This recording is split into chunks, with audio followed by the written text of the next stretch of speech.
Yes, it worked. Finding Gnosis. Disclaimer. This show is for discussion and entertainment purposes only. The Finding Gnosis show is a platform for open discussion, exploration, and opinion sharing. The views expressed by hosts, guests, and participants are personal opinions and do not constitute professional, medical, legal, or financial advice. All topics discussed are only intended to spark curiosity, entertain, and encourage independent thought.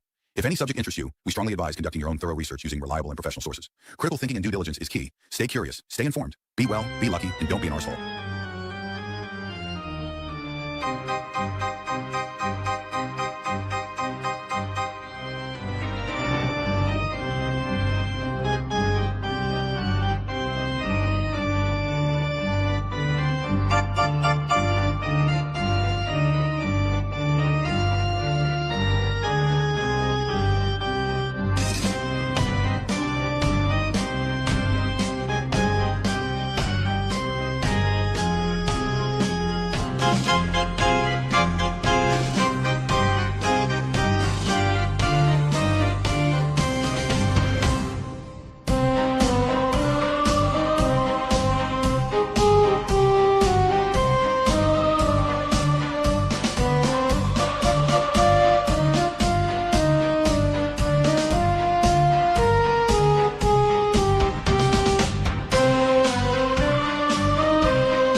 Hello, everybody. I do hope you are exceedingly well. We will start the Finding Gnosis show when somebody clicks on the link that is positioned below the video on YouTube. You will see it in the description. It says speak here, and it gives the link to the StreamYard studio where you can come on and talk. So see you soon.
Hello, everybody. Welcome to another episode of the Finding Gnosis show, where we continue our struggle, our journey towards Gnosis.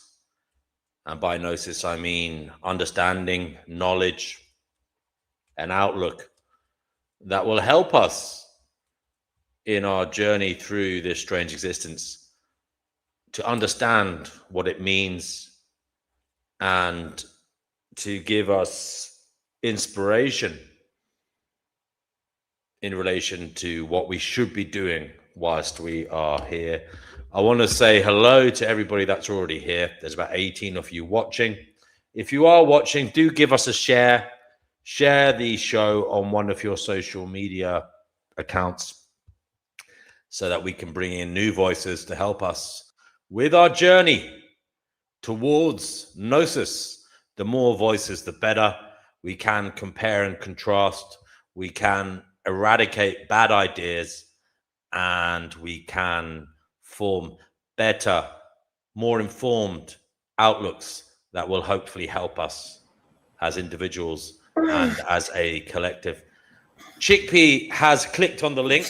She is here. She's live on the Finding Gnosis show. It could be you next. The link to join to speak is below the video. You can see it in the description. It's a StreamYard link.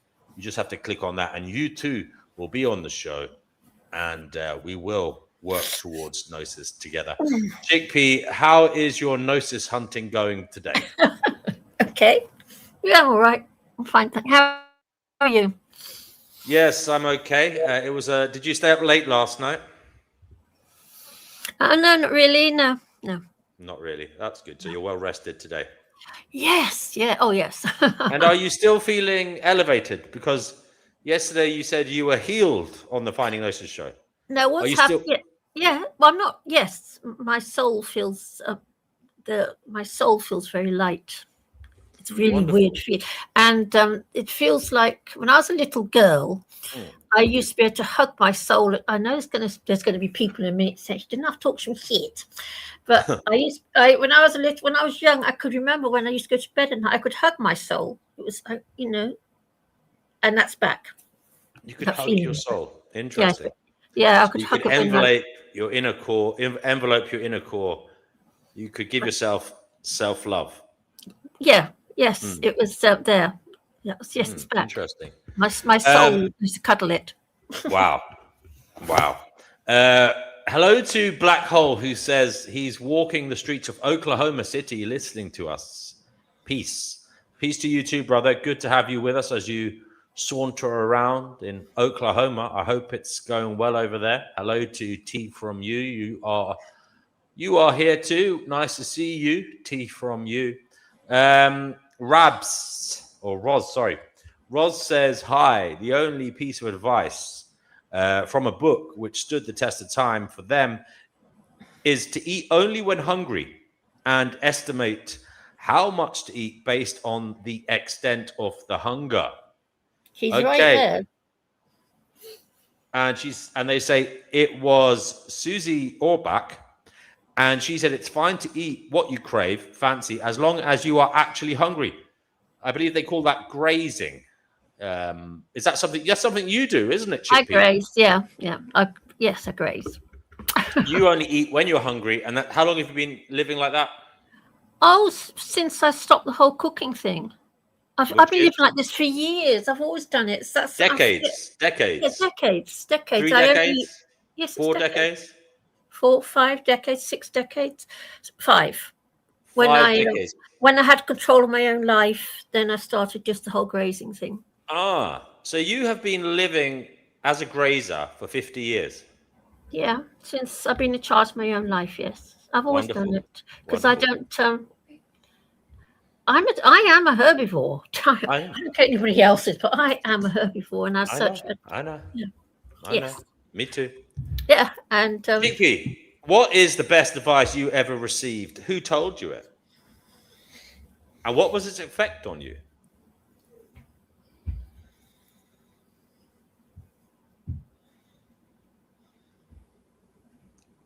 She's really thinking about this one. This is good.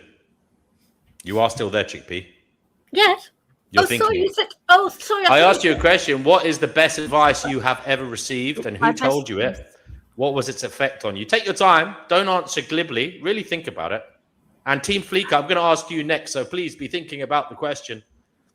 Well, that was with the psychiatrist when I was in hospital, and he said to me, I want you to know and to remember, even though you're here being electrocuted, etc., you're not mentally ill. You just see the world for what it truly is. Remember that sort of thing. And he may have told you, that sounds more like an observation, but it wasn't really advice on how to live. No, well, advice on how to live. I've had people say to me, nonsense. Oh, no, that's it. Well, okay, how to live. No one's ever told me. Someone saying to you, you are not mental, you just are a depressive realist. I mean, fair enough. It's an observation, but it's not giving you any advice, is it? Was it advice? Well, was it advice? It's the most important thing I've ever had said to me, because I've had people, sarcastic people tell me that I should eat some meat and I should cheer up and all that shit. But as true advice, good one. The best advice. I'm not talking about the worst advice. The best advice. Do you want us to come back to you, Chickpea? You're struggling. Yes, I'm struggling because I'm trying to think what the best advice was. Have a little think about it, and we'll go to Team Fleeker. Well, I want to help Chickpea out a minute and give her a little advice. Don't eat yellow snow. What's yellow snow? Just don't eat it. What's yellow snow? You can understand what yellow snow might be, Chickpea. Think about it. What might have turned it yellow? Someone's pee. Yes. Thank you. I would say that was great advice. Your IQ is now average. Oh, thank you. Chickpea, I'm only joking. You're much more smart. You're much smarter than average. Thank you. I'm not worthy. Stop it. No. D&W, I've always said to you, I only talk to men and stay sweet-natured if the man's got more between his ears than I have. I've told you that. I thought that it was going to end so much differently than that. I thought it was more between his ears and he was between his legs or something. I don't know how I was expected to end like that, but I was. Team Fleeker, you've scared someone away. He says, oh no, it's that guy again. I'm gone. He winds me up. The most stick. I don't know why he's taking a dislike to you. He says, don't take advice from that Fleeker fella. Bye. William White, this is an open panel, brother. You're welcome to come on and give your opinion. There's no need to run away, brother. But I'm sorry you feel like that.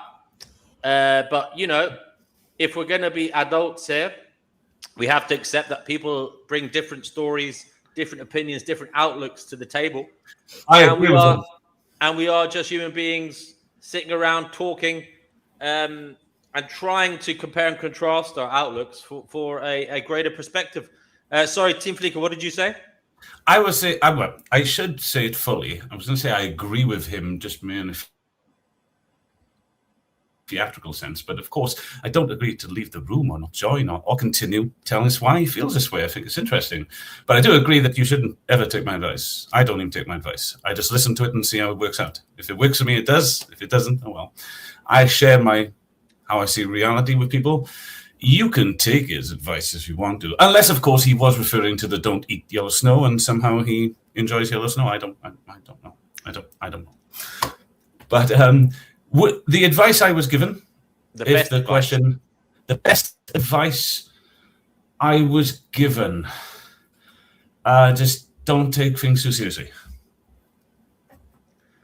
Fantastic. And who said that to you and when did they say it to you? And by the way, thank you to somebody who gave me an Amazon gift card. I appreciate you. Much love. If you do want to support the show, there is a link in the description. You can send us a digital Amazon gift card. I've already received one. I appreciate you for doing that. Love you very much. Team Fleeker, go ahead. Yes. Who said it to me?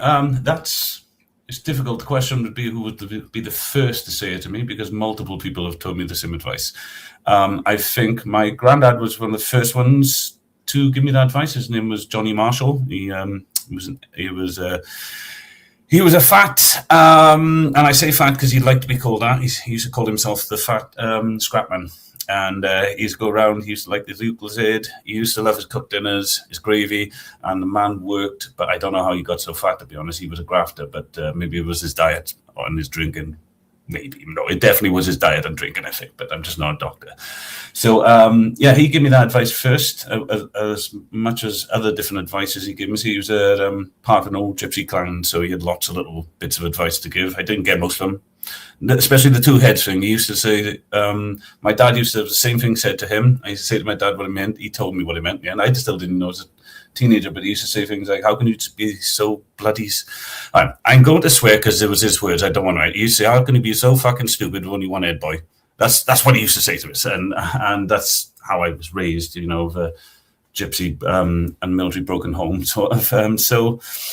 Yeah, he used to say things like that. So I didn't get a lot of his advice, but one thing I did get is when he said, don't take things so serious. I thought, yeah, I was a kid when he told me that. I was amazing. That's what I thought it was. And then I realized adulthood, as they claim it to be, isn't so much as it. Yeah, everybody's doing their bestest to make you serious, including somebody who took me too serious that he left the room. So don't take things too seriously. Do you really think that's good advice? No, I don't think it's good advice. I think it's great. Great advice.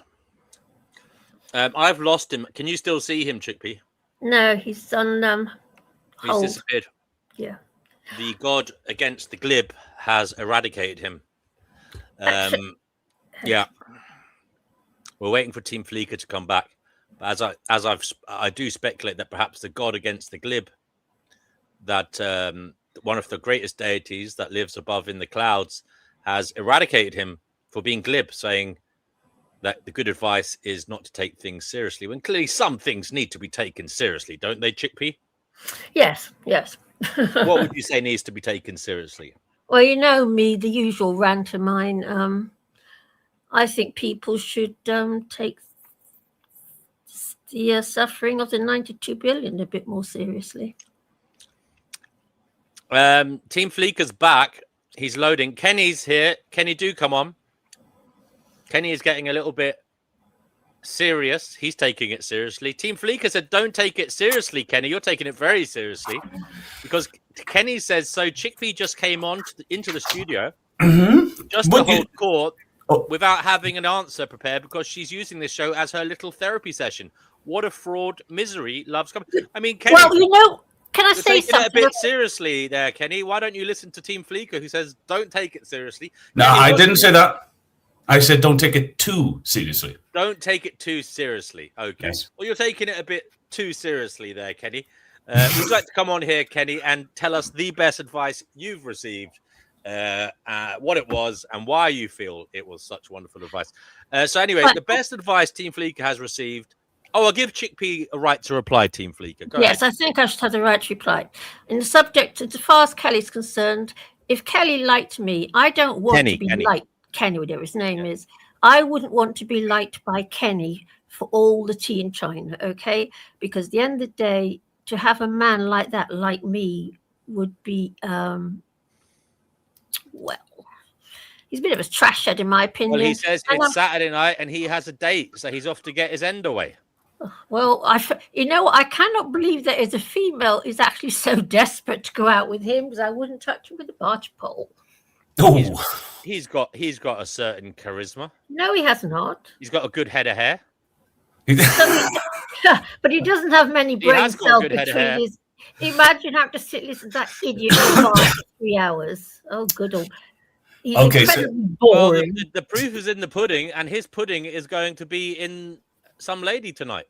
Okay, really? Guys, the family is pushing me just to be a little bit rude to interrupt, just to say I did come on to apologize the other night when I froze and went off. I live on top of a mountain, and some of the benefits there is the internet doesn't work sometimes. So I did want to say goodbye correctly, and I think I left a message to tell you how wonderful your show was from Chickpea.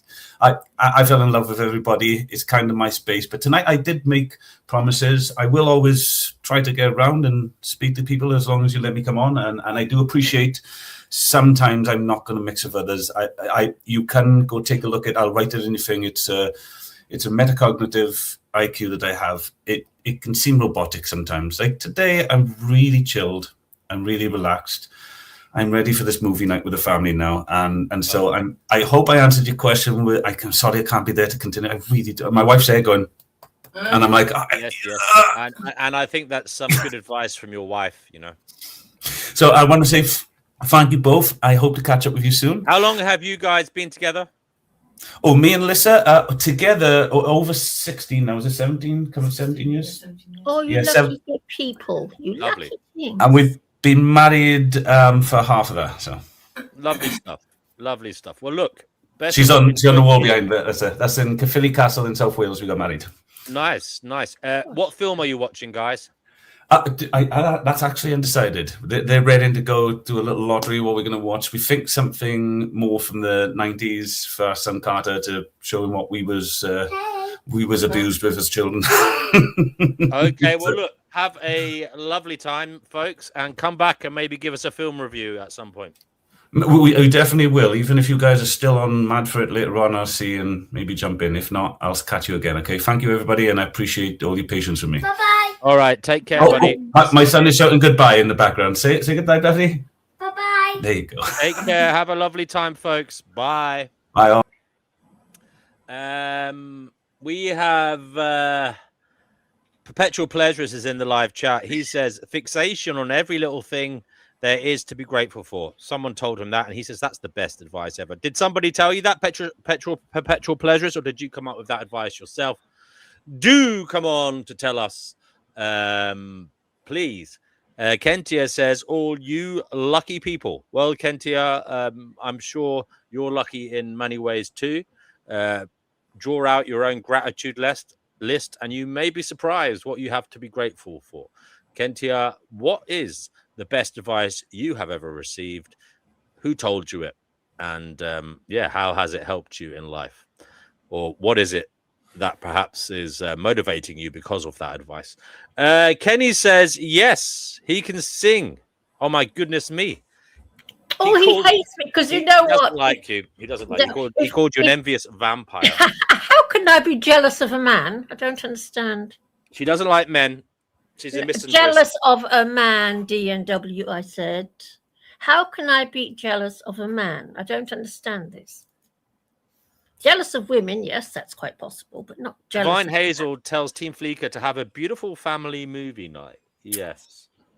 Perpetual Pleasures, come on and tell us. Don't hide in the live chat. Do spread this wisdom. Link is below the video on YouTube. So click on that link. It will bring you into the studio, and I will then pop you on screen so you can tell us the best advice you have ever received. Ricardo says, please keep the ad homs to a minimum. Please keep personal attacks and name calling to a minimum. Yes. He started it, not me. No, that's Ricardo. Ricardo saying that. Ricardo. He's like, no, I'm not talking. I'm not criticizing Ricardo. Kenny says the problem is you felt inferior to men your whole life, and there's no need to feel inferior to men. Basically, he's trying to give you advice.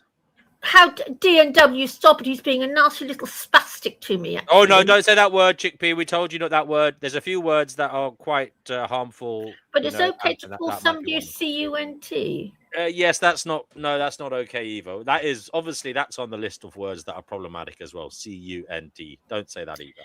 But no, D&W. No. I'd like to say something. D&W. I'm going to allow the word arsehole. Someone's an arsehole. You can say that, okay? But D&W. Right. Kenny, she's a 71-year-old woman. Would you not want to respect your elders? Kenny? I don't want his respect. Okay.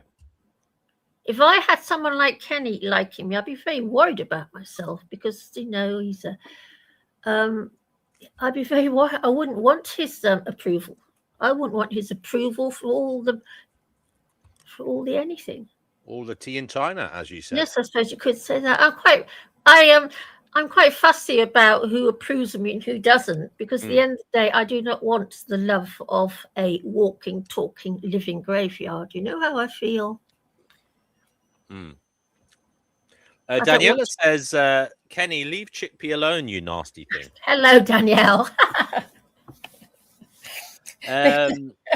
Dover King says, anyone got best advice on making money in this cooked world for someone with no responsibilities yet? Well, you need to give us a little bit more context. What are your skills? What's your personality?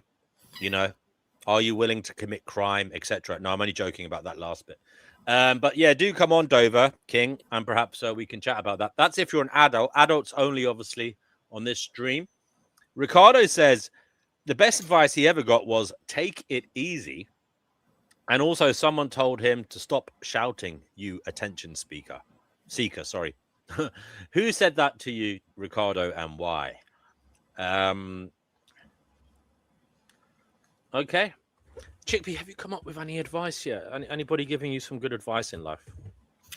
No, I haven't got time to think about it. I'm still thinking about the stupid remarks silly men are making. Oh, don't worry about that. Yeah, you're right, actually. I'm trying to think what the best advice ever was. While she's thinking about that, folks, give the stream a little power share. If we all share at the same time, it does boost the video in the algorithm, more people will come in and be likely to join and talk, and we might have an interesting, fun show. You know, it really is all about who clicks on the link. At the moment, there's just 2 of us.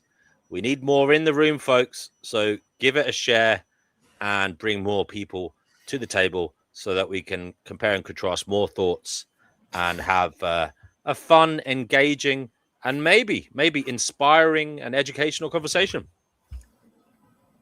If you want to join, the link is below the video on YouTube. It's a good question. Who the advice? Yeah, it's an interesting one. That best bit of advice. Ricardo says loads of people have told him that it's kind of like told him to take his life in his stride and not to worry so much. You would never think that Ricardo was a worrier because he comes across as cool as a cucumber. We were talking the other night for hours, Ricardo and I. Really? He's a lovely guy, actually. I really like him, yeah. He is a sweetie, I suppose. Yes, he is a real sweetie. He says he's got a headache, probably too much technology. Well, close your eyes, put on your headset, and talk to us instead of looking at the screen, Ricardo. Chickpea, I'm waiting. I'm waiting for the best advice you've ever received from somebody. You know what? Really, hi, Divine, the cat family, my best. You know what?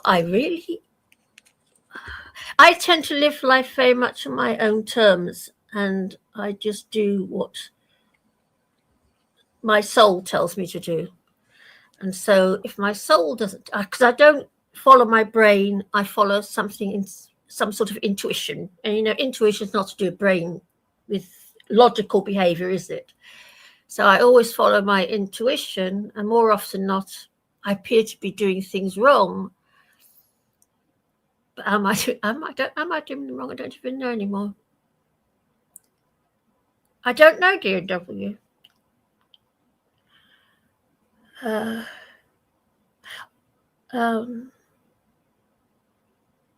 don't even know. The best bit of advice. Oh, yeah. Best bit of advice was don't drink so much and smoke so much, because I did far too much drinking and far too much smoking. Yes, that was the best bit of advice. Stop drinking and smoking. Grump? Grump? Where are you, Grump? Oh, sorry. I was talking, but I was muted. That was the best advice your parents gave you. How long did it take you to realize it was good advice? That wasn't from my parents. It was from, who was that from? That you shouldn't drink and smoke so much. From somebody. But yeah, I think I should have listened to them. How long did it take you to realize? Oh, I'll tell you a weird one, actually. Many, many years ago, with my grandmother. My gran said to me, oddly enough, my gran had 10 children, to not have children because at the end of the day, it's all more trouble than it's worth.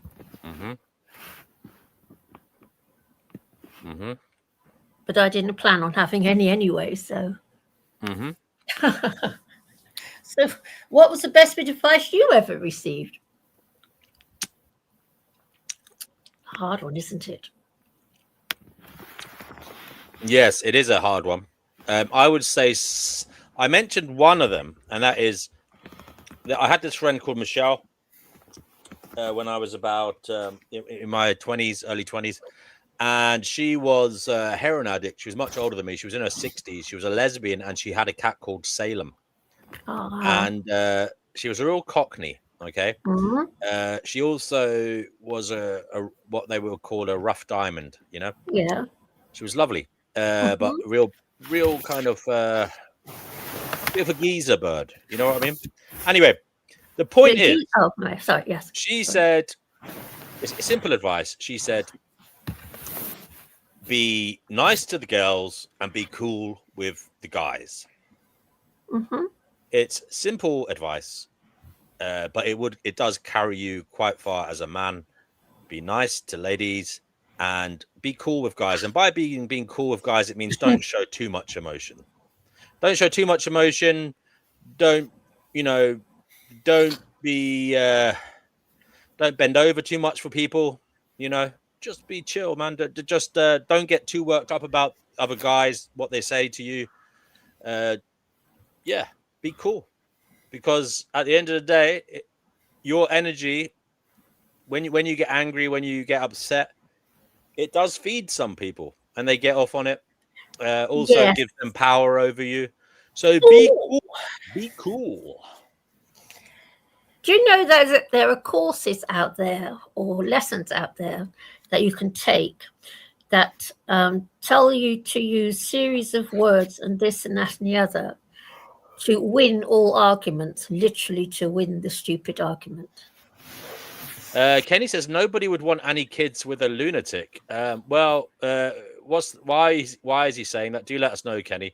There's plenty of lunatics having kids. There's plenty of lunatics having kids, and obviously there wouldn't be any lunatics in the world if lunatics weren't having kids. He's talking about me, D&W. I just said that's towards me. Oh dear. Why the hate for Chickpea? Chickpea is the she's a senior lady. She's young at heart. She's young at heart, and she lives a peaceful grazing, lifestyle. She's a herbivore. She's an urban free-range herbivore, living the lifestyle of a grazer. She's doing no harm to anybody. Why the vitriol, Kenny? Do come on and let us know. Chickpea will be well able for you. Nefarious Rockers, you're on the Finding Gnosis show. What is the best advice you ever received? Good to see Are You Puking in the live chat, and Cougar Duma, I do hope you guys come on the show. Nefarious Rockers, you're muted. I'm asking you the question, sir. What is the best advice you ever received? Who told you, and what was its effect on you? I want to answer, but I'd like to keep the information somewhat private. You're live on the internet, so it might be difficult, but it's up to you. The best advice I've ever received was from you, D&W. The best advice Nefarious Rockers ever received was from me, D&W. Now, that is very touching, Nefarious Rockers. I won't ask you to divulge it then, but what effect did it have on you? I did the right thing. I'll just say that. But I'd like to keep it somewhat private. Okay, brother. I haven't received a lot of advice, actually. So I haven't received a lot of advice, actually. Well, you know what, Nefarious Rockers, you've made me smile there. You really have. So whatever I told you, did it help you? Yes. Has it made your life better? Yes. Happier? Yes.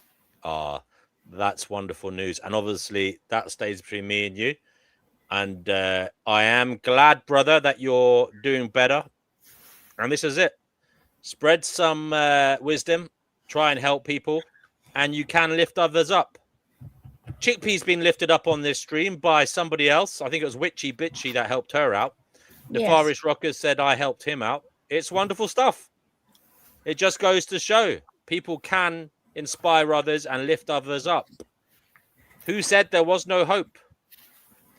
Cougar Duma says, on reflection, he doesn't recall anyone giving him advice of any kind ever. That seems odd, but there you have it. So, I find that hard to believe, Cougar Duma. People probably gave you advice, but nothing stuck. Nothing actually, resonated with you, perhaps to the degree where you carried it along in your heart and mind. Surely someone gave you advice along the way. Cougar Duma, come on and talk about that. I think that's a really interesting reflection. I'd like to hear Cougar Duma talking about how nobody ever gave him any advice ever, and how he lived his life being a person who never received any advice. That's an interesting story. Ricardo sticks up for Chickpea. He says Chickpea is not a lunatic. She's lovely. Thank you. In I many love ways, you, there is Ricardo. a massive Chickpea fan club. It's growing by the day. So, anybody who starts on Chickpea, they have some serious contenders for, let's just say there's a few henchmen walking around trying to protect Chickpea at all times. She's well looked after. Yeah. Are You Puking says he probably had good advice, but rarely took it on board. Are You Puking? Would you like to come on and tell that?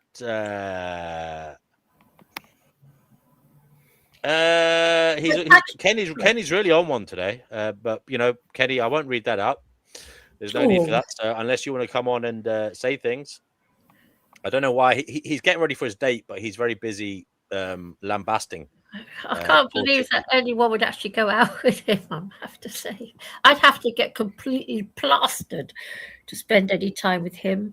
Divine Hazel says, anyone who knows her knows she would never listen anyway, so she does not get any advice from anybody because they know she wouldn't listen. She says, is that if the advice isn't from the creator of all there is, she doesn't need it. She doesn't need any advice except advice, motivation, inspiration from the creator of all that is. Divine Hazel, it's been an extremely long, a woefully long time since you graced us with your, lovely voice. Can you click on the link, madam? Come on and tell us about this perspective. We would appreciate it. Perpetual Pleasure says, thanks for hosting these so often. A true blessing and opportunity. Well, brother PP, you are truly loved and adored here. We do like a bit of PP. He really raises the vibration. He really brings in positivity. He practices what he preaches. He sees the darkness and he tries to rise above it. Indeed, he's living in a state of eternal bliss and he wants to bring others with him. Oh, I must tell you about some advice I got recently from my vet. Would you like to hear what my vet had to say to me? Yes. I got in touch with my vet, who I've been with for 30 years and everything else, to talk about the vegan cat issue. And he said to me, I would not advise you to feed your cat. Well, there are other vets, Chickpea. What? There are other vets. Don't put all your vegan eggs in one basket. Yes, I will. They're a vegan basket. I want to bring Perpetual Pleasures back into the conversation. He says he assumes cougar means that he never felt the need to take advice from anyone, at least at a personal level, likely due to the INFJ personality type. He says we tend to figure stuff out internally quite well. Yeah, because PP is also an INFJ. He should come on and tell us about that, what that means. I think I've been told I am an INTP, is it? I think. Anyway, I'd have to look it up. I can't remember. Ricardo says, oh, come on. Everyone gets unwanted advice. Even if it's get a job. Yeah. Oh, yeah. Or get your hair cut. Get your fucking hair cut. I remember getting that advice when I was younger. Yeah, get your hair cut. Yeah. Haircuts are generally much... wouldn't you say, Chickpea, that nowadays haircuts are generally much better? On men, that is. We're better groomed, as it were, than like the 90s, 80s. Because there's all these Turkish barbers all around the place. And everyone's getting all these, like, they're getting really well groomed. They're doing these really ornate haircuts, fades, and they're using blades to do their hairline and stuff. A lot of people didn't do that shit in the 80s and 90s. Yeah, I do like to see. There's a lot of men now have had their hair dyed really blonde. You like that shit? Oh yeah, I love that. Okay. I love Billy Idol's haircut. He has the most gorgeous haircut. And a while back, I was out in Hackney and I actually saw a young guy with that same haircut. And I did my usual little thing, started gazing at him and smiling. And I sort of said to a total stranger, I love your haircut. I don't think young males today appreciate just how bad hair days were for men for millennia.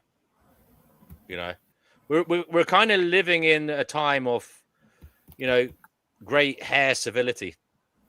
That the likes of which has never been seen before. Would you not agree, Chickpea? Yeah. What do you think, PP? Are haircuts on men generally better nowadays than they have ever been before? PP is muted. We're waiting for him to talk, but it's great to have PP on the show. We are waiting for him to, you know, get ready to talk to us. He is So muted. DW, is your hair Yeah. short, medium, long? No, my hair's short. It has been. It's never been long.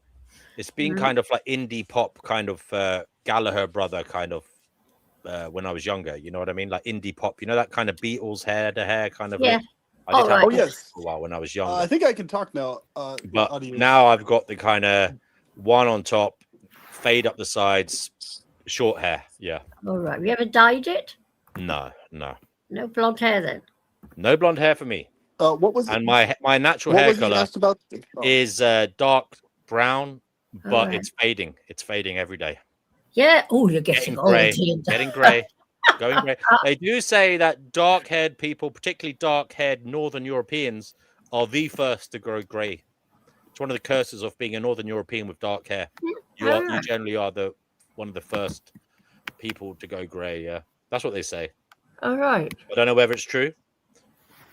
I have a theory though. It's because we're ice people. We hid amongst the glaciers, and basically it was good to go grey. It was good to go white in your hair because it I've meant got white hair. you could hide in the snow. Yeah. Nobody could see you and take you out with an arrow. Yeah. So maybe Kugaduma could come on and give his, interpretation or answer to my theory that Northern Europeans tend to go grey or their hair tends to go white earlier. I'm talking about the pinkies, not the tan people, the pinkies, because they lived in the icy places where there was snow, and therefore it was beneficial to have white hair, grey hair, because you wouldn't stick out. You could hide in the snow and nobody would see you, and they wouldn't take you out with a rock or an arrow. That's my theory. You heard it here first. Somebody will do a PhD on that. PP, what do you think? You mean about like the hair thing? Yeah. What was the question originally you asked about the hair? Well, it's a fun side. But okay. the PP, do you think haircuts are generally getting better for men? Well, I guess it depends on which haircut and which generation. A lot of the haircuts I'm seeing, like the mullet coming back, and like a lot of the Gen Z haircuts look really terrible. But in my opinion, but unnecessarily terrible. But I think a lot of early 2000s haircuts were way better. Like the emo era type stuff was a lot cooler, I think. And the punk stuff. I suppose that's what I had, a kind of emo hair for a while. Yeah, I did have that for a little bit. Yeah. Emo and punk haircuts tend to be cooler than the modern stuff by a lot. Not now. I don't have emo now. I see. I'm Gotcha. short, one on top and zero to fade up the sides. But PP, you're on the Fine Gnosis show. What is the best advice you ever received? Who told you, and what effect did it have on your life? Yes, by far the best advice I'd ever received was to obsessively fixate on every little thing there is to be grateful for, however small it may be. And that advice has helped me more than any piece of advice in my entire life. I heard it from various sources over the years, different New Age sources, from Hare Krishna sources, Nityananda's teachings and stuff, and various other places. And it was just a general principle I'd heard pop up often in so many different words. But when I really applied it and really took it like fully seriously, it helped my life improve by leaps and bounds. And yeah, best advice ever. Yeah, I've heard about that. I did try it for a while, but then life started glitching back in January. This all happened. But you're right, actually, because quite a few stars do it, don't they? And it does seem to work somehow. Yeah. And of course, you don't focus on things that aren't worth being grateful for, obviously. Just what is worth being grateful for, however small I it may must be. start doing that again. And how do you figure out what is worth being grateful for? Well, it's quite simple. What directly gives you pleasure in a tangible, obvious way, and whatever expands that pleasure out from you to those close to you in a tangible, obvious way. And that's the criteria. Pretty simple. Pleasure that is maximal for you and those close to you, and minimal in terms of how much suffering it afflicts on others, basically. That's more or less the criteria. Wonderful. Yeah. And Yeah, would you like to give a breakdown of some of the things you're maximally grateful for because of the pleasure they bring? Well, having a healthy, tall body that's considered good looking, and having a healthy interpersonal life with people close to me. Having a wide range of interest in spontaneous interest in hobbies and sciences and all sorts of subject matters. They keep me excited, and being grateful for the relationship I have with the pleasure goddess internally in meditation and in terms of my desired ideals. So pretty much on all fronts, I have almost everything to be grateful for. Really, the only thing I'm not grateful for is, all the obvious, extreme tortures and stuff that fill the world. But other than that, as far as my own life goes, I have pretty much everything to be grateful for, with very few exceptions. Yeah. Wunderbar. Salutations to Brother Marcus. I do hope he can come on the show ASAP and give us his thoughts on the topic. And anything else he wants to talk about. As usual, guys, we're not very strict here. If you do want to veer off, we're happy to meander this way and that from sideshow to sideshow and back to the main topic. No problem at all. So if you want to talk about something else, do come on. Feel free to bring it up. If you feel it's something you want to get off your chest, I feel it's very important to say what you want to say, because you might not be here tomorrow. You might not get another chance. All right, Kukaduma, you're on the Finding Gnosis show. You did say something interesting. I'm going to ask you the question. You've already answered it in the comments, but I want you to answer it verbally or vocally here. What is the best advice you ever received, and who told it to you? What effect did it have on you? Yeah, I was just, since I made that comment, I've been trying to be honest about it. And I have sort of a strange memory. I don't really remember what people say or what was said. I know that about myself. I can't tell you what someone said a year ago or 5 years ago. I watch what people do, and that's just me being an animal. But I definitely don't feel like anyone ever did. And I think maybe the closest that I came to that was not really advice so much as it was just a description. I ran across one of my old classmates from what we call primary school or elementary school, 5th grade, 6th grade. And I think it was one of my neighborhood friends. And he said something like, yeah, we never knew what to make of you. You were always sort of an alien intelligence or something. He didn't use alien intelligence, but it was basically synonymous with that. And that's a kind of backward advice, I guess, revealing something about me that maybe I didn't know. And I clearly didn't know that. All I knew was that, I didn't have friends to speak of. I didn't talk to people.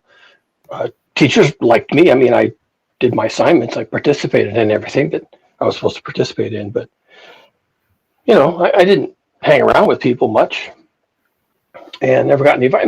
My parents didn't give me advice, but they were kind of a little bit detached. And the family, the extended family, also same thing, very detached, blue collar workers, focusing on whatever it is they're doing. And the children culturally in rural Northern California, the children were like, chickens and pigs and other animals. Children are to be seen and not heard.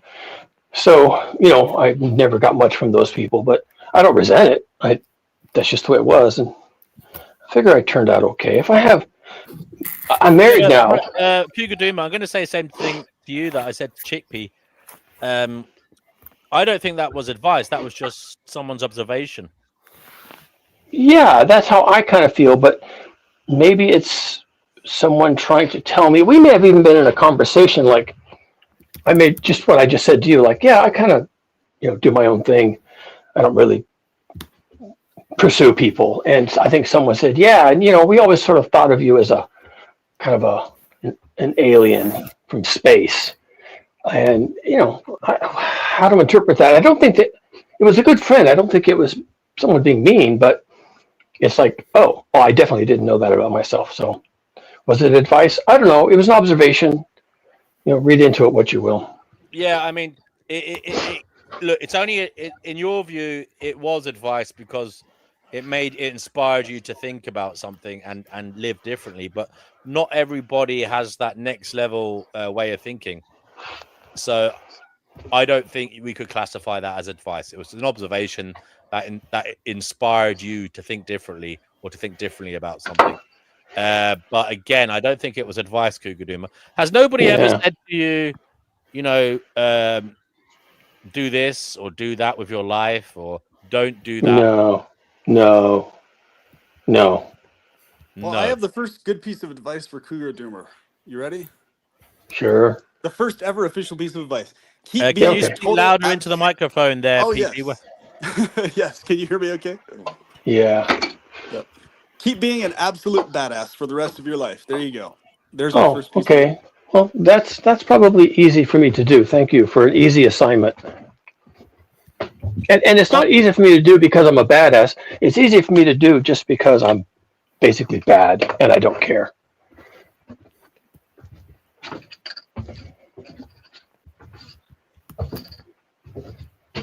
There you go. Cougar views himself as bad. You view yourself as bad.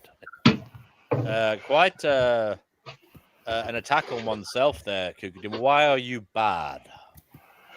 On some fundamental level, not that I practice this much, but I just know it's true. I'm really, really dangerous. Wow, that sounds quite scary. I guess what I am is I'm bad news. I'm bad news. Interesting. Would you say you're sinister? You're dangerous? No. In a statistic sense? No, I am casually dangerous. Casually dangerous. To who? Yeah. To nobody, to be honest. Look, then how could the tiger in the zoo?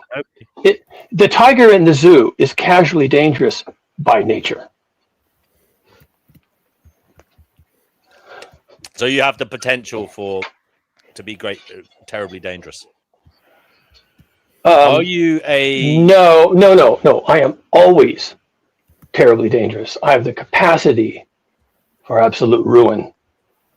And do you ever feel that way inclined, that you want to bring down the world, so to speak? No, it's never like that. It's always situational.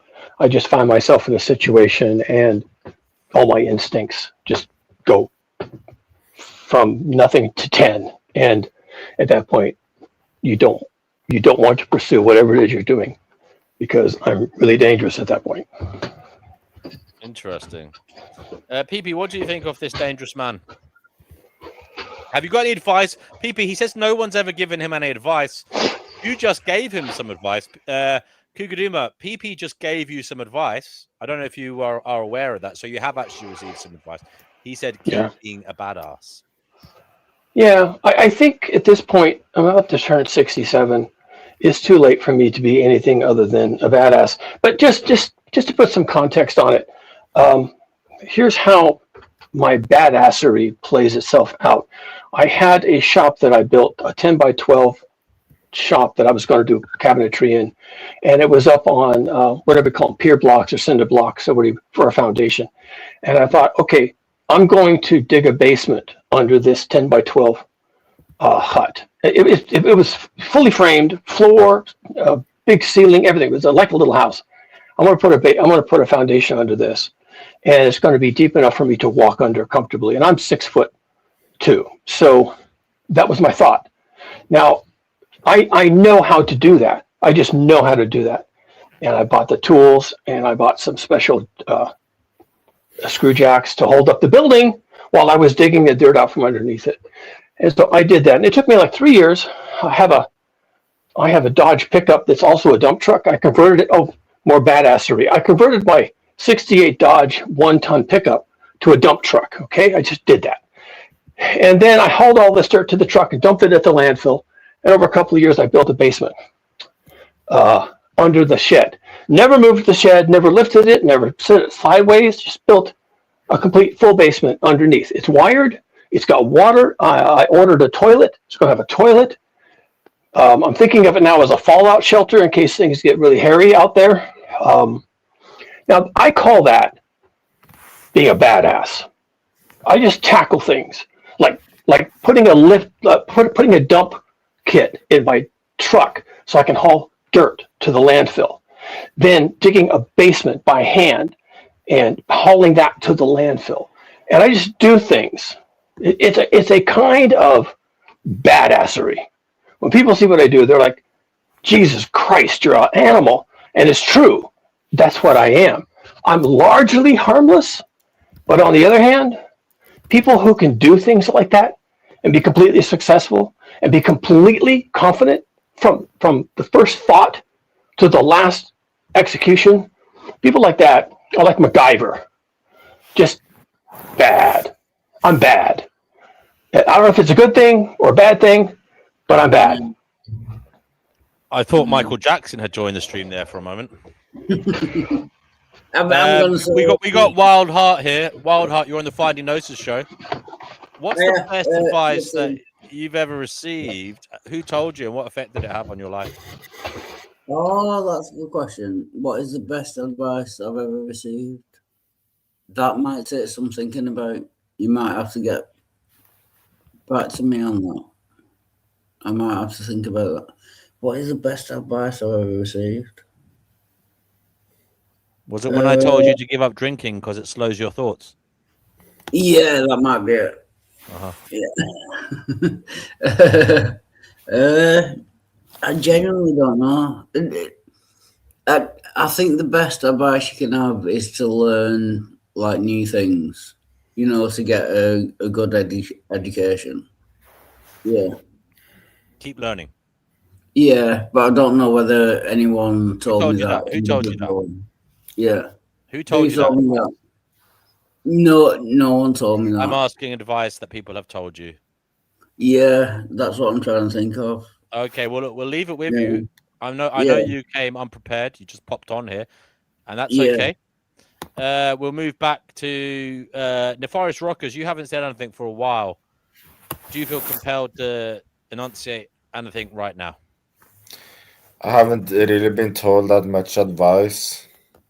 The only advice I've been told was by you, DMW, but I'd prefer if it was held private. But again, you've already said earlier that it helped you. Yes. And you're happy in it. Oh, I've got one. Sorry to interrupt. I've got one. I think the best advice I've ever been given is be yourself. Be yourself. Yeah, we always hear that one bandied about. Yeah. What the hell does that even mean? Who are you? Who are you, first of all, Wildheart? No, it doesn't matter. It's just whoever you are, be yourself. Don't fake things for other people so that they like your. It's different for everyone, but if you are yourself, if you be yourself. What if you're a sadistic asshole? Yeah, then you will be a sadistic asshole, and everyone will know. Remain a sadistic asshole. Yeah. What if you're a contemptuous cunt? Yeah, then everyone will know you are that. But just be true to yourself. Do you know what I mean? And remain one. Doesn't seem like good advice. Yeah. Okay, if you say so. Yeah. What do you say to that, Cougar, if someone says be yourself? Is that always good advice? I don't know if it is always good advice. No, I never said it was always good advice. Well, I'm asking for the best advice, which in my view means always good advice. Yeah. Be yourself. I mean, don't people generally have room for improvement? So I don't know. Be yourself. I mean, who else are you going to be, honestly? And maybe if you're a sycophant and you spend all your time trying to be Michael Jackson or a baseball player or something like that, then I guess someone could come along and grab you and say, hey, knock that off. Be yourself. So that's good advice for life changes. But most of us, I think, just spend all of our time being ourselves. And maybe if someone came along and said, hey, you're being yourself and you're pretty cool, I think that would be nice to hear once in a while. Yeah. Yeah, again, I think sorry not to like kind of piss on your fire, but I think the question is flawed. I don't think there is a piece of advice that you could get that would always be, the best advice. I think whatever answer you're going to get, you're going to find flaws in it. You know what I mean?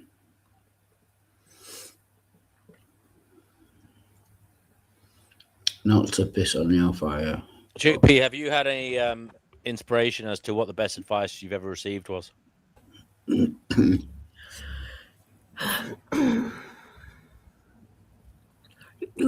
got me in a subject that I've not very never thought about before. Never thought about this before, ever, my whole life. I mean, it doesn't have to be world-breaking advice. It doesn't have to be something that sets the world on fire. It may be the best advice someone's given you, but it still may not be that great. So it doesn't have to be, phantasmagorical. If it was go and do the dishes, mow the lawn once a week, maybe that is the best advice you ever got. As I said, it doesn't need to be breathtakingly amazing.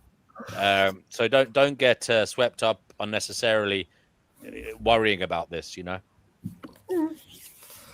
It may be that you never got amazing advice, and literally the best advice you ever got was to make sure your shoes were tied before you left the house. Yeah. God, I've never thought about it before. I never have. Did your mum ever say to you, make sure you put a clean pair of knickers on every day in case you get hit by a bus? No, she didn't have to do that. I did it automatically. Oh, okay. No. Well, can I just say, Chippy, I think we've spoken before. Your voice seems familiar. Yeah. Maybe under a different name, but it's good to see you. Yeah. I don't have any other names. I just have this name. All right. Okay. There's no other. I don't have any whatevers. Just this one thing, and I don't have any other channels or nothing. I've been here before. You've heard me before. Here, wittering away. Where are you in the UK, Wildheart? Manchester. All right. Yeah. I'm in Hackney. I've heard of Hackney. Oh yeah, Hackney. Is that near London or in London? Yeah, London. Yeah. Oh it's good to speak to you again. Yeah. The infamous London borough of Hackney. Yeah. Now, you know what gets me, actually, because Hackney Council gets so much bad press from everybody. You think when you read about it in the papers that it's a really vicious, horrible borough. But Hackney Council is actually a really good council. I will give them praise on here because they're a good council. Yeah. Yeah, I can believe that. Yeah. Got any cats? Have you got any cats? Have I got any cats? I don't have any cats. I live on the 3rd floor of a council block, so I'm not allowed any pets. Any dogs. I'm so sorry to hear that. Yeah. I'm so sorry to hear that. I tell you something. I live with 7 cats, and if I didn't have my cats, there'd be no love in my life anymore. It's really comfortable. Oh, that's sad. It's sad, but it's nice that you have cats as well. Yeah. Life's very dull without them. Yeah. Very dull. They are fun. No, I'm lucky. I live on the ground and I've got a garden outside, so I've been lucky. Oh, that's nice. Yeah. Yes. Yeah, I do like cats. If I could have some, I would, but I can't. Sorry to hear that. Yeah, I wouldn't like to be in that situation. Yeah. Oh dear. Someone has to say bleep Hackney. Now, what would he know about Hackney anyway? Whoever's on here. Stupid man. Someone said, William White says, here's some good advice. The easiest thing to replace is money. The hardest is trust. Good for contemplation. There's a lot in that, isn't there, guys? Yeah. I'll tell you one bit of advice I've always had. Be careful who you lend your money to. and I should have followed that. Yeah, and that kind of links in. The easiest thing to replace is money. The hardest is trust. But what if someone steals your money? Yeah, you just let Do them. both. Blah blah. You wouldn't trust them anymore. So, yeah. I had somebody say to me once, "Well, PP says, sorry, Chick P, 1 second. PP says, great one, although money can be extremely hard to replace if you are in debt or way below the poverty line. Divine Hazel says, hit the like button. Yeah, it does help the algorithm so that new people find the show and come on here. Fuck Hackney.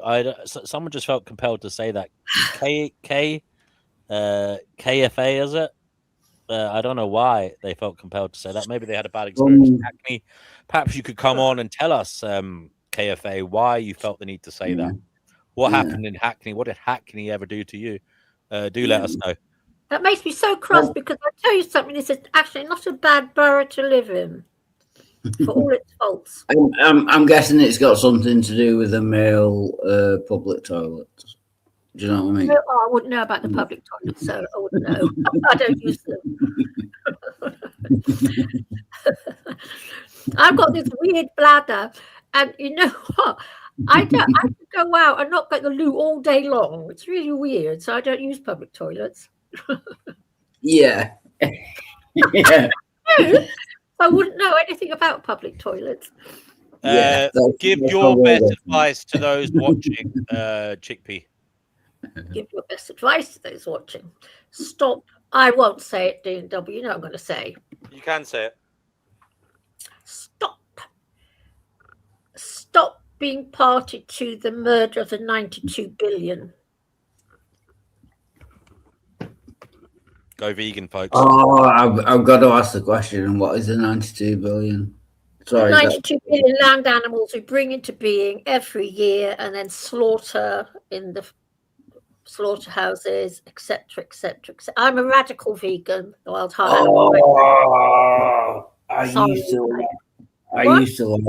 used to like you. No, I don't. No, you don't like me.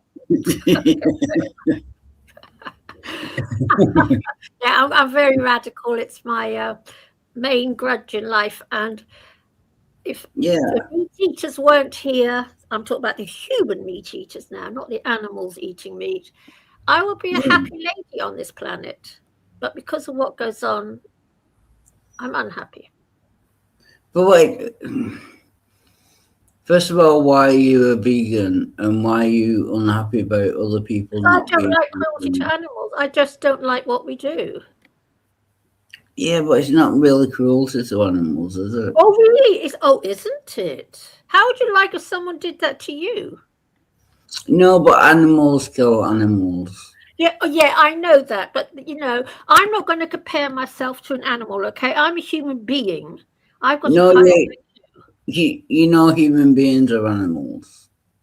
Speak for yourself. No, human beings are animals.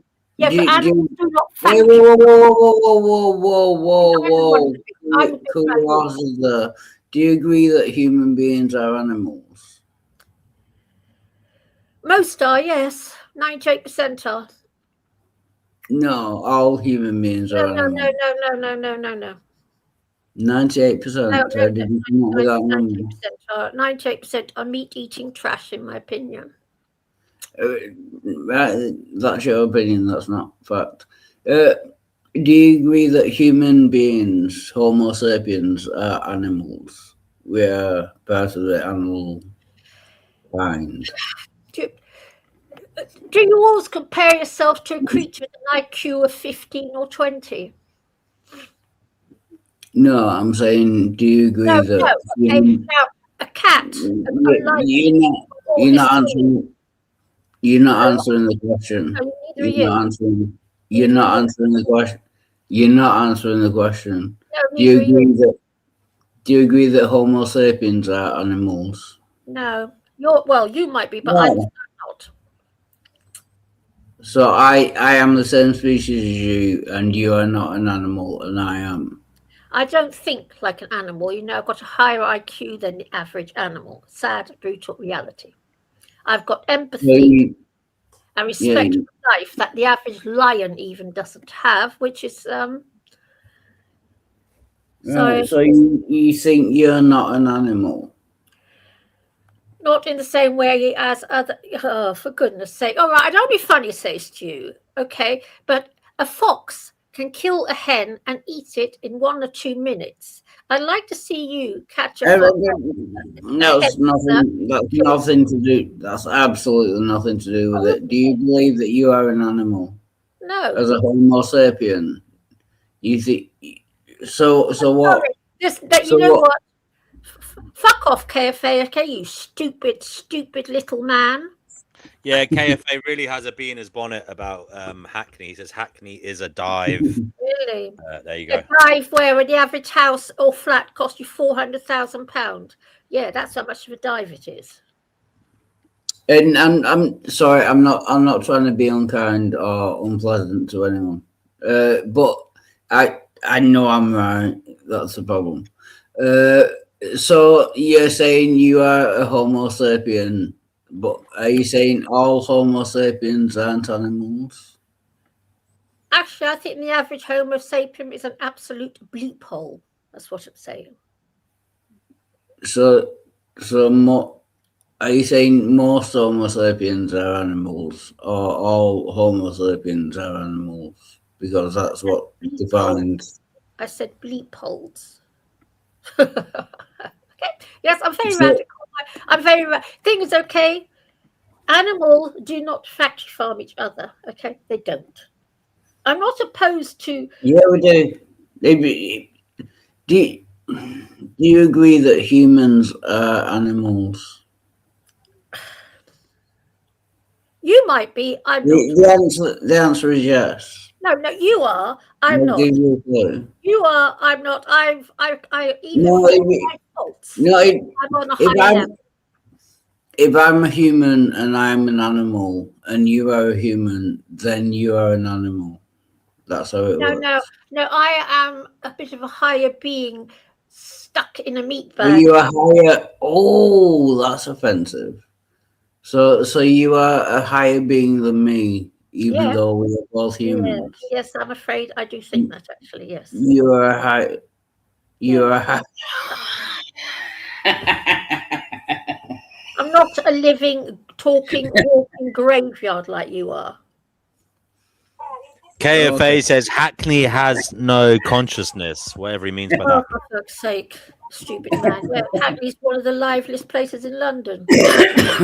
Fact. But you know how biology works. Like if someone is a human, if I do you agree that I am human? Silas wants to know: are you drunk, Wildheart? Because you sound pissed. Well, is that guy drunk? A little bit, yeah. But that doesn't invalidate my points, so it doesn't matter. Oh, it should be taken into consideration that you are under the influence. You are thinking a little bit slower than is usually the case for yourself. Yeah, but it doesn't matter. I'm either right or Really? wrong. So it doesn't matter your sentience has been dimmed. Yeah, but it doesn't matter. I'm either It doesn't right matter. or wrong. Okay. Well, why don't you dim it a little bit more then? If it doesn't matter. What do you mean? Should I drink more? What does your perception matter if it doesn't matter if we dim you a little bit more and perhaps turn you off? I'm saying it doesn't matter as to my points are either correct or they are not correct. No matter how drunk I am. Challenger, you're on the Finding Gnosis show. What is it you'd like to say? I'm just enjoying the Saturday evening. Can I just listen to the conversation before I rebuttal, please? May I, please? By the way, I am also on cocaine. So What? there's that one. Well, Yeah. you might want to fucking say that's just a joke because you're live on the internet. Oh no. Okay, that's just a joke. What a specimen, mate. Wildheart, you're not doing yourself any favors. I know, I never do. Challenger, what's the best advice you ever received? Who told you? What was it? I already how did it told affect you your in life? the chat. I already told you in the chat. The sheep in the field comment was Vanguard's comment, and I am Vanguard. Yeah, tell us what it is, please. You're on the show now. Right, so I was told a long time ago by a very, very nice pig to be wary of sheep who only eat on one side of a whole field. Very good advice. Okay, Challenger, you got a bit sloshed last week, so if you get, you're already sloshed. It appears, both of you. If you appear further inebriated, I will have to kick you both off. Well, Sorry, how divisive of you? How divisive of you? It's just a fact. It's just a fact. I'm fine, by the way. No, Well, I'm good. You think you are. That's for others to judge. The others will judge whether they accept your inebriated state. If they feel it's too much to bear, you will be gone off the show. Yeah, so no, that's leave fine. it to the audience. KFA still is going on about Hackney. Sea Lust has fallen in love with Perpetual Pleasurist, and it seems the feelings are mutual. PP says, "Hey Patsy," which is Sea Lust's other name. Daniela says, "Drunks and druggies." Yes. Unfortunately, it does seem that some people are not in charge of their mind. Should we trust them? Should we listen to them? Is the best advice they can perhaps listen to is get sober. But will they listen to it? Are they in a fit state to understand that it is the best advice they can receive? Sorry, can I make a confession? I am an alcoholic, and I am going into detox in the next 2 weeks. So you are quite right to call me a drunk. Yeah. So what will this involve, Wildheart? I'm going to the Chapman Barker unit for 2 weeks. So they'll keep you in there. Will they literally lock you in so you can't get hold of anything? Yeah, basically. Yeah. Sorry, I don't want to make it about me. Sorry. No, it's fine. I mean, it's very best of luck. Very best of luck to you on that. Why has it come to this? What is the reason for you having to go in there? Are you literally physically dependent on alcohol or drugs? Yeah, alcohol. Yeah, Do you get the shakes? Do you start, convulsing if you can't get a hold of a drink? Yeah, I have seizures. Yeah, oh, dear. But I shouldn't have mentioned that. I'm sorry. Well, I mean, I'm sorry to hear that. And yes, it's good that you're getting professional help. I do wish you all the best with that. And I really hope you avail of that help and take it very, very seriously. Liver disease is no joke. Kidney disease is no joke. Losing your marbles because of, drug abuse and alcohol abuse is no joke. It's no joke. It brings you into dire situations, puts your life in danger, gives you a lesser quality of life, and it can harm others around you as well. So you have a lot to do, young man, and I'm glad you're getting the help. It sounds like you're going into a good place. Not everybody gets that chance, so remember you are lucky, and take it seriously. Yeah, and what are your hopes and aspirations when you become sober? What would you like to do? I'm gonna, after I go into detox, I'm gonna go into prehab thing, which is like 10 o'clock in the morning to 3 o'clock in the afternoon, like daily, like 5 days a week, like a job. And then I'm gonna get retraining so I can get work. That's a 6 month plan. Yeah. Oh, wonderful. So what type of work would you like to do? So you want to go back into the old meat grinder? What type of work would you like to do? What type of work would you like to do, Wildheart? I would like to do kind of something with computers, either software or hardware, like building computers or fixing computers. Do you have any experience in that regard? Not professionally, no. Only how normal people just interact with computers. I'm quite good with computers, like software. I don't think it's going to be hard for you to become a coder unless you get the qualification. You could become like a help desk professional, maybe easier. IT help desk, maybe you can learn that kind of thing. Yeah. easily. Maybe Yeah. look for IT help desk, customer service roles. Maybe. Any advice for him, Cougar Duma? He's trying to become sober and change his life. What advice would you give him? I know Yes, I'm not plants saying. do have a nerve. Plants do have a nervous system. They very much Oh, do. please, Challenger, you're going to get kicked off if you start trolling again. Okay. Cougar Duma, Uh, any advice for Wild Heart? sorry. You mean as regards technology? Well, there's lots of people doing different work, come from different backgrounds, right? The problem with technology work, as I have experienced it, and this is neither a good nor a bad, it's just a thing, is that it's stressful. You're asked to do a lot of hard work, mentally hard work. You got to be sharp, really, really on it. You can't take things simple. You can't. Well, this is Silicon Valley culture, so maybe I'm talking out of my ass. But when I did startups, and in startups, there's a lot at stake. You've got 6 months to pull everything together, and everyone has to work their ass off. And you got to be sharp, and you got to be smart, and you got to always be on it. And then Friday afternoon, we all go down to the taqueria, and have tacos and nachos and drink margaritas. So there's a time to come down, but you got to be on it, man. Like all the fucking time doing technology work. The stuff I did in technology work was mind bending. Nothing was Silicon off the Valley shelf. is very pernicious, isn't it? It's very pernicious. Silicon Valley is so pernicious. It really is, isn't it? Well, it is, and it's probably the worst place to try and start a career. But technology work in general, just as a species of activity, is very, very mentally demanding, extremely so. And you got to be on it all the time.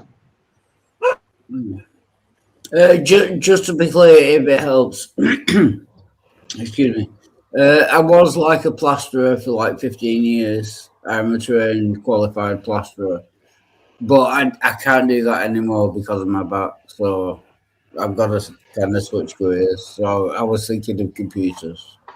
Is D Prophet going to come on the show? That's the question. We haven't had him on the show forever. He says the best advice ever: never listen to a doomer. What do you think of that, guys? Well, you should listen to them if they're right. The late show. Really? Wait, Duma. Are you talking about a certain political place called the Duma, Robert? The late show. I'm just trying to get over that now. This one. The late show. That's fine. No, it's fine. The Duma. Wow.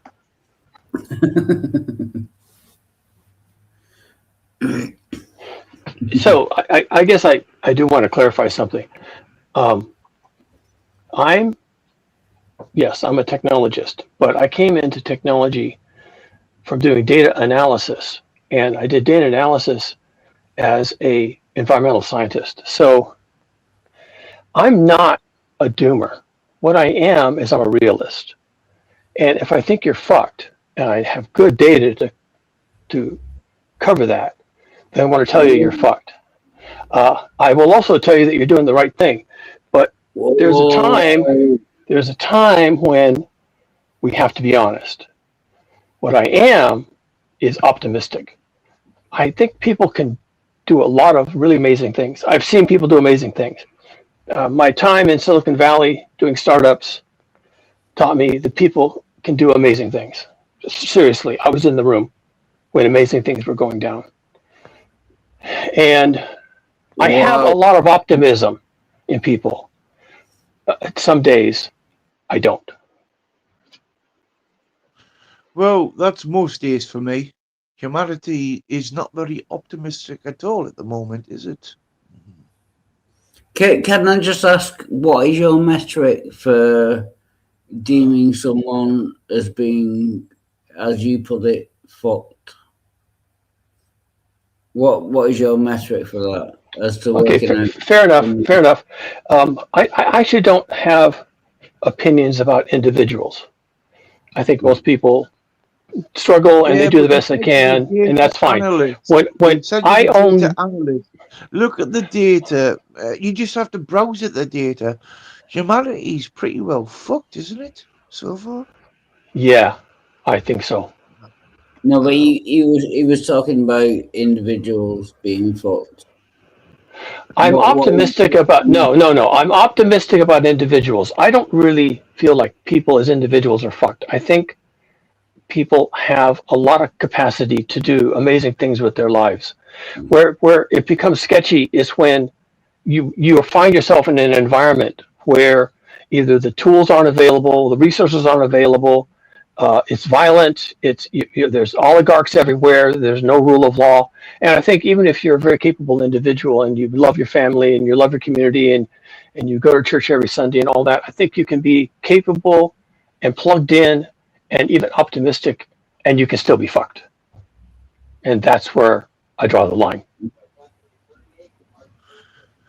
Yeah, man. Take the greed, take the coveting out of humanity, and most of it will get on along nicely, if you ask me. Yeah, probably. And we've done pretty well for like 8,000 years. And I don't know, where do we go from here? It's hard to say. It's a lot longer than that, mate. A lot longer. Yeah, man. How By the long do way, you think guys, it? Late is here. D Profit is here. PP is insinuating that Late or AKA D Profit is some kind of sadistic psychopath. He says that the Late Show guy, AKA D Profit, just likes to rile folks up in conversation. He gets a kick out of it. So that's basically saying he's some kind of sadistic psychopath. And he also says, so just be aware of that. He says that stuff mostly to get a kick out of the conversation that ensues. There you go. Well, most people But get he a is here. kick out He of says, how are we conversation. Come on. fucked? He says, how are we fucked? There's more of us than ever living more comfortable as prosperous lives than ever. What are you talking about, Cougar Duma? There has been, and He says people who think today is worse than the past have zero grasp of history. Well, I wouldn't call in buying a new iPhone every fucking year a prosperous life. To be well, D&W, can I say something? You just did. I didn't say anything. You just did.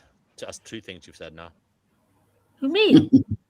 3 times. All right, calm down. Go ahead, on. GP. What is it you want to say? You know, some interesting thoughts just occurred to me about some of the men that come here. And I've had women say the same to me, quite a few of the women that come on here sometimes, that some of the men on here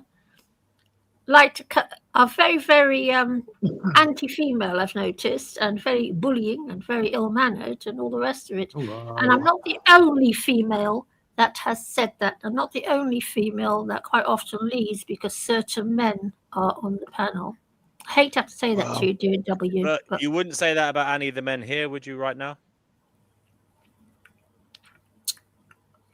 Not right now this very second, but something I decided to say to you because I've noticed, you know what? Okay, I'm glad you've brought it to our attention.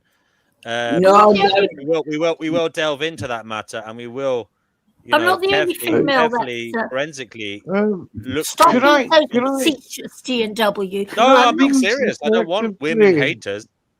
If you're going to hate anyone, hate yourself or hate everybody. Don't be unfair. May I use the right, okay. May I use the collective brain? Late Show says he doesn't just get a rise, so he's admitting he's a sadistic psychopath. Okay, you've got to finish. He also likes being right when he does it. So he likes being correct. When Right, he new is question. His, May I ask a question? Psychopathy. Come on, and also, D&W, I really, really miss having Yerf Dog here and Marcus and all the other lovely guys that used to come here.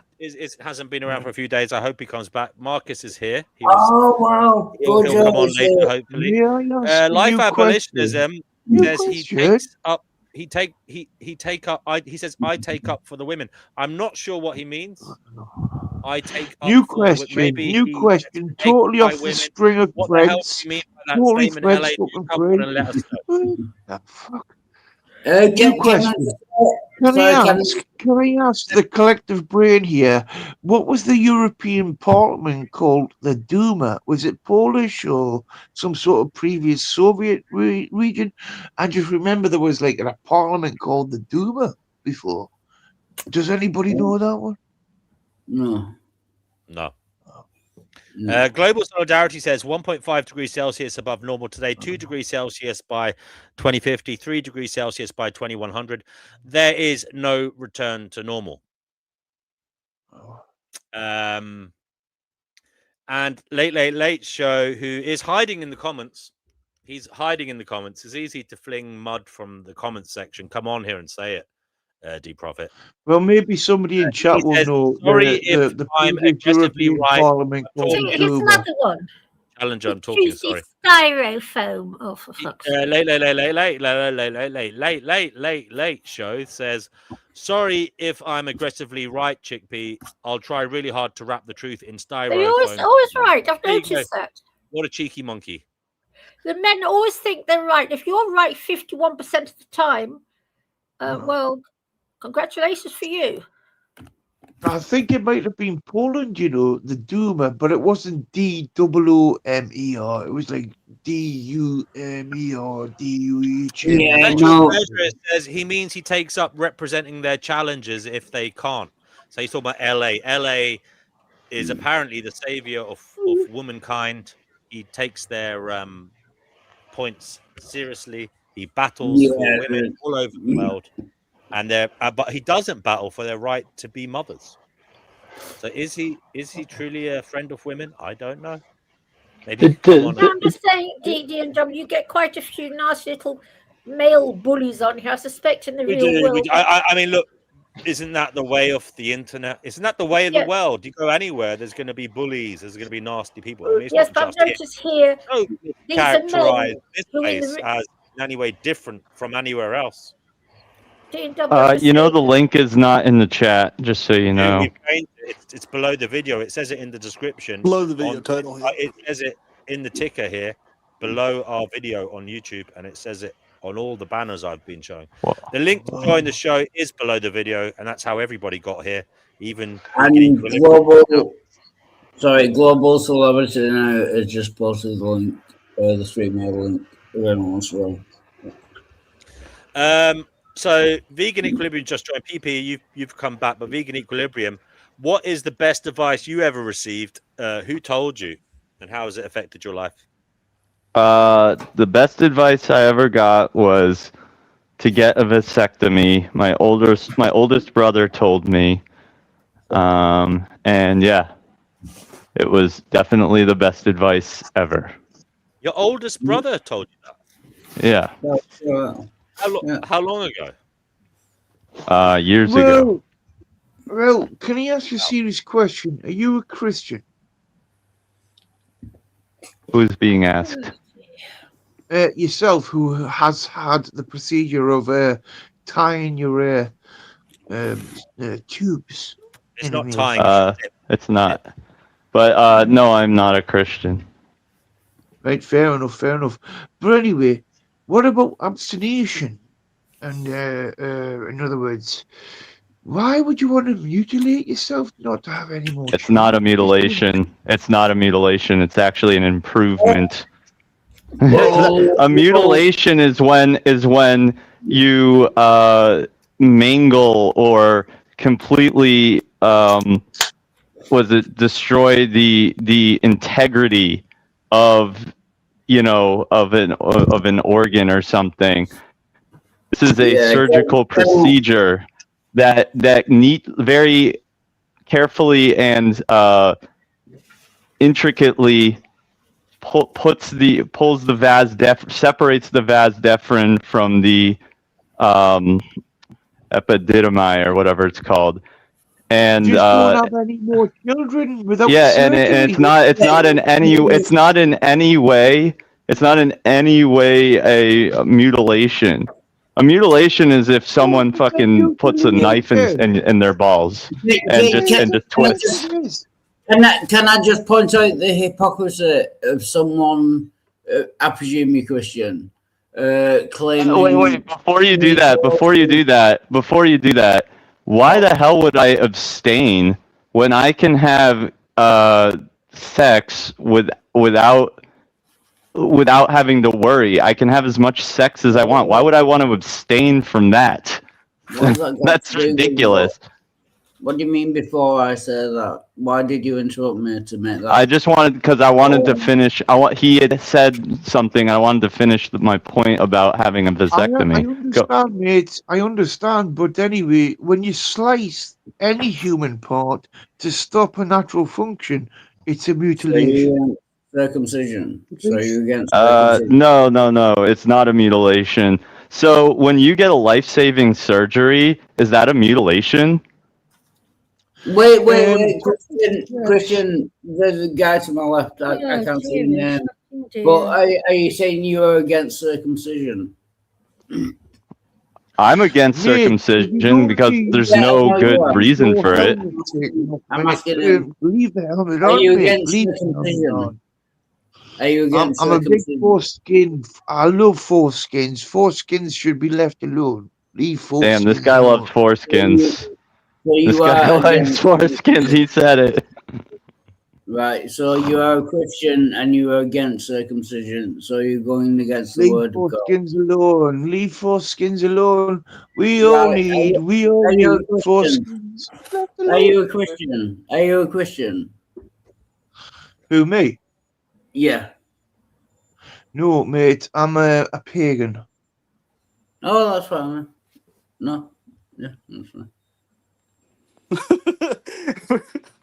We get Deep Prophet and Vegan it going at it. Oh my god.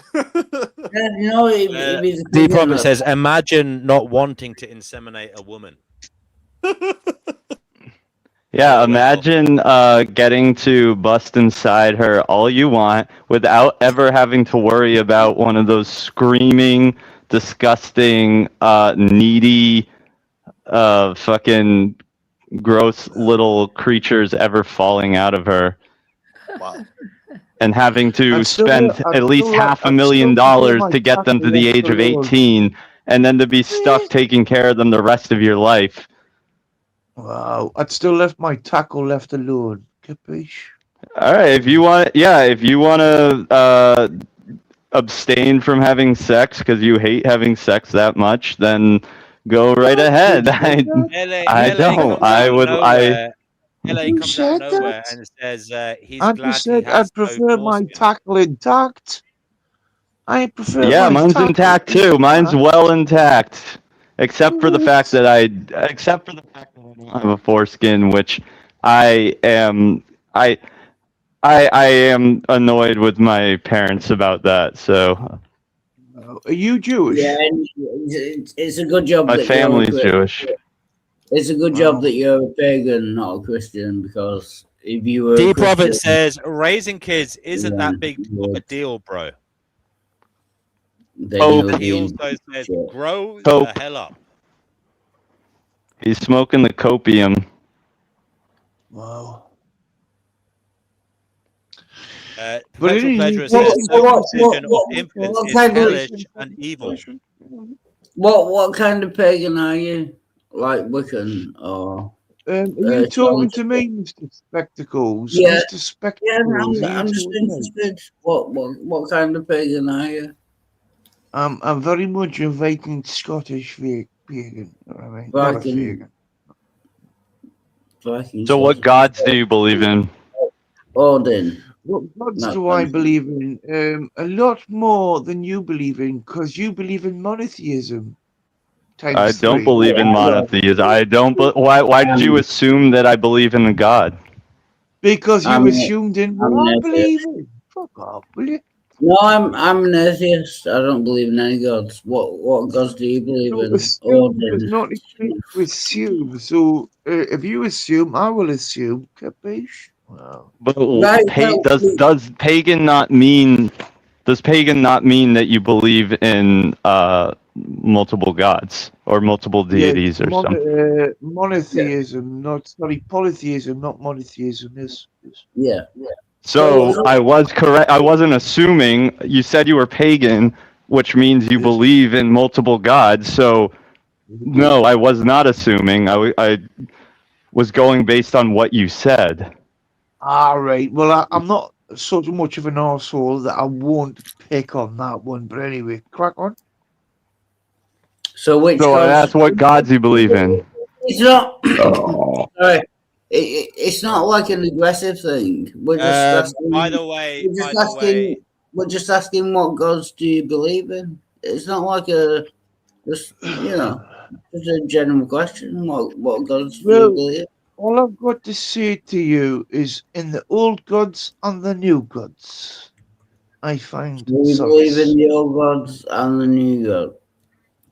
So you believe in every god that's ever existed. Gods, plural, yes. Sorry, guys. Well, the two drunks, just be quiet for a moment. D Prophet says, LOL, atheism is so cringe. Imagine that a tapestry of complex systems working together with such precision is not in some way sublime designed. Imagine being that stupid. D Prophet, would you like to come on and talk about that? And Kenny says he has just arrived at his date in Hackney. Nice. Well done. Good luck with that. Hear that, Chippy? He's in your neighborhood. Yeah. So in the old gods, I'm still waiting for an answer to my question. What gods do you believe in? Being a pagan, as you are. If Chippy gets annoyed of you for being drunk or drugged up, you will be kicked off the show. So try and appear at least. At least try and have a semblance of sobriety. Like I'm trying to tell this fellow. Sorry, I think that was a valid question. What gods do you believe in? I think that was a valid fucking question. Prick. Again, I'm answering. I believe in the old gods and the new gods, both plural. Gods. Right, the good gods and the bad gods, the happy gods and the sad gods. Name the old gods and the new gods.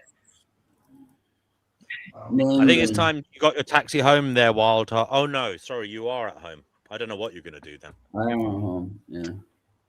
I don't know what to say then. I don't know why I'm being unconscionable or I don't know why. I don't know why you got a problem. I'm asking him. He's obviously being obtrusive. I've told you many times. I believe in the old gods and the new gods. I've told you many times. Name the. Okay, that's fine. So name the old gods. D&W, I have a question for you. I'm gonna kick you both off in a little while, and when you come back from your rehab, you can come on when you're sober. How about that? I'll tell you what. You have fun with him anyway. Crack on. Old gods on the new gods. Goodbye. Right, old gods. What are the old gods? All right, he's gone. I have a suggestion, D&W, that would help. Go on, PP. So I would suggest that just have a very specific set of criteria before hosting that ensures that people are clearly fully cognizant in how they talk and behave before coming on in a very obvious way. That's a good criteria to have, I would say. That doesn't require interpretation. Yeah. Wildheart, when are you going for your rehab? When are you going to the drunk tank? In the next 2 weeks, and I do apologize. I'm not trying to be like obtrusive or. Well, it's just I want you to know it's incredibly annoying. I want you to know that, so that you know how bad it is to be a drunk. So you know it's not good. Just you need to know that it's not good. So that when you take it seriously, you've been given a chance. You're still young, and you've got your whole life ahead of you. Don't continue down this road. Yeah, I'm actually not that young. I'm 44 years old. Well, you know that's young enough, isn't it? That's young enough. But I do apologize for being. I didn't mean to be aggressive. It's just when someone like that comes up and says, "I believe in the old gods and the new gods." All right. You know what I mean? Okay. Now, I didn't mean to be. I didn't mean to be aggressive. Okay, now mute yourself, please, and we'll talk to you in a bit. Thank you. All right. Thank you. Who is bursting at the seams, wanting to say something? Me. Go ahead. Dude, sorry, beg your pardon. I don't think it's your best interest to have all these stupid drunken men on here shouting off all the time. Well, you see, it is what it is. They're at that stage in life and they're trying to get help, and we don't want to push them to the shadows without giving them a little bit of advice, do we? Well, the good way to do it, like I said on my channel, is I just have a lot of time frames, approximate, like a few minutes at a time. And then I just pop in and be like, okay, so what did you have to say? So basically what I do on my lives, I direct the convo to where nobody talks over anybody else. That's a good way to do it, because drunks, they'll be the only people that talk over anyone in that case, in those scenarios. Okay. So you can sift them out pretty easy. All right. Well, goodbye, Wildheart. We'll see you next time.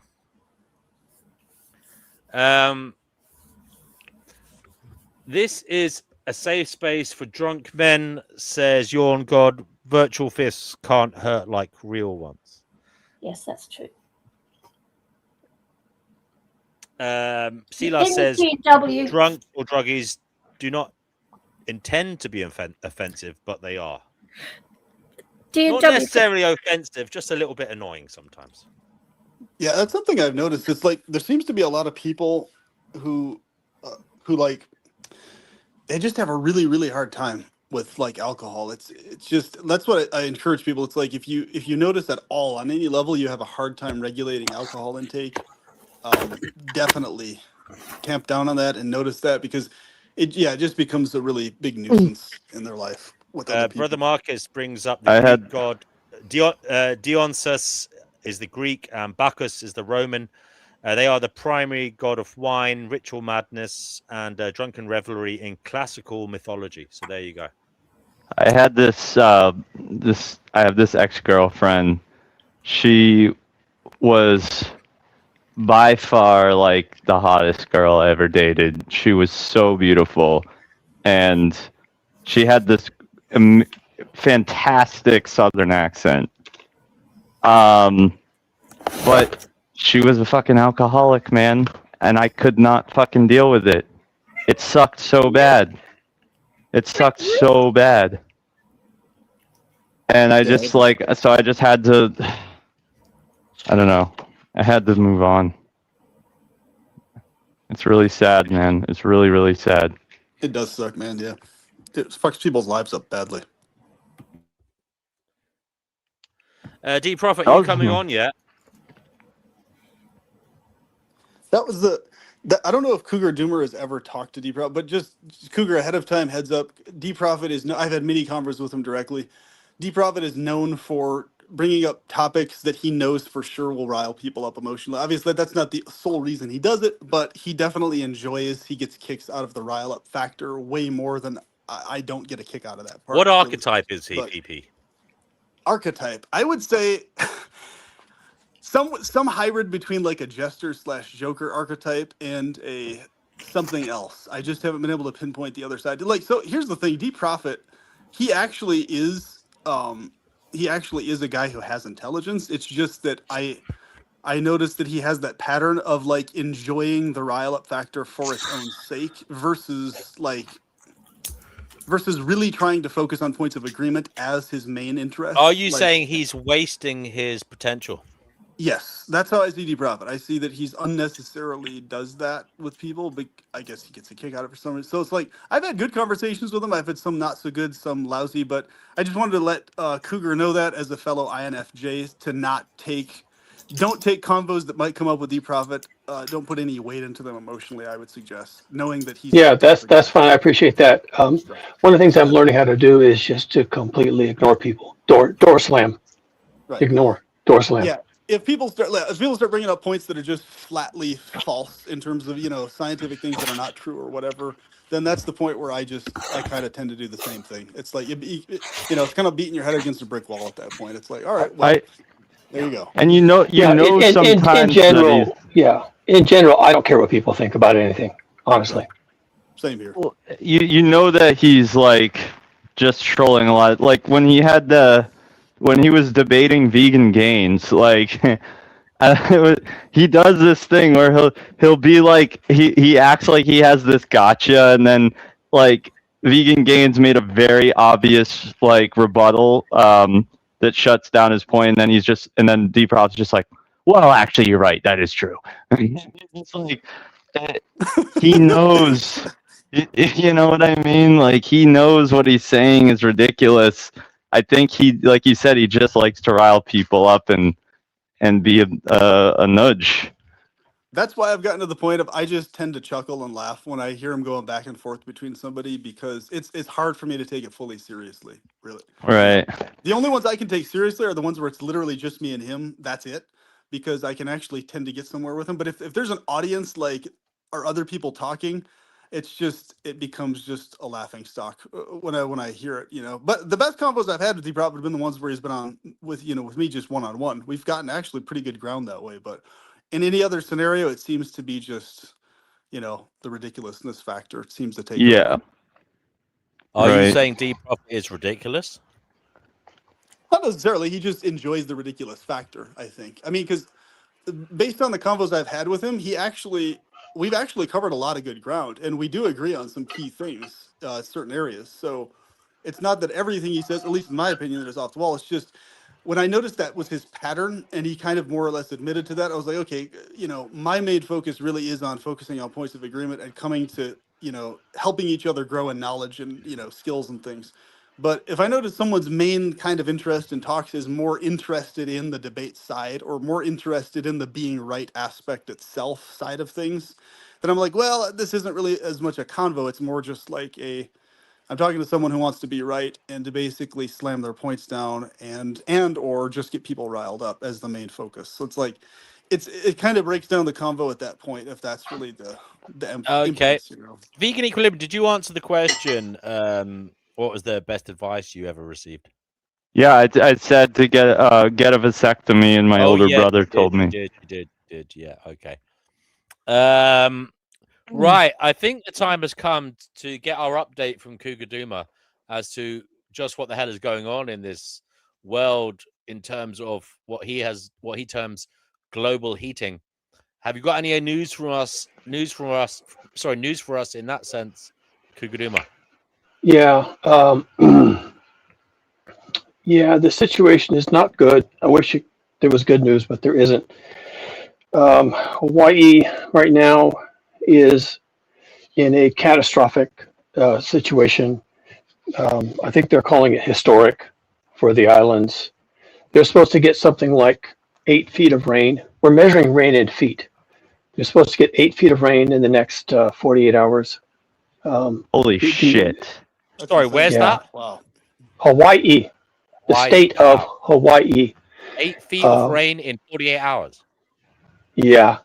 Bloody hell. Bloody hell. That's what they're saying. They're saying bloody hell. And I don't want to go into the details. If anybody wants to learn any of this stuff on a deep dive, just go to my channel. I do videos about once a day. I haven't done one today, but I generally cover topics.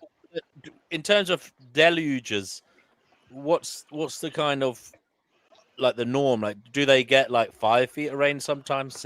What is no. They do occasionally get hurricanes. Well, they're called typhoons in the Pacific that loop up from Mexico and go north instead of west. They get but they're generally pretty weak, because by the time they loop up into the Central Pacific where Hawaii is, they tend to lose steam because they've left the equatorial waters behind. But this is not a hurricane. This is it has many of the trappings of a hurricane: really high winds, torrential rain. But what this is coming down from the north. I guess it's worth talking about. This is a new phenomenon for the Earth system. This is a cyclone. Just call it a cyclone. It's a spinning wind. It's not a hurricane because it doesn't have hurricane behaviors. So and why is it not a tornado? Because it doesn't have a funnel? No, it's not a tornado. It doesn't have a funnel. If you know what a hurricane is, they're wide area winds that circulate at high speed, and they have a large eye, and they can be 50, 100, 200 miles, 500 miles across. but they're circular. They spin. Okay, they're spinning winds. They're cyclones. And this one came from the north. And the reason why it came from the north is because the northern jet stream, which determines a lot of the weather in the northern hemisphere, the northern jet stream is basically blown to rat shit, and it's spinning off cyclones, and they are coming from the north. This is angular momentum from the jet stream that is breaking off. So it's like spinning shrapnel as the jet stream basically is unmade. So this one came down from the north. It brought a cold core with it, so it came from the Arctic, and it's sitting to the west, northwest of Hawaii, and it's just churning in place. And it's bringing in warm, moist air from the South Pacific, and it's funneling it in a continuous barrage, like a fire hose, right over the Hawaiian Islands. And the combination of the cold core, the high rotation from the jet stream, and the really warm, really wet moisture from the South Pacific, which is kind of having a maritime heat wave, that combination is turning out to just be completely ruinous. And they've had a storm since yesterday, and it's supposed to proceed through Sunday and end on Monday. And they're projecting total rainfalls for some places. This doesn't mean the whole thing. In fact, they're not even sure that this is correct because it's so off the chart. It's almost like, what the fuck? Okay, they're having a what the fuck moment over this. This is absolutely batshit crazy. I can't believe this is crazy. No, this is... LA says we're all going to be dead by the end of August. I don't know why he's saying that. Okay, so the island of Hawaii, the Hawaiian Islands, are in the crosshairs. They are absolutely going to be bombarded, and we'll know sometime on Monday afternoon how they got through this. And they may not. There's several reservoirs that are expected to fail, just completely fail. The water's going over the top, and that's it. They're fucked.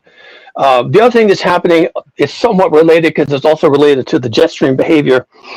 Is that California and eventually the rest of the lower 48 states is heading into a monstrous, historic, troublesome, amazingly bad heat wave. They knew this was coming, but all it's done is gotten worse. We're going to be getting temperatures on the western half of the country that will be record-breaking temperatures if it was summer, and it's not. It's early spring. So it's going to be 110 degrees in Southern California. Where I live, it's probably going to be close to 90 or 95. That's a hot day in summer, like July. And we're in big trouble. The entire country, I saw a map just today, an update of a map, temperature map today. And the entire country, the entire lower 48 states is going to be above average temperatures. And some of the places are going to be extremely, catastrophically above average temperatures. So there could be lethality associated with just the heat. Is there a volcano erupting there as well? Brother Marcus says volcanic fragments rain down as Hawaii's Kilauea volcano erupts. I don't know, and I don't think rain has anything to do with the lava flows, if there is one. You know, they're really hot. I mean, is that a problem? Is that dangerous that there may be a volcano? Is there a volcano? I don't know. Is that happening now, Brother Marcus? Life abolitionism, Brother Marcus, do come on. Links in the live chat, and it's under the video for everybody who wants to join. The link is under the video on YouTube. You can see it there in the description. And I have so once again, I'll finish up here because I have to get back to work. I'm wiring my basement. I'm not a doomer. The things I'm saying are not doom. This is data from the National Weather Service, the Storm Prediction Center, NOAA, the satellites. It's just there, folks. It's just there. It's just there. It's happening. Okay. It's like walking out of your front door and seeing your neighbor's house on fire. That's data. Okay. Shit just went down. Okay, Kugaduma, don't go too soon because there's a man here who says we shouldn't listen to you. Damn that boy Vital, aka D Prophet, aka late show. You're on the Finding Gnosis show. What is it you'd like to say, sir? Can you hear me? Yes. Yeah. I would like to just say peace be with everyone. I don't know what PP is talking about. Peace be with everyone. You don't know what PP is talking about. Is that what you said? D Prophet, are you there? He's muted himself. We can't hear you, D Prophet. Can anybody hear me? He's gone. Kuguduma, can you hear me? Yeah, I can hear you. Okay, well, I don't know what happened. PP disappeared and D Prophet just went silent. Yeah, you're the only one I can hear, for what it's worth. Brother Market says officials say the latest eruption at Hawaii Volcanoes National Park has sent lava shooting up to 1,000 feet high, prompting road closures and warnings as ash Who's down here? and volcanic debris drift into nearby communities. So they have that on their plate as well as the heavy rain. What? It's my jeans that I've only ever washed once. Put the dryer. They've been in there for like 2 seconds, honey. Okay, D Prophet. D Prophet is trying to run his family and speak on the Finding Gnosis show at the same time. He's multitasking, but he has just muted himself. LA, are you coming on here? I want to talk to you, LA. I think you got the wrong end of the stick yesterday. You thought I was trying to sabotage your stream in an act of malice. I was actually trying to do something fun whereby your stream would be shown on my stream and we could talk to each other, but it didn't work out. It wasn't anything, you know, I didn't mean it as a malevolent act to annoy you. I was just trying to stream and interact. It didn't work though, did it? Okay, Nefarious Rockers, you're atrociously quiet. We got PP back. PP, aka Gnostic Antinatalist. What would you like to say? Hello, D Prophet. Good to see you. Hey, man. Yeah. What would you like to say, D Prophet? Great day. Just came in from the St. Patrick's Day parade. Got a fresh, brand new set of the brand new Ninja Turtles figures that just came out. They're looking fresh right here. These are the Stan Sakai turtles. Very, very, very stylish. And yeah, it was a great parade. A lot of free candy.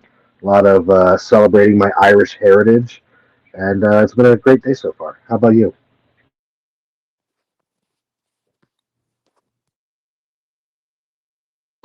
How's everybody else? Great, man. Yep.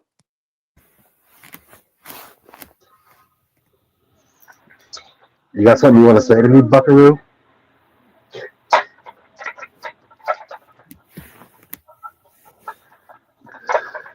Does anybody else have anything to say? I mean, I can speak if somebody wants me to, but I have something to say.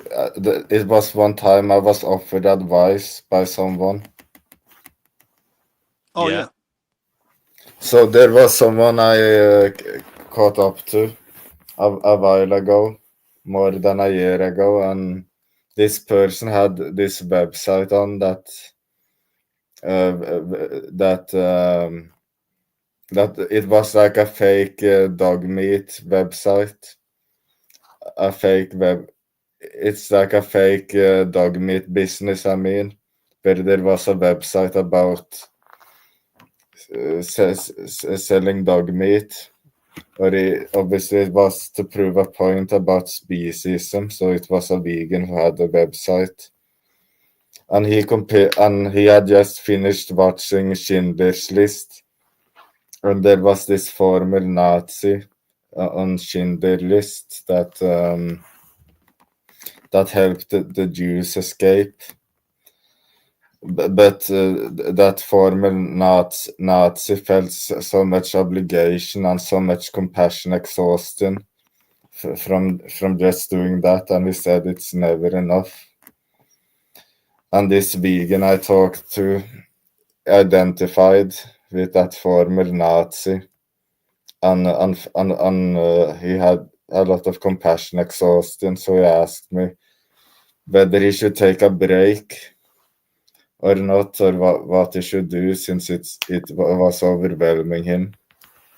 So I told him to take a break, and I think that was good advice. I told him. Yeah, I think so. Thank you for that, Nefarious. LA, you're on the Finding Gnosis show. What is it you'd like to say? What is the best advice you ever received? Who told you, and what effect did it have on your life? Well, I didn't receive it directly. I would say just listening to Ayn Rand's philosophy about rational selfishness and ethical egoism was probably the best quote unquote advice I've ever received. Basically, have self esteem, not to be a sacrificial animal, not to put other people's needs before your own, and that your own happiness is the greatest moral achievement. And that basically man is I don't know. I don't want to go too far with it, but a man's life and his virtue or his happiness is it should be the focus of his own, like his own ethics and values. His happiness and his values, not other people's values. Cool. So yeah, I think that really just was a paradigm in a way that I used to think, and now I don't do anything unless it's in my rational self-interest, or if it's mutually beneficial, that's fine. But it's not going to be me sacrificing to make somebody else happy. Good point. And how does that win you friends and gain you influence? Well, it's protecting me from having other people take advantage of me, because I used to think that it was wrong to be selfish, and meanwhile, these people who tell you to not be selfish are being selfish themselves. Very true. It's like, somebody saying they want to borrow money, or can I have your whatever? Can I have your shoes? And it's like, oh, you're no, you're being selfish because you're trying to extract from me. So you're selfish, and I'm going to be equally selfish and say no. No is a complete sentence. There you go. It's hard to break out of that too, because a lot of people, they really try to emotional manipulate us, don't they? Right. That is the root. That is the root of altruism. That it's based on guilt. You basically have to live your life as a sacrificial animal to make other people happy. Yeah, it's very hard. Why do you think that? Why do you think a lot of animals are altruistic? I don't think animals are altruistic. I think that animals. There's a lot of evidence. You've never seen an animal. Animals do what is they live according to mutualism. They don't sacrifice themselves to others. Give me one example of an animal that sacrifices itself for another species. Okay, I literally posted a video, I think it was today or yesterday, on my story, which is all examples of interspecies altruism.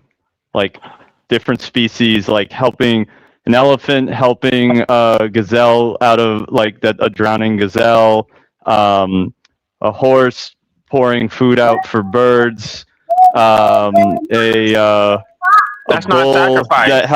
A bull that helped a turtle, a turtle that was on its back could walk, helped it flip over.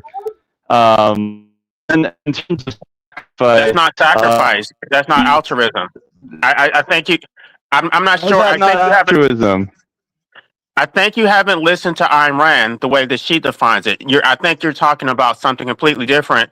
To say that you can't help anybody ever. That's not the way that she's using the term altruism. Altruism is a completely different thing. It's just putting other people's needs before your own, and basically saying that you don't have a right to live for your own sake, that you should only live for others, which is what so many people have been telling me. Stop thinking about yourself. Stop thinking about your own misery and focus on helping others. No, that doesn't cut it anymore. Well, I guess my understanding of altruism was just helping others in general. That didn't necessarily have to be some great sacrifice. I think that sharing, isn't that considered altruistic? I guess we're just not agreeing on terms here. We got to agree on the terms of altruism. I'm using it the way that Ayn Rand used it, and it's. I'm not familiar with how she used it. Ayn Rand isn't an authority on anything. Okay, but if you subscribe to her philosophy, then I don't consider myself an objectivist, but I do agree with her ethical egoism.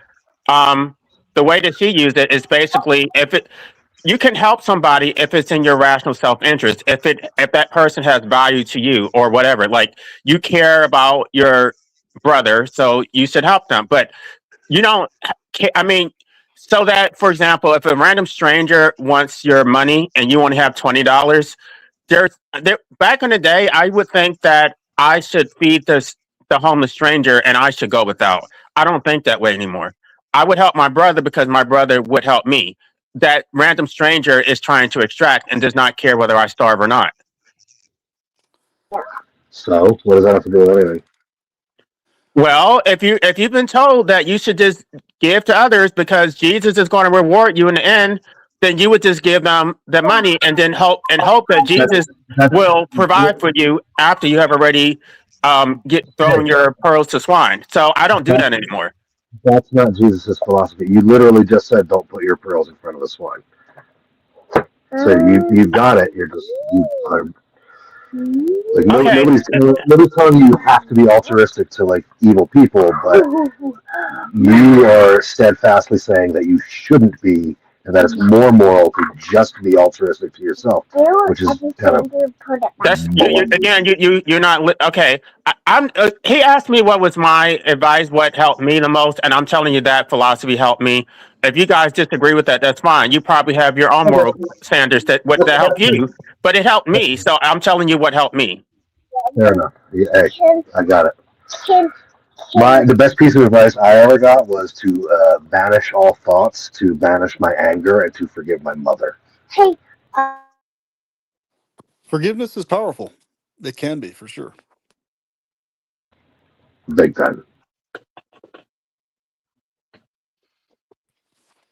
Can be very healing also.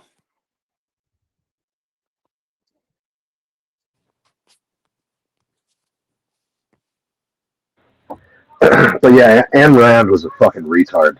So I'm really sorry that you fell into her philosophy as like a way of life.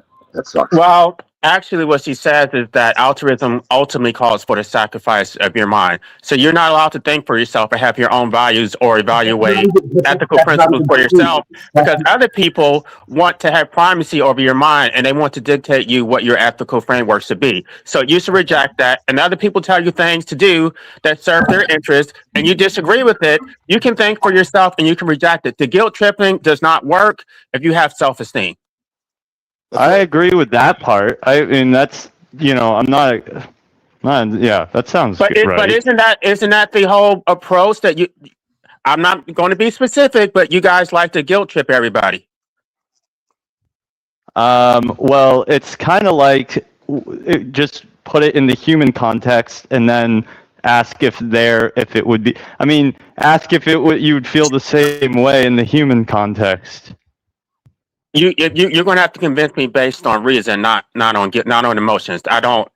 That's not emotion. That is reason. It is based on reason. And what's funny is you're always going on and on about, animals get the right to this and that, but we don't. Like, is that not a guilt trip? Is that I'll go vegan when you become an anti-natalist and you start posting anti-natalist stuff. It's not a guilt trip. You're such a hypocrite, dude. It's not a guilt trip. It's not a guilt trip because I'm telling you that if you want something from me, this is my demand. Otherwise, I'm not going to do it. So So I don't have to guilt trip you. I'm just not going to do what you want me to do. I'm gonna use emotional blackmail against you if you don't change. That's the whole same thing. But you're the one who's asking me to do something. You're the one who's asking me to do. You initiated the request because you're asking me to do something, but you don't want to receive. I'm not talking about you because no, you're not even. And actually trying to convince someone not to kill someone else. Like, okay, how hard is it? How hard is it to abstain from procreation? You want me to do something from procreation. I'm not talking about you. I had that debate with Vegan Gaines, and he wanted me to do something. Yet he didn't want to give having children. He's not having kids. He would not endorse anti-natalism on his channel. Yet he still wanted me to do what he wanted me to do. That's not how this works. It's going to be mutualism. It's either going to be mutual support or mutual indifference. You can't manipulate me because I have self-esteem. Go try somebody who doesn't have any self-esteem, and they can feel guilty and capitulate and do whatever you want them to do. You can't manipulate me like that. That's great. I'm glad you have self-esteem in murdering defenseless little animals. You should be I'm really glad proud of they have yourself. self-esteem because they're breeding.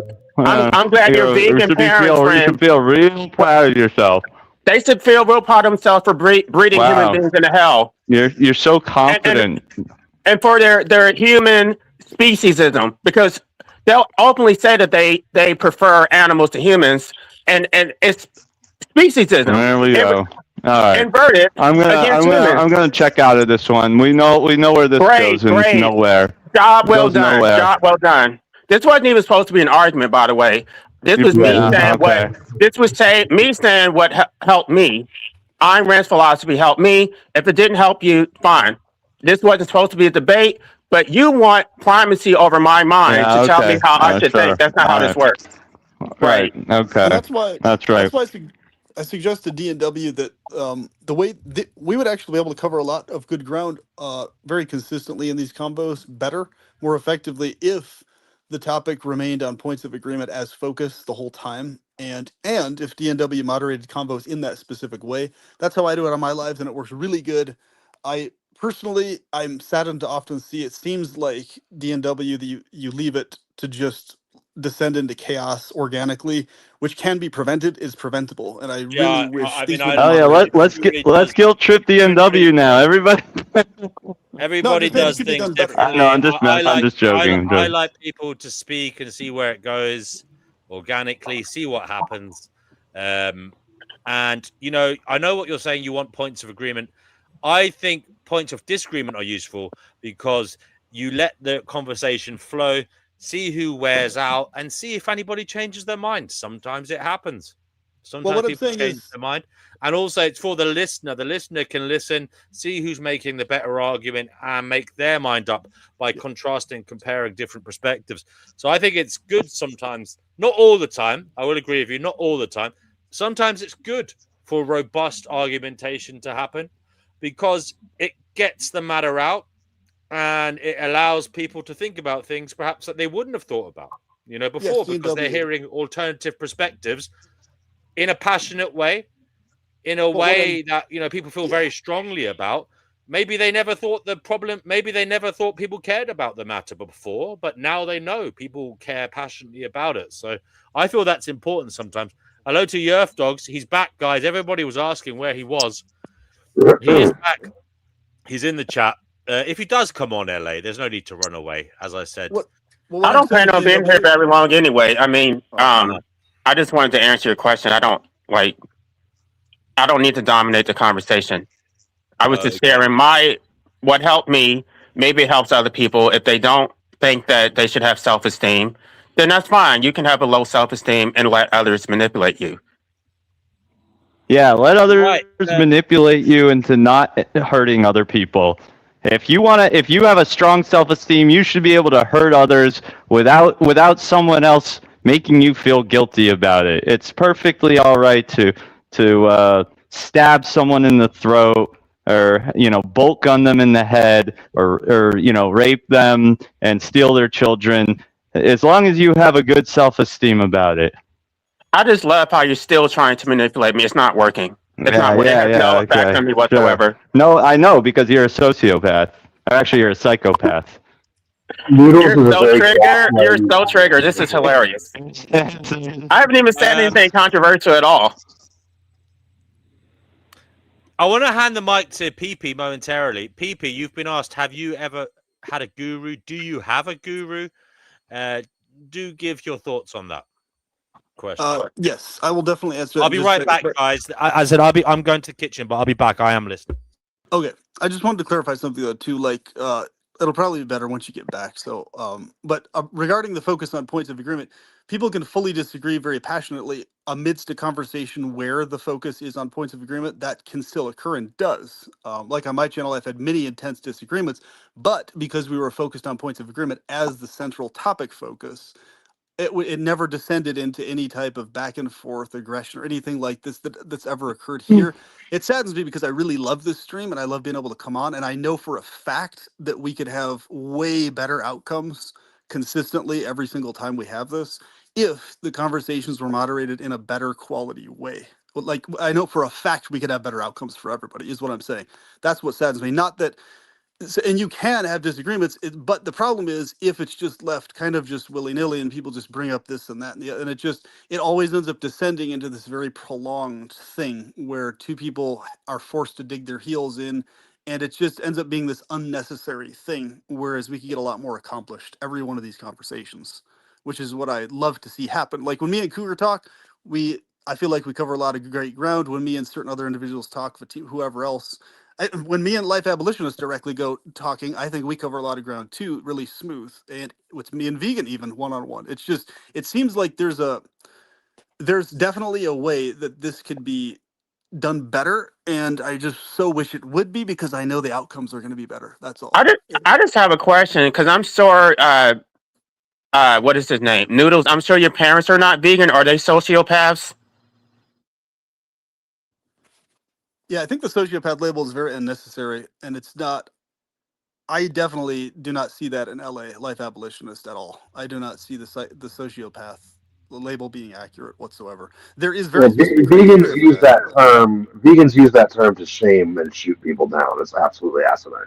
Right, guilt tripping. The same thing. That's what I was talking about. It's like you watch the video, and then you feel guilty about it. You don't think. You don't even consider whether going plant based is actually going to do anything, or maybe there's a better way to curbs factory farming. It says no. You watch the video. Now you have to do everything they say. You're not allowed to make any value judgments at all. You're totally enslaved to whatever they say because they're speaking as proxies on behalf of the animals, and you just have to do whatever they say. And if you push back, you're just a moral monster. You're a sociopath because you don't allow me to control you and manipulate you. But I could easily say the same thing. I could easily say, oh, if you really cared about animals, you would be an anti-natalist because humans harm animals. But they would never submit to my manipulation. They would say, no, I can still procreate and just go plant-based and pretend that I actually care about animals. Yeah, the term sociopath specifically has to do with in the accurate terminology of it, how specific people treat other people and why, and due to the specific malfunctioning brain chemistry. When it comes to dietary stuff and things like that, the sociopath label either or has nothing to do with that. That's an entirely separate series. So even if someone is a mean person or a cruel person, that still doesn't mean sociopathy. Sociopathy is a very specific thing, that people need to understand what that actually means instead of throwing it around loosely. It's very important.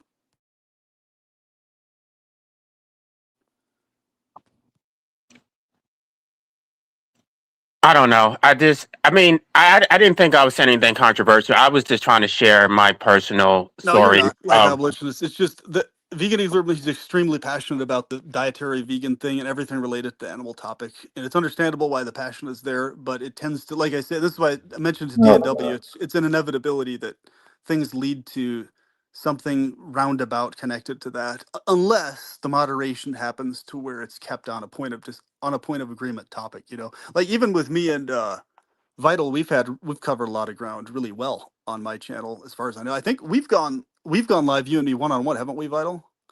I think All we right, have. PP, enough. I know I'm inadequate as a moderator. Fair I enough. don't even like talking about it because I know how the conversation is going to end. It's going to end up ugly. Like nobody knows what people eat behind closed doors. So why is this even brought up? Like if you're going to ask people what they eat and then they tell you, it's like you're looking for contention. Yeah, it's just an unnecessary thing to focus on personal LA, things. Yeah. LA does have a victim mentality, and he does talk about something that makes no sense to me. He wants to be born and hates. He wants to not be born and hates the world. That's how it seems to me, says William White. But see, that's an Great. example. That's something that LA is just going to have to defend himself on unnecessarily. That's what it's not. You guys understand my point. I don't. You get it. What I'm trying to get at. Right. So this is what I'm saying. This is the primacy. This is the anti-human speciesism. That it's okay for you to have empathy for other species, but for you to have empathy for yourself or members of your own species, that is unethical. You should be a sacrificial animal. If I talk about myself, I'm whining, I should just get over it. I'm a victim. This is what there's no empathy. It's just, you should just lay down and just do whatever they say and not think about yourself whatsoever. And if you actually went along with my solution, I would not exist and I would not be consuming anything. So you would actually get what you want. But if I go their way, I still have to exist and I don't get anything out of it. So why wouldn't they just give me what I want? Why wouldn't they just put me out my misery so I wouldn't be consuming anything? Like, it's a win-win for everybody, right? I get what I want, you get what you want. Yeah. And regarding the actually, that's interesting. The question you asked about the guru thing is actually connected to the same topic as well, about you know, focus on points of agreement, focus on teamwork type stuff in conversations, especially on lives. But basically, that whole guru thing is a really deep, long topic that I have a lot to say on. For the most part, I don't advise people to get into any type of formalized guru, mystic, anything at all, because it leads to various types of cults, either direct or implied, and it's just not a good dynamic for the most part. What most people term guru disciple dynamics are not healthy, because they lead to more of the same thing, the disagreements, the squabbles between people unnecessarily, totally pointlessly, in my view. There's very Well, few actual genuine gurus in the world. Yeah. Well, Pastor D has already agreed to help me. He basically said that once I get my nonprofit established, he's willing to help me raise money. So that was Cool. actually constructive. So I'll take criticism from somebody who's actually going to put in the work or actually help me to accomplish my goal. But if you're just here to extract without providing anything of value, I'm going to reject that outright.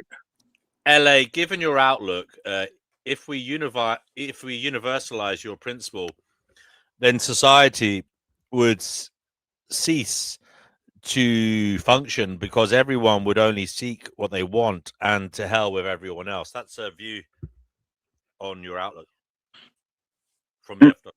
No, you would do what is in your, everybody would be doing what is in their mutual self-interest, which is actually better for the collective. You can't claim, the state cannot protect the interests of the collective without protecting the interests of the individual. There is no such thing as the public or the collective. It's just a collection of individuals. So what is in my interest is presumably in the interest of everybody else. If you respect my rights, and I respect your rights. Like the public and the collect, those are nebulous terms that are used for authoritarianism. Or it's like it's something that is undefined and undefinable, where you get to have the most egregious government overreach, and you justify by saying you're protecting the public. But who is the public? Am I not a part of the public? Do I not matter as an individual? Yeah, you definitely do. This is something I agree with you, Earth Dogs here. I personally don't think there's anything wrong with discourse that leads to disagreement in a civilized conversation, because I think we have to grow up here. We're adults. We're coming together. We have our subjective experiences and outlooks, and when we're talking, we're communicating our outlook in a public sphere. And when you do that, when you make a public statement, you should be open to others disagreeing with you. Now, it doesn't need to degrade into abuse. I agree with that. People need to stop taking things extremely personally and listen to others, talk about the ideas rather than who's saying them. That's stellar advice. And the only way that can happen is with good moderation, DW. That's the only way that can occur. Yeah. What you just said. Yeah, well, feel free to moderate, PP. You are a piece of the furniture here. I expect everybody to chip in when things are getting a little bit heated. I can't. Well, does he have moderating privileges? Well, no, I mean, like verbally, you're here, aren't you? You can say, "Hi, guys, calm down." You know. So here's the thing. I want to run a test with this. So is everyone okay if I actually start moderating this chat the way I do it on my own live, so you can see what I'm talking about?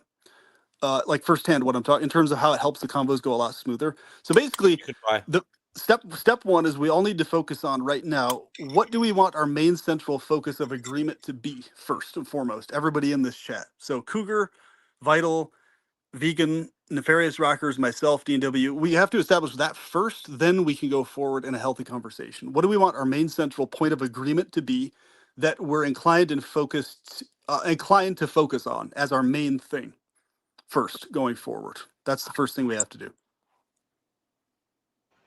And if there is none, there's really no point in talking with other people if there's no point of agreement at all that we can focus on. Otherwise, it's just going to be back and forth. That's it.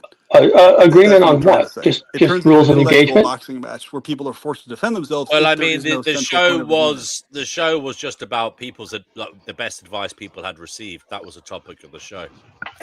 Why would you platform a personal attack on me to show a comment that says I'm a comment? Why would you like post that so that everybody can see it? Oh yes. Did you take that as a personal attack? Sorry, I agree. That is the type of comment that would upset you. Sorry about that. I have no good excuse for that one. I do apologize profusely, and obviously you and your Earth dogs don't see eye to eye. He does say you pivot from this to that for your argumentation, and you always guard your outlook despite the banality of it. Sometimes he views you as selfish. I've already said I'm selfish, so we can agree on that. Everybody should be selfish. Yes, everyone is definitely hyper-technically selfish for sure on various levels.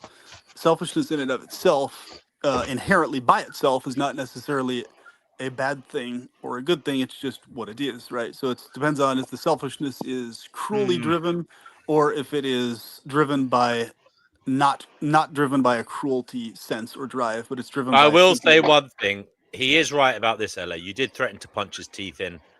Not a good thing. No, what I said was that he should debate me in person so that when he does make these comments, he wouldn't make them because his teeth would be on the ground. That's what I said. So you can say it on YouTube. It's not the same thing. Wow, someone's drilling. Sorry guys, me. I'm bad. I'll mute myself. Okay, but LA. Why would you get that aggressive? Why would you make that kind of an announcement on the internet that you'd punch his teeth in when he is just talking about your argument from an? No, he's not. He's bringing up personal details and weaponizing it against me and trying to, I guess, humiliate me. And so I basically say it to my face. If you want to debate I know what this is about now. I know what this is about now. I know what this is about. You said he brought up things that weren't true. And I can say it because it's not true. You didn't fail the bar exam. And you feel that he said that and it's not true. And it was unnecessary because you never said that. I never said that. He just I get that. made an assumption based on the fact that I have a law degree. That did upset you. And okay, understandable, really, in that, you're saying you never failed the bar exam. There's no need to go there. And that's why you got upset. Okay. Well, would you be open? As I say, going forward, we're all adults. Hopefully, people can talk and not resort to making threats or making statements that are untrue or personal attacks when we're just talking about ideas. We can resolve this. We can resolve this by not. I don't have to talk about him at all. He just should not address me. Well, and then you don't have to talk about him. Just talk about the ideas. No, but he's always saying stuff, so then I have to respond. It's like, just leave me alone. Why do you have to? The first thing he does when he comes in here is LA. Like, what the hell? What about all these other people on the panel? Why doesn't he ever address them? Yeah, so that's what I'm saying. That could be moderated out also. That from being able to happen. Actually, it's really not that difficult. The best way to do that is to ensure that people are. Do you believe in censorship, PP? Moderation, definitely yes. Censorship, no. So there's a difference, though. Moderation This is like a public square. It's like a bar room. I mean, people can come in and say what they want. You don't have to take it as gospel. We're all adults. He can Nobody has say to. whatever he wants, but when I respond, then everybody gets triggered. So if he goes low, I'm going to go to the Earth's crust. I'm not going to hold back. He's going to get the net. I'm going to go even nastier than he goes. Yeah. So the idea basically, the only way to prevent that, including with me, with anyone actually, is if there's a specific criteria of how people have to talk to each other in the chat when they discuss stuff, and that it Yeah. stays on the topic of mutual point Well, of I agreement mean, as it's very focus. hard because the rule is there. Don't get personal. Stick to the ideas. It's too Don't vague comment though. on the It's too person. That generalized. is the rule. We got to be more specific. It's too generalized because you see how it degrades in almost every chat, brother. That Yeah. keeps happening. It's a pattern, right? Well, And I'm only It hasn't happened yet. In fairness, I'm looking at the chat. It hasn't actually happened. People which are is good. they are talking about the ideas. Yeah, which is good for the most part. But the way to ensure Although, that, yeah, right. it's not The way- easy. Look, at the end of the day, there's some massive fractures in terms of, people disagree on highly emotive issues on this show, and so you're going to have some serious contention. There's going to be boiling points. There's going to be high strung emotions. It's going to happen.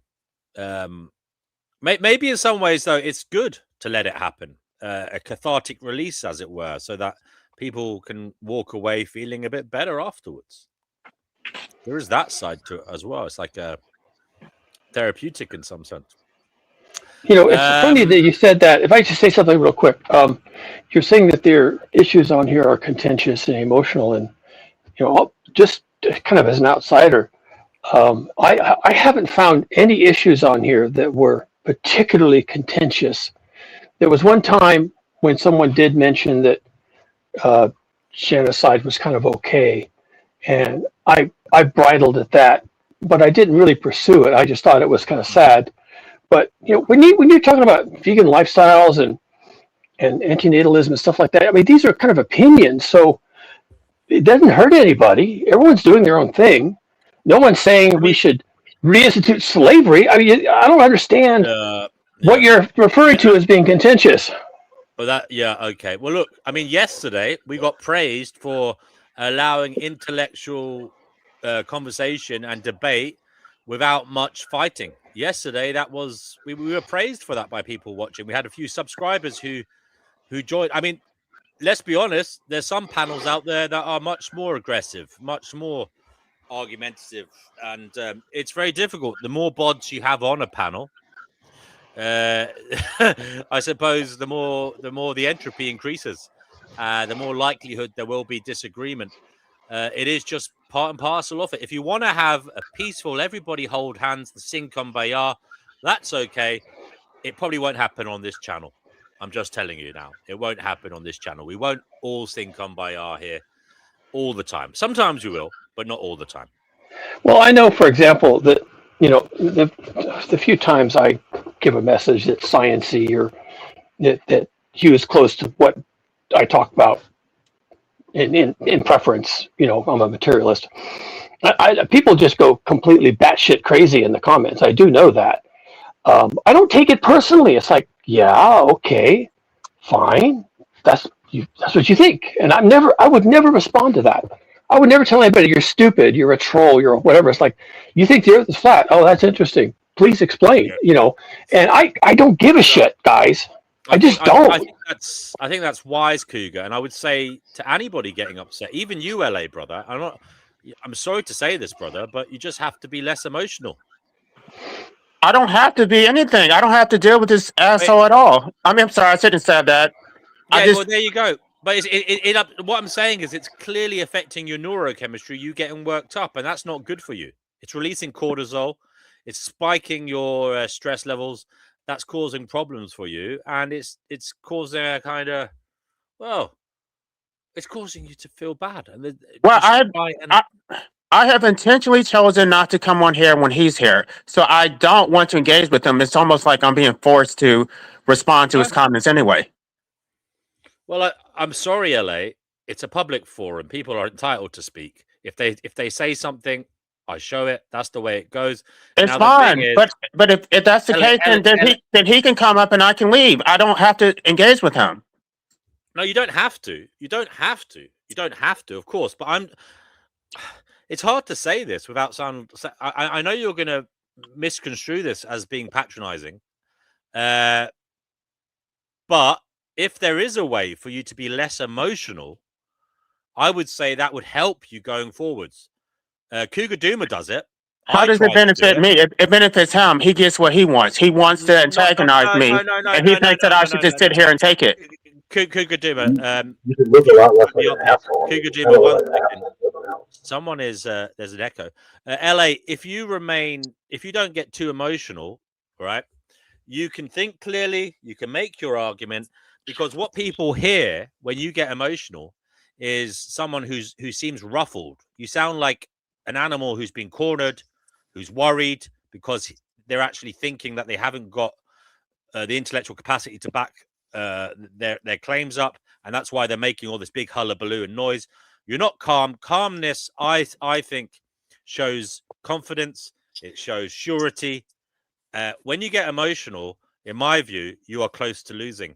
And it may not be, look, I'm not saying you have lost an argument. I'm just saying the person watching, the person viewing it, views emotion as a sign of losing your mind, losing your mind. I'm sorry, LA. I have no desire to talk about him anymore. Like if we can change the subject, but if we're going to talk about him, then this isn't about him. This is just in general about how to carry yourself. Okay, then am I acting that way? Am I acting that way towards anybody besides him? Cougar Doomer, what do you think? Not that I've seen. Because Cougar Doomer has said that he himself remains stoic, unemotional. He doesn't let it get to him. Cougar Doomer, what do you think of what I'm trying to say to LA here? I think it's a valid point, but I don't think it works as a point. People have strong feelings about things. I'm really worried about humanity right now. I'm terrified for what's going to happen to people, but I don't care. I can't fix it. I can't do anything about it, and so I just shut that part down. Now, if having strong feelings and then having strong emotions about those feelings is, I think I don't know where that goes. Strong feelings, especially in disputation and argumentation, strong feelings are just not going to work. I think communicating is really important. I come here to hear what people have to say. I really enjoy the conversations. And like I say, I don't talk to people outside of here, period, full stop. And so I really appreciate what's going on. And I don't hear any people saying anything that should require strenuous objections. Just straight out. These are reasonable opinions. And I think where people maybe get religious or, the lives, teachings of Jesus or something like that, right, and they freak out, right? And so it comes from both directions. I don't know that LA is off. He has some ideas that are maybe not mainstream or centrist, but so what? I mean, we like ideas that are coming from left field. This is important to us. It's important to me. I like hearing things that come from left field. I like it. I like, wow, that's trippy. And I may disagree with it, but it's still trippy. I like it. And this emotional attacks is just bullshit. You guys gotta calm the fuck down. So, I agree with you, Cougar. I agree with you. Now, I want to say something, guys. People are asking, where is the link to get on? Pinned in the chat. If you want to support the show, you can. Obviously, I pay for the StreamYard and all different things. You can send us an Amazon digital voucher. Just put in the email address, findinggnosissociety@gmail.com, in the recipient of the digital voucher. The link for the digital voucher is in the pinned in the live chat and under the video. Just put that email address in and give whatever you want. It's appreciated. That's the pin message. The link to get on the show to speak is in the description.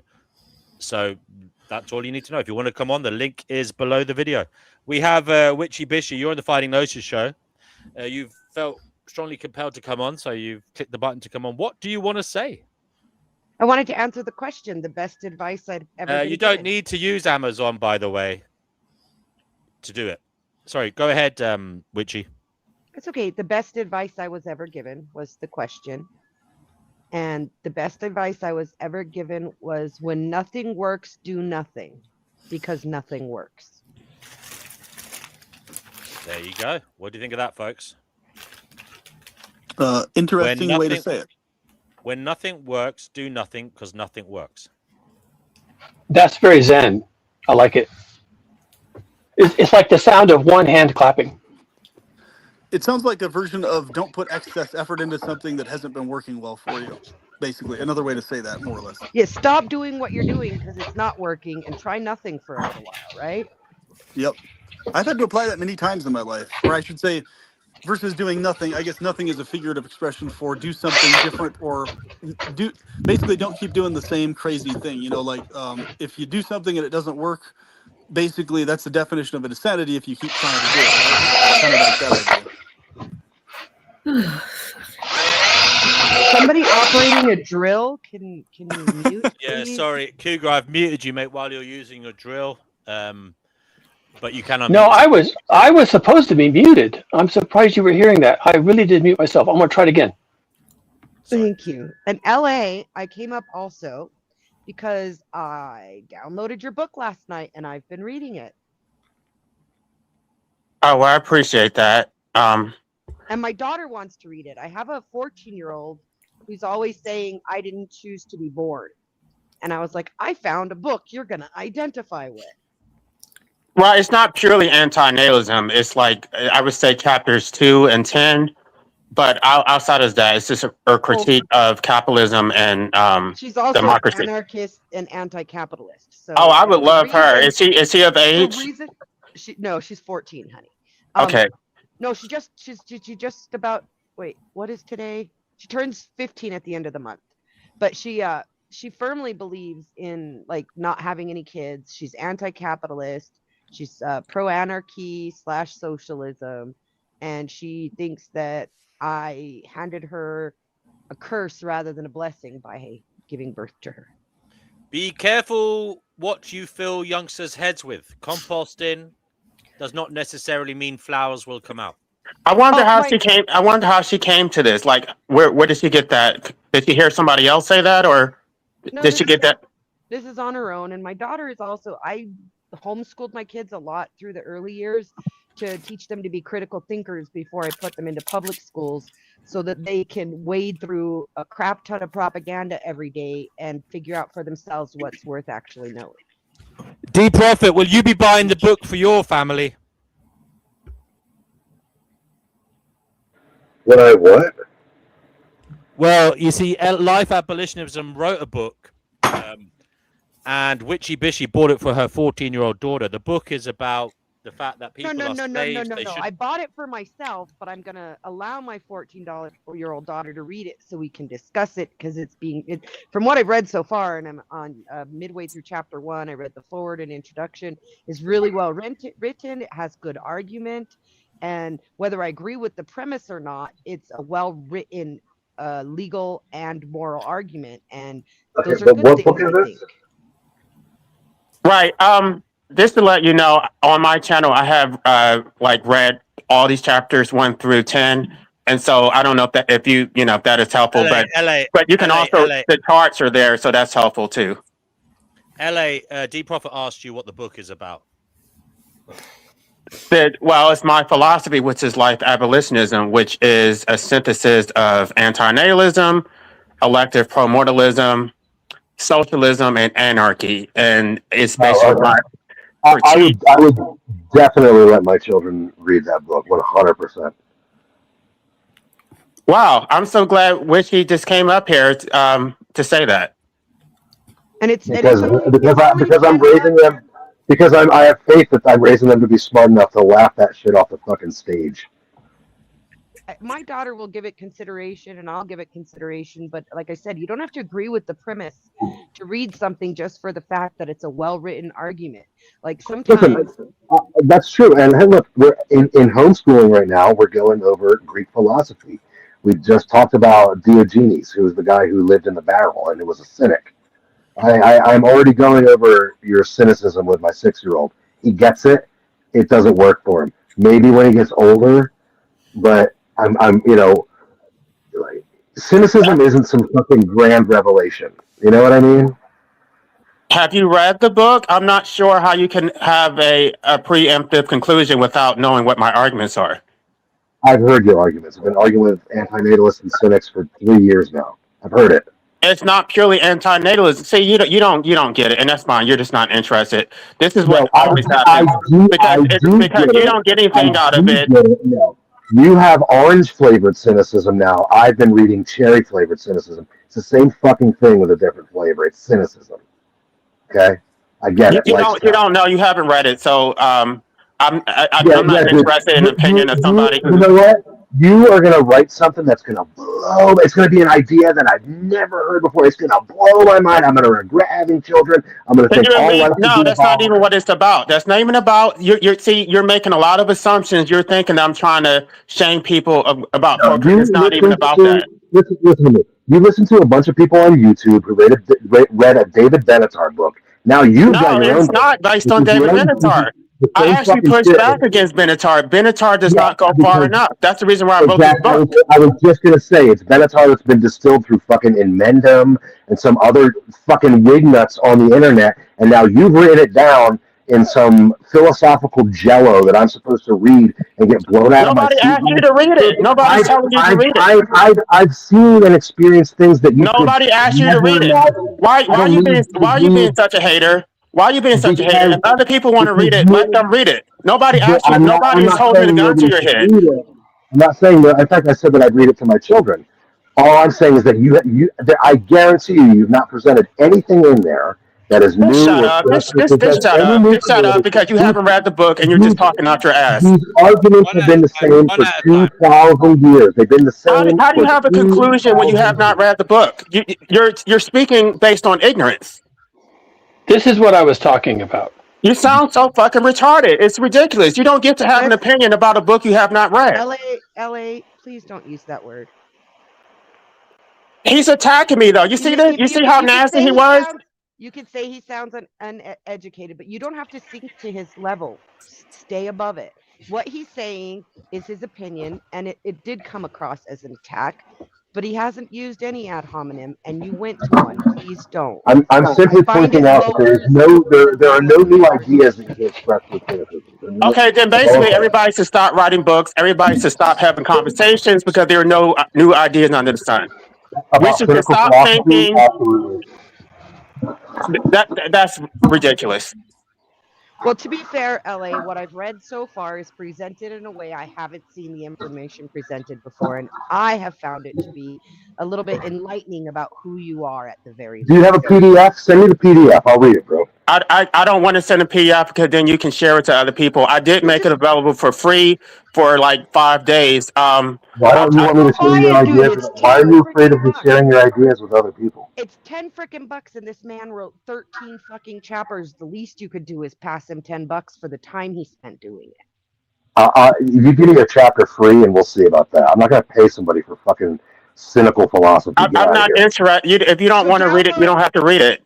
I don't think. Download the Kindle app and download it from Amazon. You get an hour of free sample time to read it before you purchase. And you can go to my channel because I've already read it, so you can actually listen to it for free without even having to read it yourself. 1 second, guys. There's somebody here in the background. Mr. Bila, would you like to wave at the camera? Put one finger up. Put your middle finger up at me. Middle finger. Middle finger. Middle finger. Okay, he's real. Mr. Bila, you're on the Fighting Gnosis show. What brings you here? All sorts, really. What brings me here is just really introspection, just trying to understand my mind, myself, and my thoughts. I have an analogy that I'd like to say, but I don't know if people want me to say it.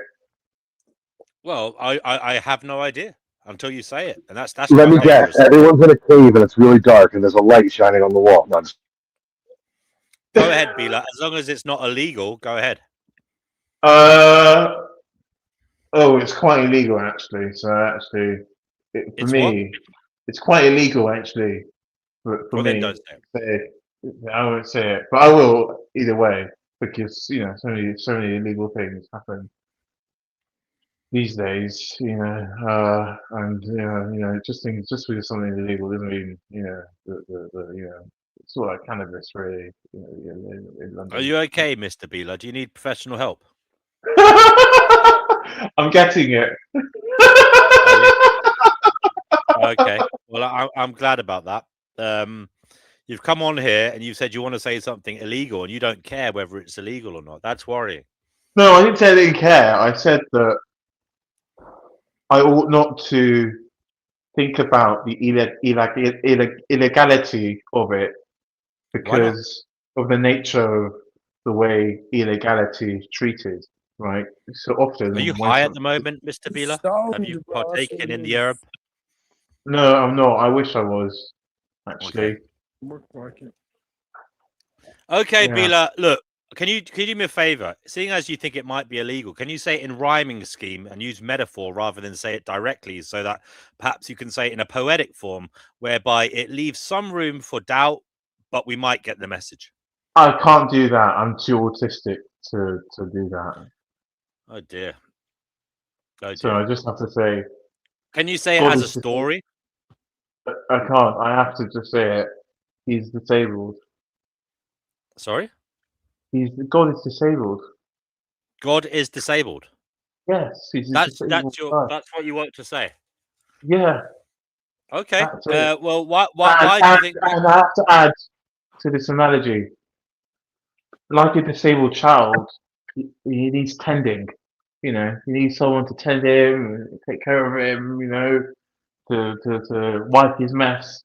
But the shocker, in this is that he made himself disabled. That's the This is shocker. so. And This is so heavy. what's even more shocking is that at any point in time, he can make himself undisabled. So you have to ask ourselves, what is he doing? He must mean he's disabled. Are This you is God's so. carer? This is so heavy. You checkmated God, bro. Oh my God, you checkmated God. It's so heavy. Are you volunteering as God's carer, Mr. Beeler? I am. I'm his favorite. Are you saying that God is as retarded as this take? Yes. I am. And my take, I mean my face. My face that I'm taking. Mr. Beeler, it's good to have you here. Yeah. It's an interesting, hypothesis. I don't know how we're going to prove it other than speculate on the matter. But in relation to the topic of the show, what is the best advice you have ever received? Who told you, and what was its effect on you? The best advice I've received. Gosh. I think it has to be my mum. And that's to take care of yourself. Often we don't take care of ourselves. I think that, let's put everything aside for a minute, guys. Let's take care of ourselves. I haven't been taking care of myself lately. I'm sorry to hear that. So it's good that your mum told you to take care of yourself. Yeah. And you're saying that people aren't taking care of themselves. You haven't been taking care of yourself. At least you're aware of that now, Mr. Beeler. How do you intend to take care of yourself now going forward, seeing as your mother told you to and you feel it's the best advice you ever received? That really, really hurt.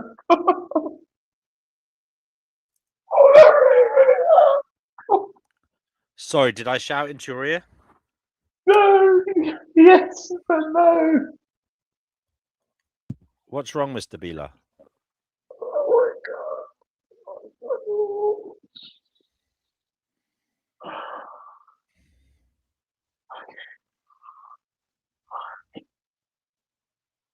Okay, Mr. Beeler. Thank you so much. We have set scales here. Oh, you stop it. Set Scales, you're on the Stop Finding it. Gnosis show. What is it you'd like to say? You stop it. You stop it. You stop Well, it. I guess if it was to stick to the question of the best advice, it would probably be not going to the military, which is something I seriously. So That is yeah. good advice. We don't want to Yes. get naked in those rooms. Gosh, sorry about that. Naked in those showers. Oh, sorry. Again. Oh.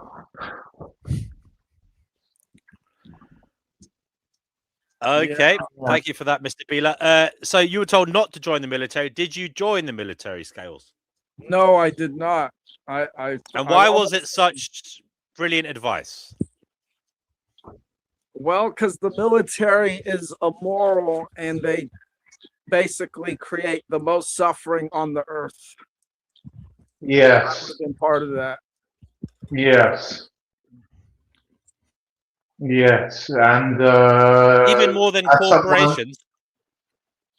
Yes, because it's the military who goes out and secures corporate assets overseas. Well, it's not these executives who are going out there and securing the resources like in the banana wars. It's like the Marines.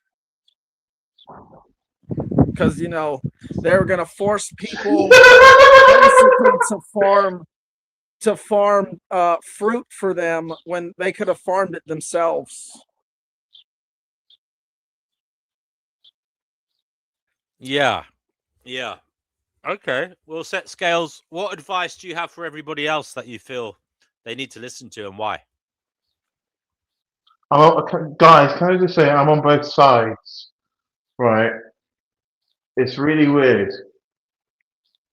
It's really weird, He thinks that I'm on his side, and I am. I am on his side, actually. I am, And I hate it when people aren't on his side.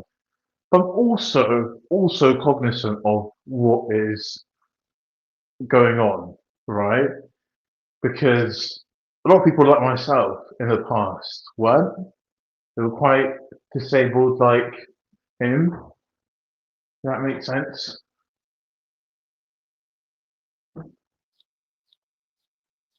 Does that make sense? Are you still talking about God, Mr. Beeler? I am. Even though I'm an atheist. Why did God create this strange reality and existence? My Lord. Oh Lord. Oh, he hates himself. Hates his own image. Because we look like him, don't we? It's a big you're saying God I look is like him. I look like him. I am him. I'm he. So you say God is self-loathing, and that's why he created him a mirror image of himself so he could hurt it. Yeah. Ah. But he loves himself so much. It's very strange. It's like a weird narcissistic personality disorder on a scale never ever calculated before. Why is it narcissistic? I mean, how did the narcissistic personality form? Because they say the narcissistic personality forms in childhood due to abuse. Who abused God? Right. Yeah, that question is just out of order. This is such a blasé human explanation for God. No response. So clearly from a human perspective. Hi, I'm a mentally ill guy. Here's what God is. D-Prophet, you may be illuminating us with amazing knowledge and wisdom, but we can't hear you because your microphone sucks.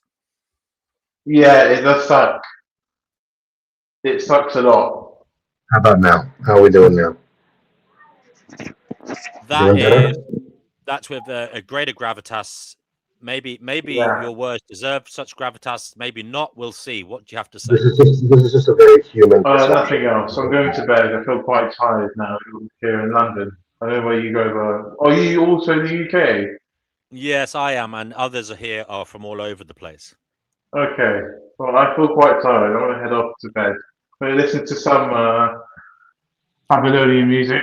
He's not a British guy. So, all right, good night. Mr. Bila, do come back to the Finding Gnosis show soon. It was nice to have you here. I will be there. Fine noted. You take care of yourself, sir. And Thanks. remember what your mother said. Look after yourself. Take care of yourself. Yeah, you're Exactly. right. Yeah, Exactly. beside everything, guys. Yeah. Mama was right. Yeah. Nothing Good luck with that. Thanks. Take care now. Bye-bye. This place really is fun for the mentally ill, isn't it? D Prophet, what do you have to say? By the way, LA's book is about the fact that people brought here without their consent. That isn't fair. That isn't a nice thing to do. Therefore, there should be completely unregulated and free access to being able to off yourself without state interference, without criminal sanctions for anybody. As I said, not a single new or interesting idea. Same shit regurgitated. No, you haven't read it, and you're getting a. That's not even really my position. My position is not even. It's not prescriptive. It's descriptive. I'm basically saying that the state does not have any legitimate authority to regulate it in the first place, and I do present solutions at the end, but it's not. I'm not getting into the details of whether it should be regulated or not. I don't think the state has any authority to criminalize it in the first place. And that right there is a reason not to join the military, because all the military does is follow the orders of the state, going against their own conscious decision-making abilities. Yes, sir. Yes, sir. I'm going to defend the military as a veteran myself. And as an anarchist too, I didn't feel that I was exploited when I was in the military. I signed a contract. I fulfilled my contractual obligation. I got what I came to get out of it. It is not the same thing as a civilian, where it's pure extraction. You have to obey all these unjust laws. You get nothing. They don't pay for your housing. They don't pay for your education. You're left to fend for yourself. You have all these duties. You have all these duties that are imposed on you by the state. You would be better off in the military because you would be better off in the military because I would say that. Come on, can I speak, please? As a civilian, you're basically a slave. I would say if you're going to make a comparison, you're probably an indentured servant. So you're getting paid for your servitude, whereas you're getting no compensation for your submission to the state as a civilian. All right, let me respond to that and just say, here's the difference. When you join the military, all of your benefits come at the expense of someone else. Who are you strong-arming? Who are you blowing up? Who are you providing humanitarian aid to, which the government's going to charge a debt to at a later date? This is where the benefits come from. It comes at other people's expense who you're never going to see again, or in other parts of the world. Right, but the problem is that after Vietnam, they had a hard difficulty trying to get people to join. Like recruitment was at record lows, so they had to increase. And not just Vietnam, it was actually World War II also. So now we have all these education benefits, and I earned it because I gave complete authority to the state to control me, and as a result, I got all these education benefits. So I understand that it comes at other people's expense, but it's not free money. You have to sacrifice years of your life in order to earn it for the benefit of the state. The bottom line is that you're going to be exploited either way. If I'm going to be exploited, I want some kind of compensation out of it. That's what I'm saying. On top of that, the money that you're talking about you're getting, that comes at other people's expense too, who may not have necessarily consented to that in the form of taxation. Unfortunately, the way the monetary system works, the only reason that the U.S. dollar has any value is because of the military. Because we have all these wars, because we imposed our will through force. Without the military, the U.S. dollar would have collapsed a long time ago. I don't disagree with that. Because of this fake rig economy, you need the military in order to sustain it. That's the only thing that we have. We don't produce anything. We have a service oriented economy. We have a trust-based economy that's based off of the belief that money is worth stuff and you can exchange it for goods at the store or products and services.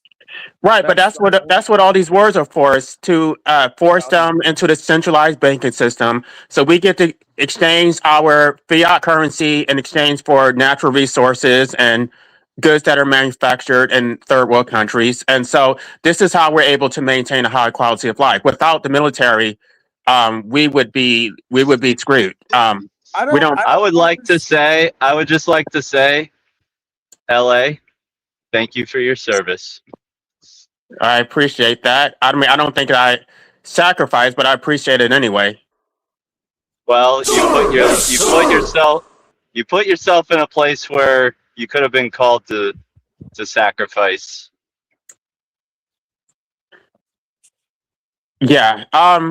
I do feel, I mean, I feel sorry for them because they don't have any opportunities, right? A lot of these people are poor and this is their only way to try to make a life for themselves. So if you have children and you don't create a future for them, then what are you supposed to do? Like, how are you going to make a life for yourself if you don't have any money, or your parents didn't create a trade for your family?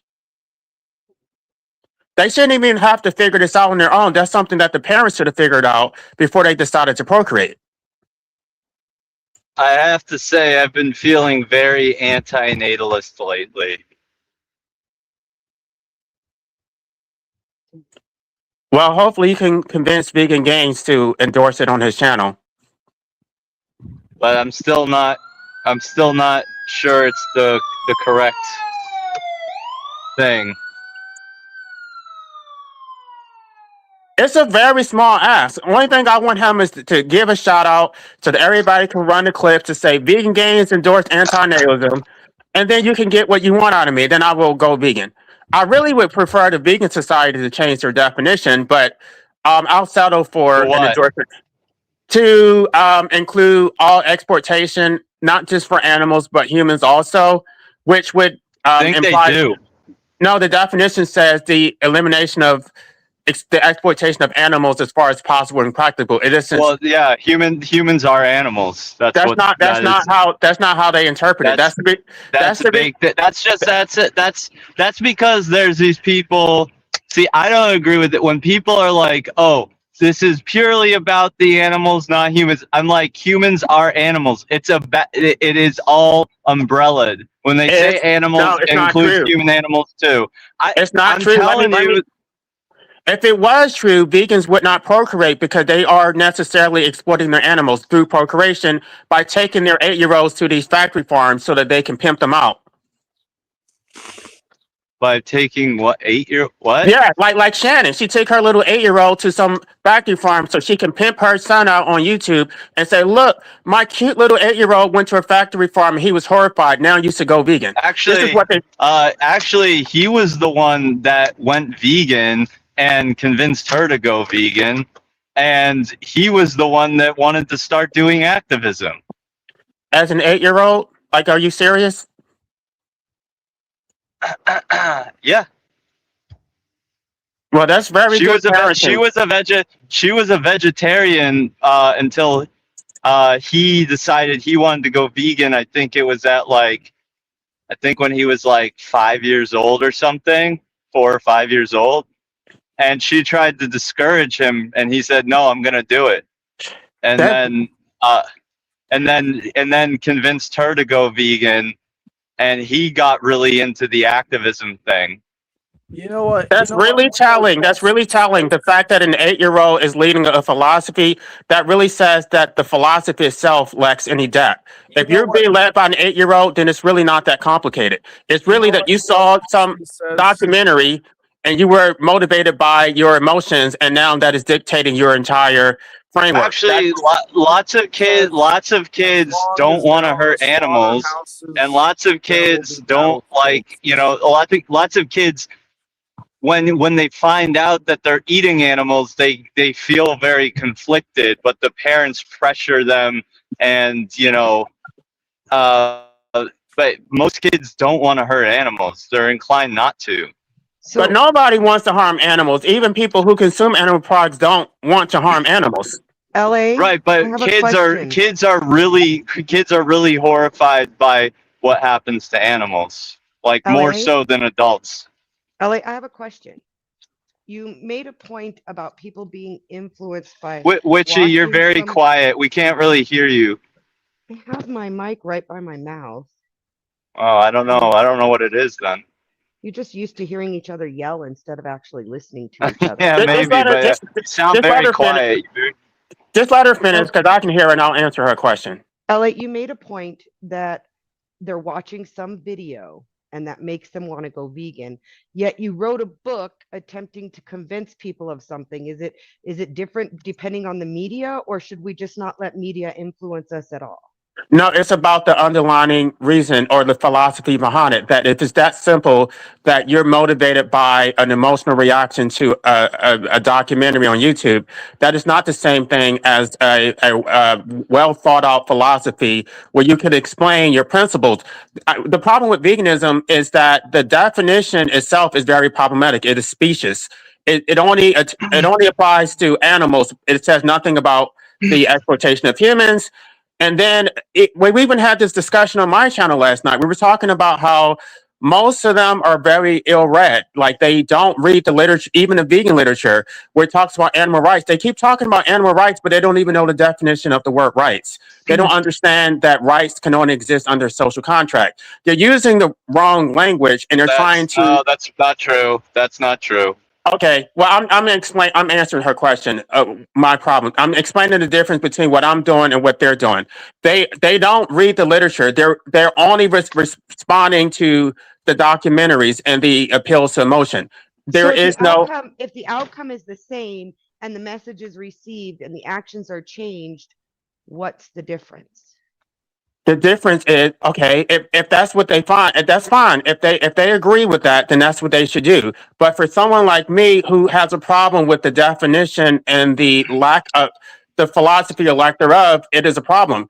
I don't agree with the philosophy that only talks about exploiting animals but says nothing about humans. And then they get to continue procreating. They get to continue procreating and still call themselves vegan. It's about how you interpret it. Now, actually, in the newest vegan society definition, they do mention something about humans or human rights, but even before that was added, it's about interpretation. Do you want me to pull it up? Interpretation. Do you want me to pull it up? Do you want me to pull up the definition? You can if you want, but I don't care. You can if you want, but I don't care. I always interpret it as animals, as an umbrella term, which includes humans. Okay, it means all animals. Then why do vegans get to procreate and still call themselves vegan? Well, a lot of vegans don't view that as exploitation. Gosh. But they would never want to breed an animal. It's a complete double standard. They would say that breeding an animal. I understand. Hey, I agree in to a certain extent. I agree with you.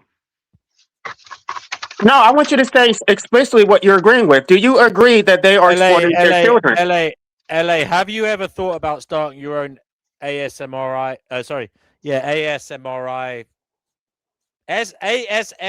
channel? Sorry. I looked it up, but I don't remember what that means. It's like the noises that people like to listen to. To relax. Right, that was your solution before, because you were basically telling those people not to drink, but you told me that my solution is that I need to smoke a fat one and get laid or something like that. So that's really going along the same lines as getting drunk. Like it's a form of escapism. Yes, it doesn't address the underlying problem.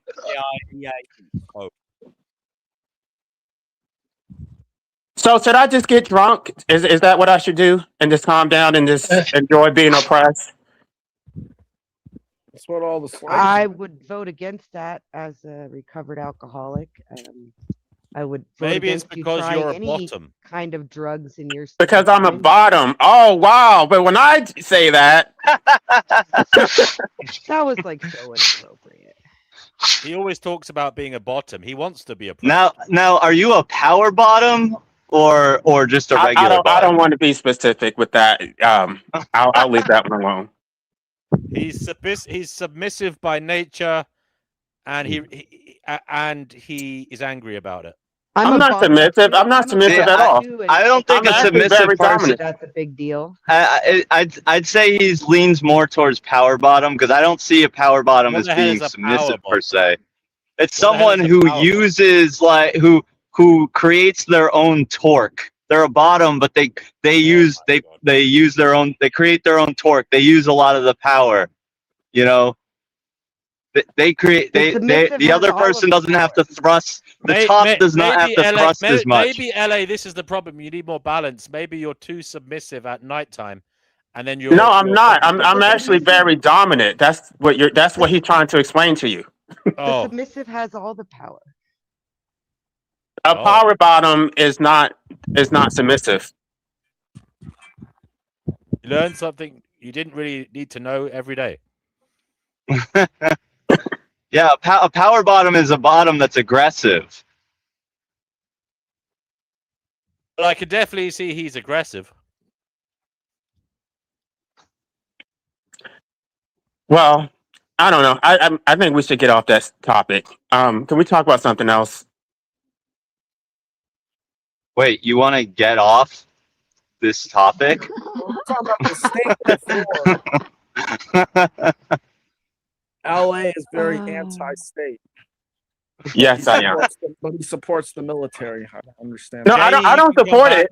I don't support the military. I don't. That's LA. What was your like being a gay man in the military? Was there a DL military culture? There was, and I guess I was too paranoid to do anything. But yeah, I had guys that would, they would subtly like flirt and stuff, but I just never did anything. I was like, and I joined at 17, so I was still Christian, and I didn't want to, I was still trying to fight against it, so I didn't do anything. I just I don't know. When I was taking night classes in college, and I was like studying and I worked out all the time. I didn't really have time. Like all of my friends were like going out and partying. I didn't do any of that. I see. So I was like a late bloomer. When you say, yeah, well, all right. Has anyone else here written a book at all? Cougar had written a song. Oh, Cougar was still working on his book. I asked about it and was told it was still in production. He already has one. He's working on a new one. I'd be interested in reading Cougar's book. I can't hear you. Where do we get that? Avatar's moving. Where do we find Cougar's book? My book is available. Can you hear me? Yes. Yeah. Okay. All right. Good. My book is available on Amazon. It's called It Was 100 Days, and it's the number 100, 100. It was 100 days. And most people would classify it as a post-collapse novel about recovery, civilizational recovery post-collapse. Okay. Well, I'm writing a All right. similar book. Also, along the same lines, I do have a YouTube channel, same as LA does, and I think you can find it at either Cougar Doomer or Cougar is a Doomer. I think it's agnostic. I talk mostly about global heating. I'm a scientist, and so I talk about data and situations. I also talk about artificial intelligence and I talk about the intersection of the two. And there is a definite intersection where they overlap both constructively and destructively. And my second book, called Ariadne, is about that overlap, both constructive and destructive. Okay. Well, so go to Amazon and buy Cougar Doomer's book. It was 100 days. You got my $3, Cougar. It's downloading. Oh, great! Yeah, thanks. It's ebook, paperback, and hardback, depending on what type of book you like to have in your life. It's all the same. It's all the same book. Yeah, I tend to buy things first, either check them out of my local library or buy them on digital copies these days. And then if I really like the book and it's something that I'd like to have around, or books I have read over and over again in my life, I buy hardback copies. I'm a bibliophile though, so I stopped counting how many books I'd read at about 8,500, and there's been a lot since then. Oh wow, good for you. Yeah, you're a real hero. Listen, the other reason to buy the book, and I want to encourage people to buy the paper book, one of the two, is to pass it forward. Neighbor, family member, gift, whatever. Just get it out. I don't need the sales. I really don't. I mean, I'll use the money, but I don't need the sales. I don't need the money. But I want the book to move around, because I think I'm a doomer, and I don't think we have many options at this point. And in the book, I explore what it's like to not have any options. The people in the book have one option, and that's to pull themselves together and create a village. And they do that. They try. They have some success doing that. And that's where it's optimistic. It can be done. And I wrote a book, like basically a user's manual for the things you have to think about and how you would go about that. It's dramatic. It's written like a journal, though. There's no dialogue. It's just written as a journal. And I thought that was the best way to go about it. It's dispassionate and just dramatic, but it's not violent. Although there is violence in the book, and trigger warnings, I guess. I like that it's a novel, because like one of the things I brought up the other day, and nobody wanted to actually get into a discussion about it, they kind of wrote it off, was how we use popular references a lot, even in philosophical discussions, like movies, books, even memes, and people will reference them quite often. And I think that one of the best ways to reach a broad audience with ideas is to write it in novel form rather than in a narrative form. Yeah, and one, of course, is fiction, but I like to quip that it's fiction only until it isn't. I wrote the novel in part for the reason you just mentioned, and I appreciate you mentioning that. There was actually a call. I was listening to a podcast or something where a writer was talking to a host, and the writer said, we need more stories about global heating and societal collapse and how people are going to cope and how they might fail to cope and what happens when they don't. And I thought, oh, yeah, narrative, of course. We need narrative. So I wrote a book, and it's technical, it's dramatic, it hews to the truth. People don't want to believe in global heating, that's fine, but that's where I am. So it's educational, it's a user's manual, but I wrote it because there was a call to action, and I did that. Yeah, Cool. I'm writing a book on the same subject, actually, about surviving the apocalypse and breaking the cycle of history. And it's more of a philosophical approach of what are the cycles and what are the repeated themes that humans do that basically led to these apocalypses, and how to break these cycles. Yeah, that's it. That's interesting. That's a speculative history. Yes. I'm not really concerned about apocalypse. I don't like that word. That's why I call it civilizational collapse. Civilizational collapse is a real thing. It's not mentioned in anyone's private book of scripture. It's just a reality. civilizations collapse, and they do it on a pretty regular basis. And as for why they do that, yes, there are turnings and things like that. Joseph Tainter wrote about this quite a bit. So there's actually scholarly work and opinion on why civilizations collapse. I'm somewhat interested in why the current civilization might collapse. I think there's a lot that we can discuss there and be fruitful about it. But I'm almost done. But I really am interested in how people respond. Although I don't do much with people, I am actually fascinated with human responses to crises, how they do that successfully and how they fail. And the book is about that. So I'm done. When do you think this civilization will collapse, if it does? Well, 30 years, maybe. I would say, because I'm concerned about the wheels coming off of the Earth system, which it seems to be doing now. The problem is things can spin out of bounds really fast. We've been seeing that in the last 3 years. As scientists, we've been seeing this, and among ourselves, remarking on it. We are in the jaws of this thing, and there's a lot of people, not just myself, a lot of people are losing their shit at this point. I don't know how else to say it.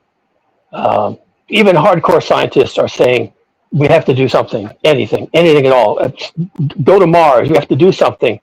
And these are hardcore, very stoic people, and they are really losing their shit. And so when I think we're going to have a really horrible summer. It's already shaping up. We're going to have a really bad, very dangerous summer. This summer? Yeah, this summer. Midsummer, like September, Where I live, August, that's September. absolutely true. The fires are already starting. We are less than a third of our annual water precipitation. And yeah, I mean, right now I should have snow on the ground, and it was 70 degrees today. Yeah, that's right. Where's that? What? Central New Mexico. Where? Central New Mexico, up in the Rockies. Yeah, the entire the entire Colorado Basin. The entire Colorado Basin is in the negative for water storage. Yeah, we're drying up bad, and the the reservoirs are at what they call dead pool. So those are big projects, and they're at dead pool. That means they can't actually get the water out. There's water in there, but it's dead to the world. Well, so we're having massive knock-on effects. Can I bring in some good news? Sure. Well, the good news is that 10 to 11,000 people become eligible for Medicare every day now, and it will be like that for about the next 8 to 10 years. And there's a gold rush going on for selling these people Medicare plans or getting them on Medicare plans, because the Medicare broker, the insurance brokers that sell the plan get like $300 to $600 per plan, apparently, and it doesn't take that long, and you can pay for warm leads. So apparently, a lot of people are going to be cashing in on this thing and like maybe getting rich. And you get residual payments. So like every year the person stays on the plan, the broker gets a residual payment. So like there's this huge gold rush going on right now for that. And how is that helpful in the context of the current discussion? Well, just in case anybody wanted to get rich while society collapses. How is that even positive? Like, that's I don't want to get into it. Never mind. Yeah, I don't think there's any response. Because there's easy money. Yeah, but easy money is kind of how we got here. Very Semitic idea there, Noodles. You are such a anti-Semitic piece of crap. You know that?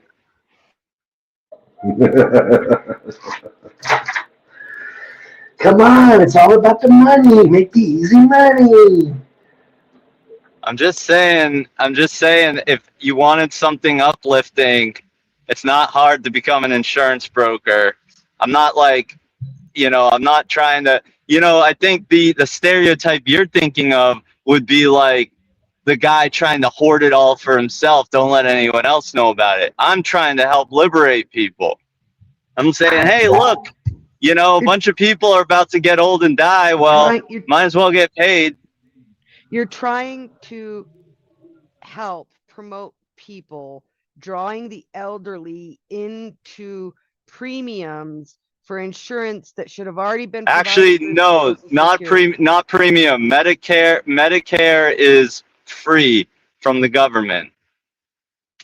Not what you're selling. You're selling Part B. Don't you even understand that? Because it's Advantage. Part A is free from the government. And then they indemnified themselves from covering a bunch of shit. So they sell you Part B, which is a private insurance. So you're literally dragging old people into a very corrupt system of healthcare. So what's the better solution? To not treat people like goyim. Wait, so we should not help them get insurance? You're speaking like the insurance system is a good system, whole cloth. It's not. Well, okay. So are you? This is like the whole, like democracy sucks, like the tax system sucks. Yeah, like okay, we'd all love to live in a utopia, but it's kind of like better. It's better than what than a lot of what other places have. So rather I'm than just giving them, rather than selling them a Medicare program, what we should do is a lot of our elderly, which is dual eligibility, where they get Medicare and Medicaid, and that way the cost is split between the federal government and the state. yeah, you can't. I didn't think that wasn't. I mean, that's kind of like. It doesn't even cover the bills. So are you saying that the insurance brokers don't do that? They don't help them get on these things? There would be absolutely no benefit to a broker to get them dual eligibility with Medicaid and Medicare, because then they wouldn't. They do everything and the they broker can to makes go after nothing. that coverage. Well, my understanding, and maybe I'm wrong, but my understanding is that someone has to be responsible for helping them do that, and that is part of what the that's part of what the broker does, or maybe that's what an agent does with an agency. But I mean, I'd be interested to know who's actually the person that does that, because my understanding is the broker gets paid by the government. The government, it's a check from the government for the Medicare stuff. Well, there was a time before insurance brokers would argue over how much the medical bill would be. It was just a straight transaction between the patient and the people at the doctor's office. No middlemen. So that would right there, eliminating healthcare would almost certainly make health costs cheaper. Witchy, what you're saying is that this insurance thing that I'm talking about is actually bad news. That wasn't Witchy. That was me, Set, who just said No, that. no, I know. I was addressing what Wishy said.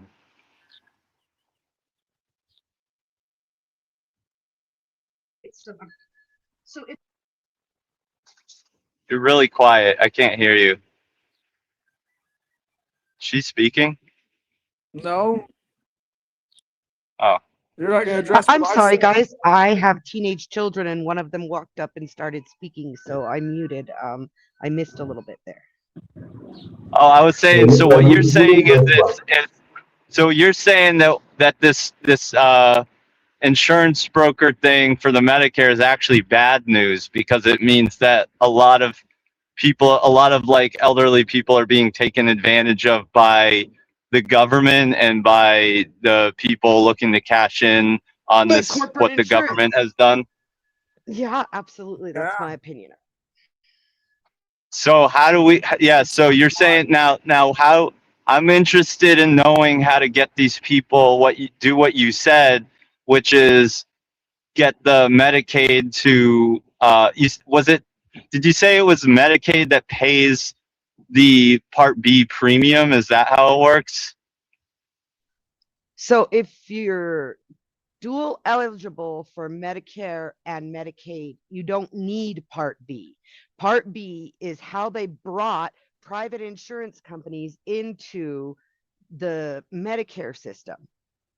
And it's expanded to the Okay. point where even if you get Medicaid, which is sad to me in my state, it's managed by private HMOs and PPOs, which are for-profit companies that take the government money to administer it for the clients instead of the government doing it themselves. And they take a profit off of that. So, I mean, as much as I like better the idea of Medicaid and Medicare being paired for the elderly instead of charging them a new premium, I'm still disappointed in both of those programs because they're also with Medicare, you'll find MMOs, managed organizations, and HMOs, health management organizations, and PPOs, and these are all privately held companies too. So Multi management organizations. organizations. If you're going to ask me for a real solution, is we scrap the insurance industry as a whole and we go back to the old way of actually just paying your doctor a fair amount. That's and literally what I said. And changing the diet of America and getting rid of the unhealthy food pyramid so that not everybody's a fucking patient. Well, I agree with doing things to incentivize better lifestyle choices, but I mean, this is like, how are we going to? Are we going to force people not to eat the My crap? beliefs are tyrannical, vegan.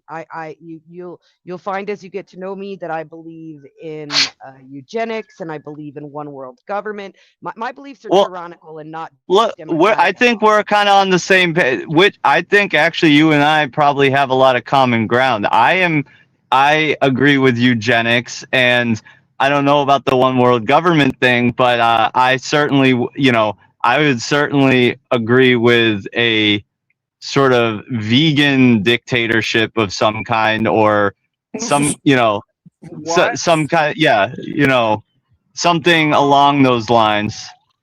Dude, vegans are too anemic to run a dictatorship. Come on. Dude, you can't even get up out of your chair, so don't even talk to me about that shit. I'm an omnivore, but I believe That's a very interesting assertion. I've never heard that before. But foods. Okay. So I have a greenhouse and we buy beef from a cattle rancher and I raise chickens.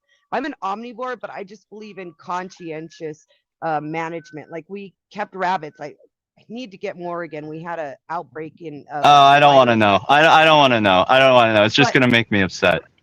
But I believe in the idea that whether or not there's meat in your diet or not, you have to have a very intended diet, not a random diet where you just grab whatever is convenient the way Americans eat. And I really hate the idea on the food pyramid that carbohydrates make such a big grouping and fruits, because sugars like that wear out your kidneys. Well, fruit has been shown to be the number one thing in all that is lacking in all cause morbidity. So basically they showed the more fruit people eat, the less disease they have overall. So it is certainly not fruit that is the problem. I would say it is definitely high fat diets. It might be high refined sugar diets. It might be, other certain processed things that cause problems. No, that's not true. Sugar is not sugar. When you get it in a certain package, like in the form of fruit, you're getting it. It is processed much differently than if you were to just have straight cane sugar. which, by the way, is still not as bad for you as saturated fat and Where are you cholesterol. where are you getting cane sugar? Cane sugar is not the common anymore. It's more from beets, sugar beets. Well, once again, it's all sucrose. So we're talking about sucrose. Where I'm just saying that even still, all of that still not as bad as eating high saturated fat and cholesterol. And I would But you know what? disagree. I live a high fat diet, so I live the opposite of what you do. But that's okay, well, because if we yeah. lived under Either way, tyranny, we I'm would just both looking. I'm have to just do telling you whatever masters what health outcome data that I've looked at. But you know, I would say that in my opinion, if there is a pyramid, now there was my plate before idiot RFK Jr. got involved. But before, you know, if there was a pyramid, I would say the base of the pyramid should be greens. In my opinion, it should be green leafy vegetables and cruciferous vegetables. That would be my opinion. And then the next tier up would be fruit.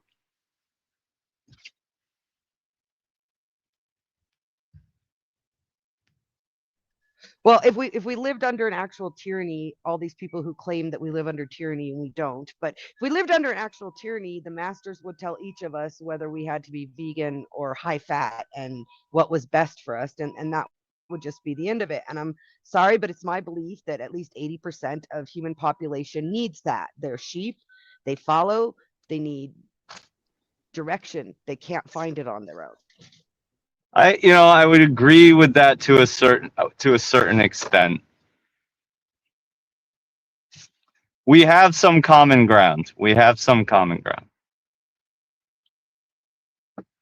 I just think that it's one of these things like at this point, like what we have is the fruit of the collective consciousness, and there are necessary evils. Like, for example, I hate the police. I think they're fundamentally bad or fundamentally a fucked up thing that is you can't really, it's too difficult to regulate since there's not a free market for security.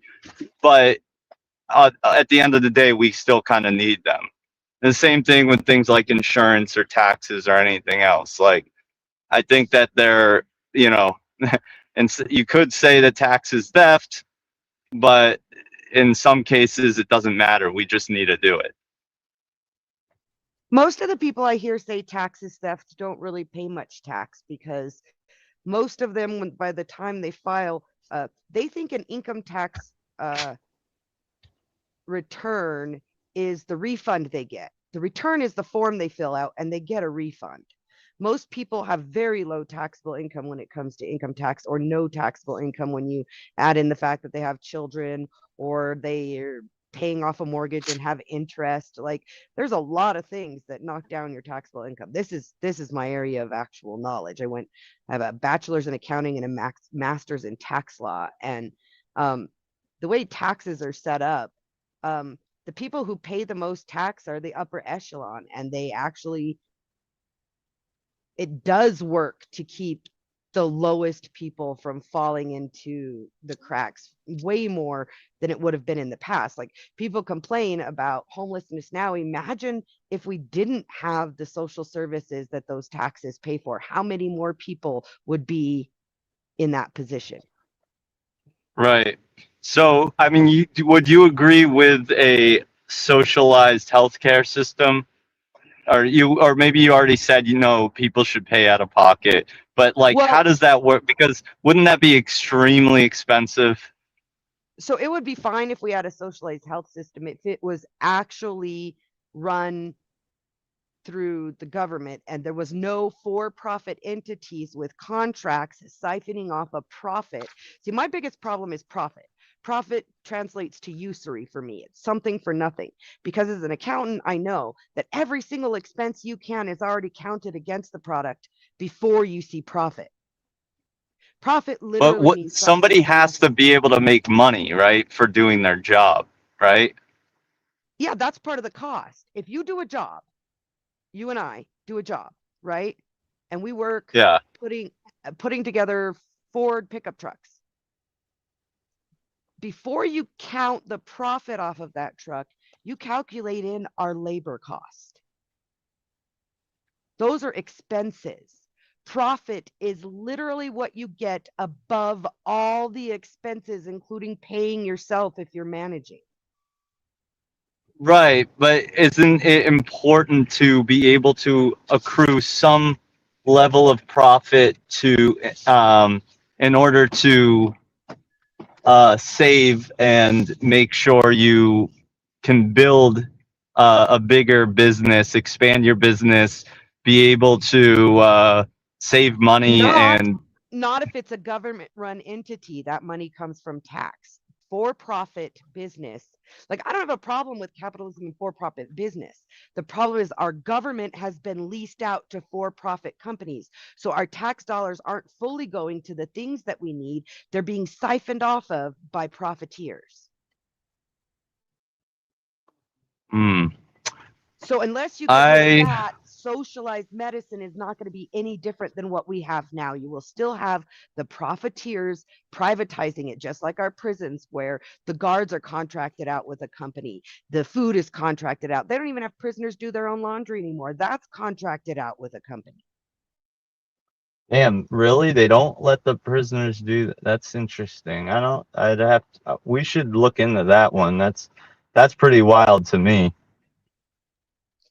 It's unfortunate, but this is the situation we're in, is that our government behaviors and practices have been contracted out to for-profit companies, which means there's a portion of all of that money that's literally just going to line pockets, because the government dollars, these are government facilities, the government dollars, the tax dollars pay for the expanding and the necessary repairs and maintenance of these facilities. And they still make something off of the top of that called profit.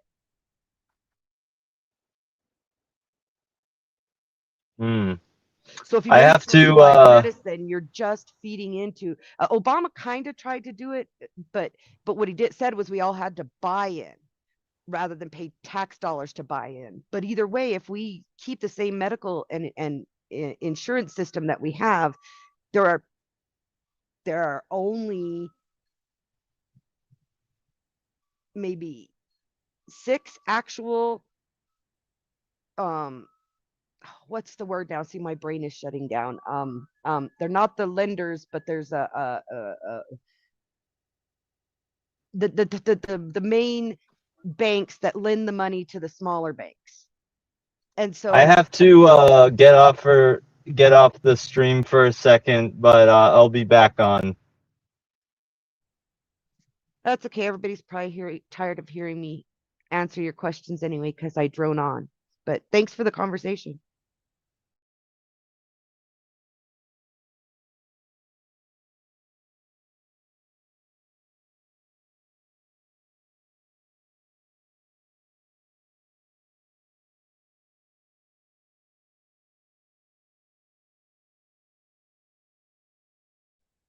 Yeah, they really got bored of me droning on, or I can't hear people because nobody's talking and we've got dead air. Everybody Or they're all is watching quiet. LA. I'm just really busy, guys. Well, I was making a joke anyway, because it got really quiet up in here. Yeah, I mean, people often Cleaning complain. There's up after dinner and wrangling small children, so I'm sorry. I don't mind. It was the first time I didn't have to try and yell over everybody, so it was kind of nice. That's it. It's good. Witchy Bishy, what's the best advice you ever had? I told you earlier, when nothing works, do nothing, because nothing works. Oh, yeah. I didn't tell you where I got it Very or zen. why it struck me, though. Yes, you have dogs. There's plenty of time, brother. Do come on. Links below the video in the description. Witchy Bishy. Things are very quiet now, you know. Divine, a few people got annoyed with me because I said don't promote other channels in the live chat, because LA went live and she was sharing the fact that he was live, and I said, yeah, please don't promote other channels. I mean, That's like That's kind of walking into standard. a restaurant and saying, or an Italian restaurant, and saying, "There's an Italian restaurant down the street that just opened." I know. I mean, it's kind We of. only promote the NECA King on this channel. That's the only other channel we promote. I do promote the NECA King, but to promote another live stream whilst I'm live, I mean, I think that's basically it's kind of bad manners, you know. Now, the reason it's bad manners is because if I allow it for one person, I have to allow it for everybody, right? Oh, hold on 1 second, BMW. Joe Rogan is going live. I've got to share the link in the chat. Yeah. I mean, what the fuck, you know? And then Gaia had a little fucking fanny fit, saying, "Oh my god, D&W is getting fucking possessed." Go fuck yourself, Gaia. You know, it's just basic fucking etiquette. I know you're socially fucking inept sometimes, but that's just the way it is. Am I not right, Witchy? I would imagine that even the people who are arguing you know it's rude. They just don't care. Yeah, they couldn't give two shits. So I stripped Guy of his moderation capabilities because, you know, he's being a bit of a twat lately. I don't know why. He's had it in for me for a while. So he's no longer a moderator. There's been a little bit of bitching on this channel today. I don't know why. I've noticed a few people making snide comments about the channel and stuff. If you don't like it, don't come here. Simple. Isn't that right, Witchy? I mean, they've been criticizing how it's moderated. PP was doing that. Well, if you don't like it, I don't know. Go somewhere else. Do you plan to monetize this channel ever? Well, it's not. It's there is you can give something if you want. There's a you can give right. But would you ever like to monetize this channel? Well, I could now, I suppose, if I wanted to. I haven't done it yet. Yerf Dogs, the link is in the description, bro. So my answer depends on that, because if you plan to monetize, let them stay here and bitch, because all they're doing is bitching in the chat. And what that does is it increases how much chat and interaction you're getting, which increases your algorithm to push your live stream out into other people's purview. So let them. They're just talking shit in the chat. I mean, that's the peanut gallery, right? Right. Anyway, if you do want to give something, you can support the channel, anybody watching, by giving Amazon vouchers. It's in the description. Yeah, that's no, there's a link. There should be a link in the. Is there not a link in the description, guys, as well? Yeah, it's there. I got here from the link in the description. Yeah, there's a link in the description. Refresh it, bro. It's who's your guru. Then it says speak, and then there's a link, a StreamYard link, and then after that is the Amazon gift card link. Yeah. Hello to Retro. Retro says train wreck in slow motion for days. I mean, Retro, come on and talk about it, bro. I mean, there's no point cribbing and moaning in the live chat. Objective Ethics says, D&W, I'm going to shoot you a gift card as a token of my appreciation.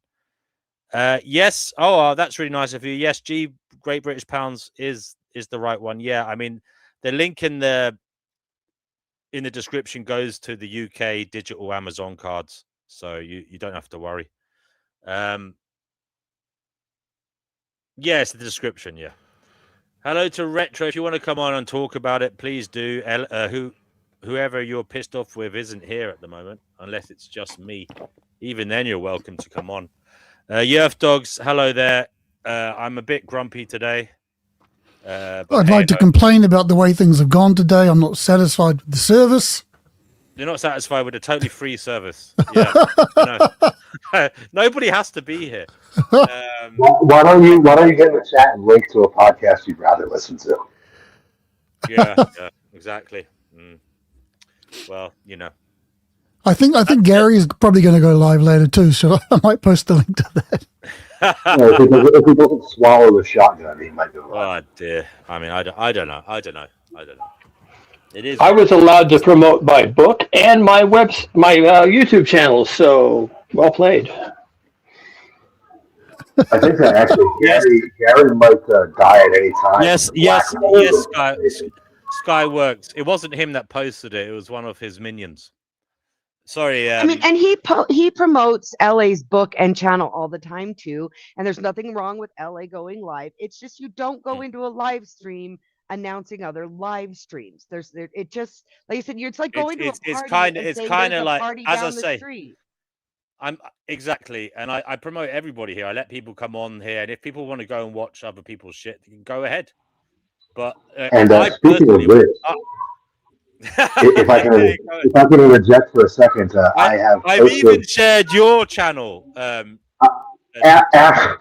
you. After the stream is done, I posted the first to YouTube unboxing of the new NECA Stan Sakai Ninja Turtles that just came out, Target exclusive. So I got the first one to YouTube. If you guys want to go check that out after the stream is over, okay? There you go. Oh yeah. You can even watch it at the same time. Yes, Great British Pounds is the correct currency, brother. Thank you, Owie. Yes, so you can even watch it at the same time as this one. D-Profit, of course. Is it possible to? I thought Amazon was region specific for cards. Can you do it from another country and give? What Amazon are you registered with? .co.uk. You can. You go on it and you can do it. Yeah, you can. Okay, all right. Anyway, that is just that. But I don't know really. It was bizarre. Yes, it's been a bizarre few days. Retro has been taking a pop at me. Everyone's been taking a pop at me. That's fair enough. I'm a human punch bag. Fair enough. But there's people being really angry, really angry, frustrated. It happens. Like it's a cyclical thing. It does happen. I just wish everybody could get along. Obviously, that's idealism. It's not reality.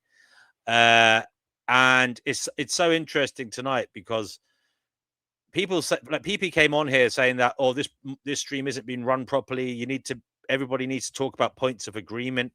I mean, in my view, I think that's okay if he wants to do that, but don't come on someone else's stream telling them how to fucking do things when maybe you're doing it, but you're not getting any views.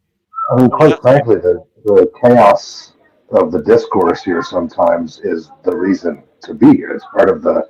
I mean, these are like 8-hour streams. If it doesn't get a little chaotic sometimes, what's the fucking point? Retro says he's worried about the company you keep. He's not willing to reduce his morals and IQ to below floor levels. I'm sorry you believe the IQ and morality here is subterranean. He says no offense to anyone in particular. No offense to anyone, just to everyone. Okay, yeah. Okay, Retro. Well, have a nice weekend, brother. You don't have to be here, but thank you anyway.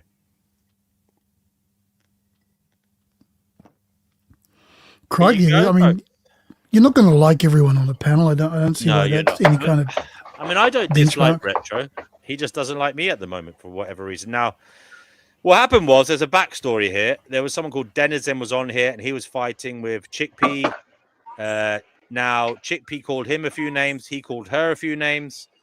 I believe the day before all this happened, Retro was annoyed because Denizen was talking so much. That was evident. I noticed that. Retro, you were annoyed because you felt Denizen was talking too much. And you made that known. And then the next day, Chickpea and Denizen were fighting. Denizen ended up calling her CUNT. And yeah, that was bad. But she had called him something before.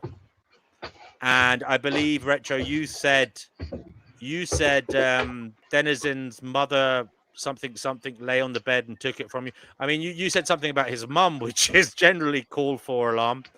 And after that point, I said, yeah, and next person who says something to insult someone, to hurt someone, is getting kicked off. I laid down the law for everybody. And unfortunately, brother, you went against it straight away within about a minute. And that's why you got kicked off. Did you want special treatment? Do you feel you're entitled to be treated better than everybody else? Unfortunately, brother, we tried to be egalitarian here. We tried to let everyone have their view, and we tried to let everyone grow and develop, but whilst also trying to foster an atmosphere of respect. It's very difficult. Chickpea accepted. She was out of hand. She went at Denizen's throat. She often has. I've already said I give Chickpea a lot more leeway than anybody else, mainly because she's a 71-year-old woman and she's entitled to be a bit grumpy. Well, Retro, again, come on and talk about it, bro. You're a big boy. Come on. He says I'm lying and I'm spreading nonsense. Come on and talk about it then if you feel it's a lie. Otherwise, there's nothing can be sorted out. Divine Hazel is happy to see Yerf dogs, as are we all. Skywork says, yes, name calling, very sophisticated. Yeah. And it is what it is. Anyway, Yerf dogs, what's the best advice you ever received? Who told you? And what did it do for you? Sit down and shut up. No, I'm serious. Just stop talking and listen. And that served me quite well. Yeah. To be honest. Years ago. Like by 20s kind of thing, you know. It wasn't sit down and shut up. It was just, you know, you've got to, the more you talk, the less you're going to have to say. That's worth hearing. So, and I've obviously failed in that tremendously over the years, but I think it lands as pretty solid. It's a good place to go from. Yeah. And not so much advice, but I'll never forget the there's a couple of other things. There's a book called The Carrot, which is a children's book, and it talks about the how if you sow carrot seeds, it's like 5 or 6 pages long, but if you plant carrot seeds, you're going to grow carrots. And obviously the parable's quite cool. But I think it's not advice so much, but when it comes to meditation and stuff like that, which I've talked about before, I'll never forget the question asked to the Russian monk. He was asked, what's the purpose of meditation? And the response was to find out who's asking that question. Now, maybe that doesn't land with anyone else, but for me, that was kind of like, oh, wow, that's quite profound. So there you go. That's my great teaching. I think there's a lot to be said for it, and it's similar to that other pearl of wisdom that you talk about sometimes, and that is try to be comfortable sitting alone by yourself in a room with your own thoughts. As I think that was Louis Pasteur or something, wasn't it? The world's problems are because people can't sit alone in a room. Yeah. Without their thoughts. But there's another one even by Norm Macdonald, and I'm going to bring it up so I get the quote right. Hang on a minute. But I think it's very sage advice. Okay, maybe I'm not going to, I don't want to. I mean, Retro, I've been running a stream for 5 years or something like that. I make a mistake and you can't forgive me. I mean, for fuck's sake, am I not human? If you feel I've made a mistake, can't you forgive me? Have I not forgiven loads of people before? You're going, ciao. Okay, well, that's okay. Good luck to you. Bye-bye. No hard feelings. Sorry, go ahead, Jeff. Yeah, no worries, mate. I think this is probably the most sage from Norm Macdonald, the old comedian who unfortunately passed away.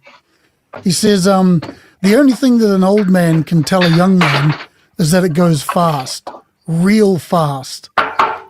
And if you're not careful, it's too late. But of course, the young man will never understand this truth. And by God, that's true. I think it's so true. Even like I was going along the other day in the car and I saw this old boy standing at a shop doorway. And, you know, I looked at the old boy and I thought, yeah, that'll be me in a few decades. You know what I mean? And if I get that far. And, you know, it's so interesting as a youngster because you see an old person and you see this archetype. I'm not saying I'm young now. I'm saying it before when you're younger. Say in your 20s or late teens, you see an old person, you see this archetype, you don't appreciate that person has a whole lot of experience, was young once, and you know, has volumes of wisdom that you could perhaps benefit from. But a lot of people just see this old person, they see something they view as weak, past it, you know, and it's just interesting how age, is wasted because what I mean is people don't. Youth is wasted on the young. Yeah. People don't listen. Yeah, I muted you, by the way, Cougar, because we could hear your DIY noises. Good to see you, brother Marcus. Yeah, there's something wrong. I've been muted, and yet the sound comes through. So I really apologize for that. No problem. Mate, no problem. It's not supposed to be happening. It must be the app got itself into a state, and now I really don't have any control. No worries, mate. No worries. I know you don't intend to be a malevolent cause for annoyance, unlike me, apparently, according to Retro and a few others. But anyway, we persevere. Nefaris, if I could just say one thing, just apropos of everything that's happened today, in the past few days. I mean, even you and I have had squabbles a couple of times. Yeah. And my philosophy is, my take on it is, your channel, you do what you want. I mean, I may not like it, I may not agree with it, but that's the way it works. So, your channel, your rules. I mean, if you're not open to forgiving people, letting them hold their hands up and say they made a mistake, if you're not open to discussing it with them, at least discuss it with the person before you run away into the woods, calling them a bastard. I mean, what the fuck are you? Honestly, are you a man or a mouse? Who are you talking about exactly? Oh, someone who's just run away and called me a cunt, basically. But anyway, your channel, your rules, mate, and you're right. I mean, sometimes I don't like it, and sometimes I do disagree. But so what? That's kind of the conclusion. Yeah, you get the point, though. I've been told off today for allowing disharmony and argument on the channel. People disagreeing. That was another thing that was held to the fire for today. But I'm like, well, why do you want people to agree all the time? Surely agreeing doesn't get you anywhere. It's the points of contention that matter, because that's where we have work to do. Well, how do you find Gnosis if you're in an echo chamber? Exactly. What are you learning? I don't understand. If you're just having people repeat the same thing you said back to you. Exactly. Or if you're not allowing yourself to be exposed to an alternative take or push back against something you say. I understand it's painful. It is painful sometimes. But is it really? I mean, but personally, no, it can be if you're emotionally attached to it. That's why I was trying to say to LA, stop being so emotional, because that's where the pain comes from. I'm not saying don't be emotional in day-to-day life, but when you're talking about ideas, try to remove the emotions a little bit. Otherwise, it just becomes agenda, trying to set agendas for people, and a kind of tyrannical system of might makes right. We are just human beings having discourse in good faith, trying to find a common ground, trying to find a good way forward. But of course, people are emotionally attached, trying to barrage into other people's heads and not listen to what those people have to say. It is what it is. I just wish people would chill out a little bit. You can be an activist. You can be, an ideological tyrant if you want. Do it somewhere else. When you come here, be open to conversation and don't get angry. Don't get emotional. Try and have a conversation where you are open to the possibility of having your mind changed. I think that people get really wedded to their ideas, but they don't have outlets in the IRL, in real life.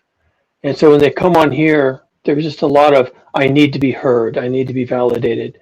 And then when people don't validate and they say, hold up, what was that you just said? That sounds weird.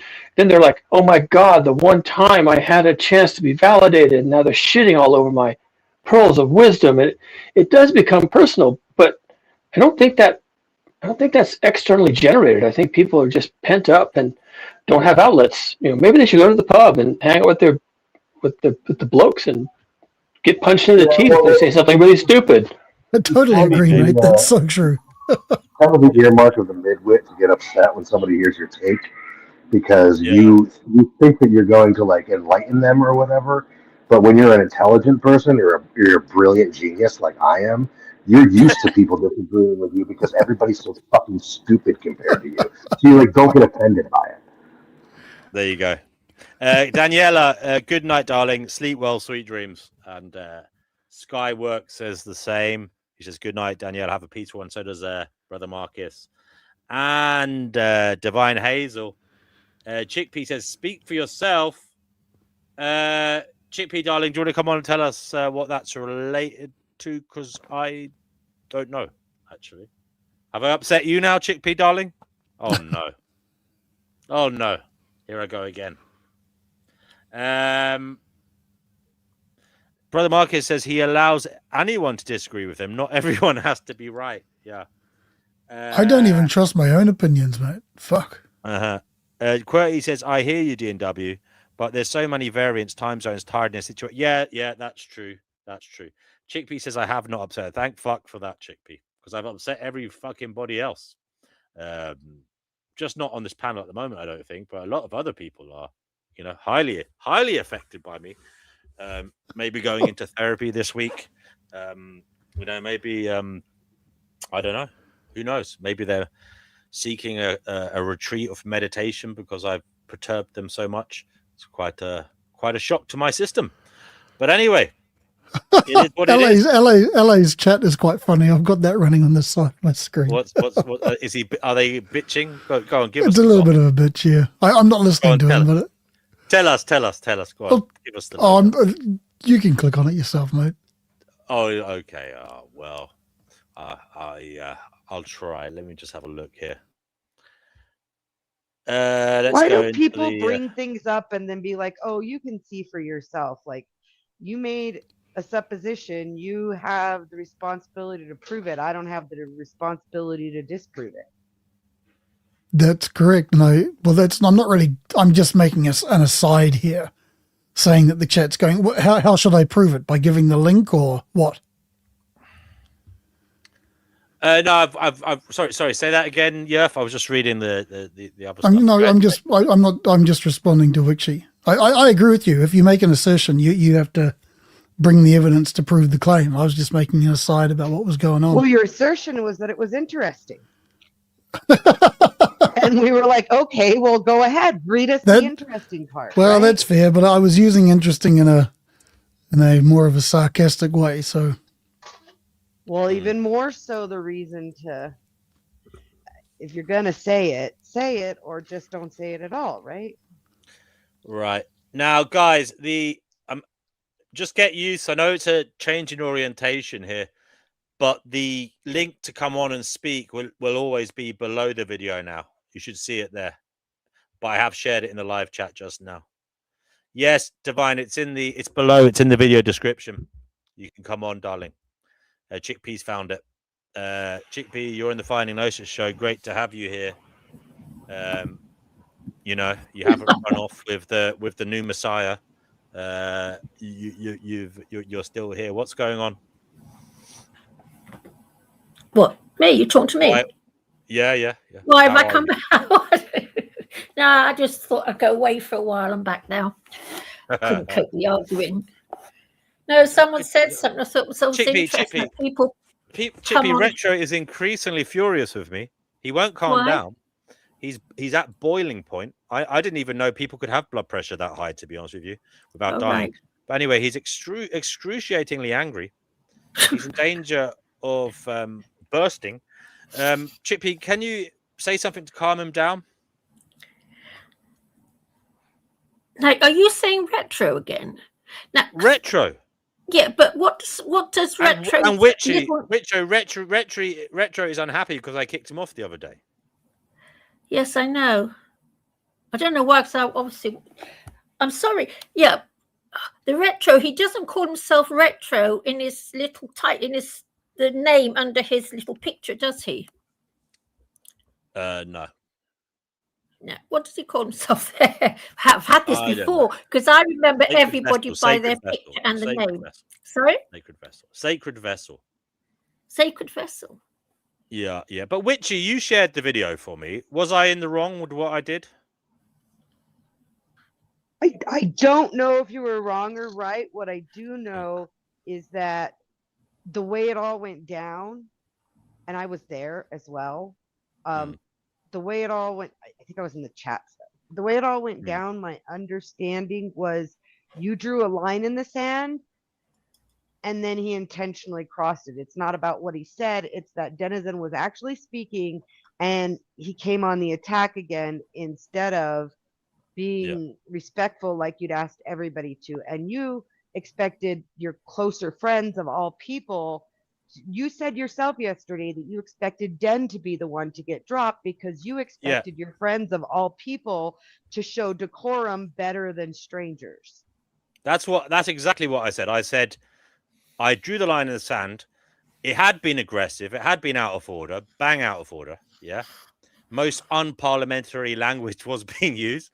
And the thing is, I expected Denizen to be the one who was going to get kicked off, but it was Retro. And literally a minute after I made the rule, he went out of his way to break it. So that's all.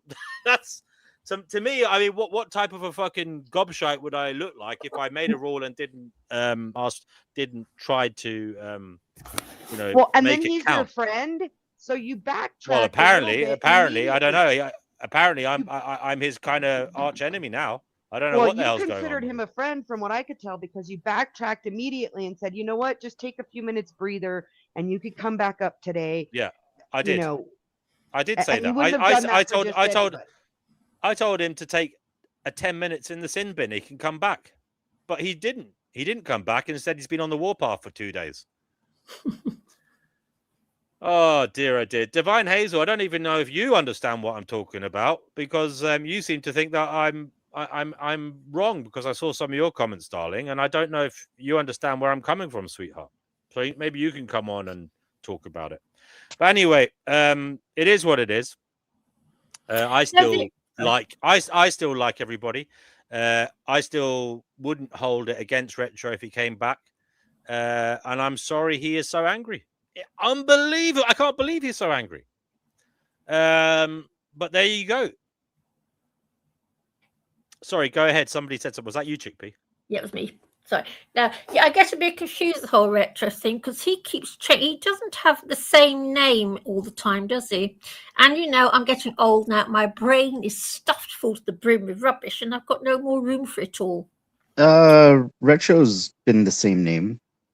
No, but he doesn't say Retro on here. He says something else. No, he doesn't. He said Sacred Vessel. Sacred Vessel. Yeah, I get. The thing is, Marcus, I tend to put the face and the name together, remember it in that way.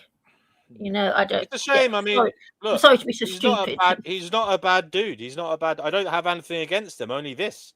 I just think it's a ridiculous, unnecessary escalation. That's all. That's what I think. Yeah, Marcus. And at the end of the day, it's like you have we didn't fall out. We just had a little moment. We're all adults, and he could have come back within 10 minutes late. He could have come back or the next day. I mean, I kicked people off before, and they come back. It's fine. It's not a big deal.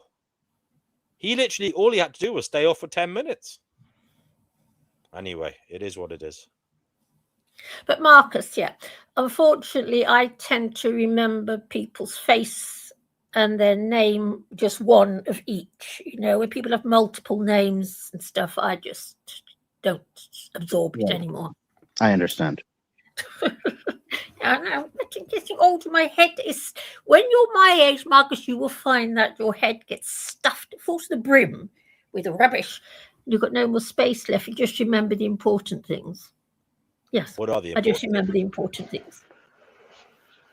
For what it's worth, if I ever get over the top or talking over people or whatever, just tell me I'm over the top and I'll kick myself off.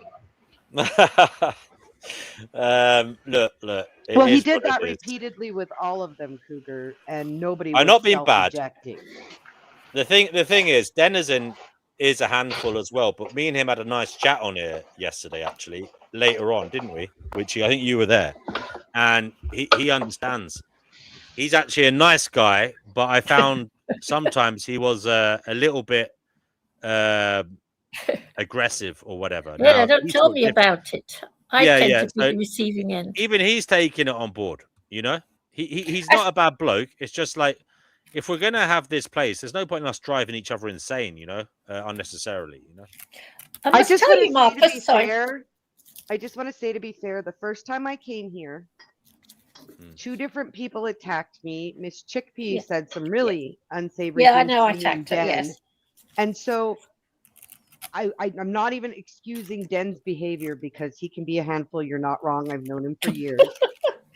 However, I do want to say that he may have felt that that sort of behavior was acceptable Yeah, here, yeah, because that's that's what true. we saw That's when we came in. Whereas, because That's true. other places we go, picking on each other in that way is like foreplay, you know? Yeah, yeah, that's true. That's true. And the thing is, Chickpea, I put you on a long leash, a lot longer than anybody else, because you know, I give you more leeway. But maybe I shouldn't, Chickpea. Maybe I should ask you to not call people the S word or all these The things S that you've word. been doing.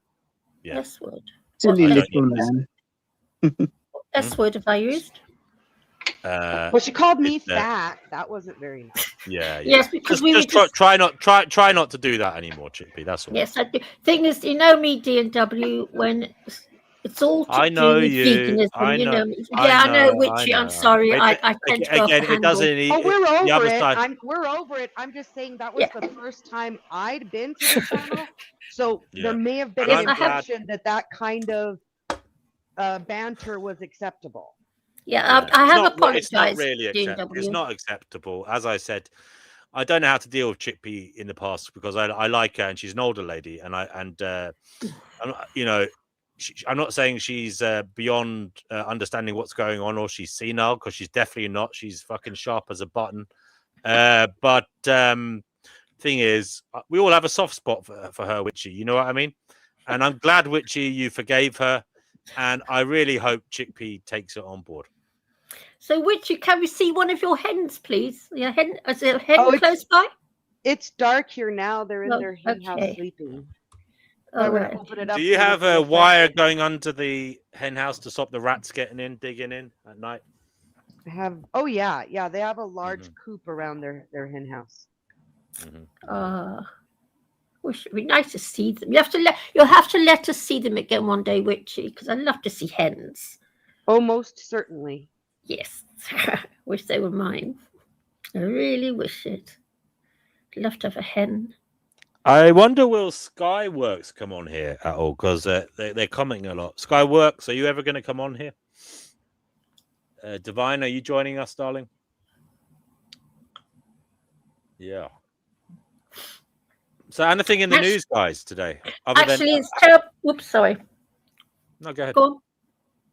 Where'd you go? No, I was just going to ask about the news. I know we heard about Hawaii, and that sounds absolutely crazily I've just been listening to geoengineering watch. I know you guys don't watch it, but I do. And apparently there's a horrible weather front coming towards us somehow. I haven't finished watching it all because I came back here, but the weather's there's weird things going on, very bad weather on the way for us, many of us. Yeah, I was listening to like Cougar make the prediction, and so I looked at my local weather forecast, and it's going to be bad here too. So Yes, that's what geoengineering. Don't you guys watch geoengineering? Are you the only one? Oh, I'm the only one then. No, I mean, geoengineering, isn't that man-made weather thing that people believe they're doing, right? Well, it's all to do with, is it conspiracy theory? No, well, I don't think it is. I see the chemtrails every day over my head. It's every bloody day. It's technically. And I hate D&W speaking as an old lady, okay? Because I was around a long time before you were. But I can assure you, when I was young, we didn't have stripes in the sky. And the weather was different. And the smell, even in London, back in the 70s, you'd wake up in the morning, you could smell, it was in the morning, you could smell the spring smell and that smell you smell in the morning, the ozone smell. And that's all gone. It has changed a lot since I've moved. And when I first came to live in London back in 1979, it would have been thereabouts. I had to use the central heating all the time, whereas nowadays I barely use it anymore. So it has got a lot warmer, a lot warmer. Kugaduma, are you able to talk to her about the chemtrails and You know, the Yeah, vapor go on, trails. Cougar. Yeah. Are you sure? So What can here we in talk New about Mexico, chemtrails? Are you sure? here in New Mexico where I live, they drop chemicals to keep the radiation down from the nuclear testing. Lovely. Well, they do seed clouds. They do that now and again in different places around the world, but it's not commonplace. But go ahead, Cougar. What would you like to give her a little Yeah. spiel? So there is no geoengineering at present. The Well, I chemtrail believe there is. thing. Okay, that's fine. Like I say, I don't really care So what people tell me, think. so what's all these stripes in the sky? The stripes that go little crisscrosses and all that sort of thing. What? Yeah, they're Have you coming ever out of the listened? they come out of the engines of the jets that are Yes, flying at I high do know. I'm altitude. not that stupid. Well, don't you ever listen to what geoengineering ever once? I don't have to, because I know what those are. I'm not going to argue about this because I believe that what Dane Whittaker says, there's a lot of truth in what she's saying, because I can see it above my head. Because I'll tell you something. I remember back in the 90s when it all started. Prior to that, it didn't occur. All of a sudden, planes. Isn't it because they changed the types of engines? Huh? No, Didn't it probably did, but when back in the 90s, you didn't care, so you didn't notice. I Now did you notice it every. That's what Now I'm you saying. notice it every day I remember. because you're terrified of it. But I remember seeing those trails when I was a kid in the early 90s. I remember seeing them. Yes.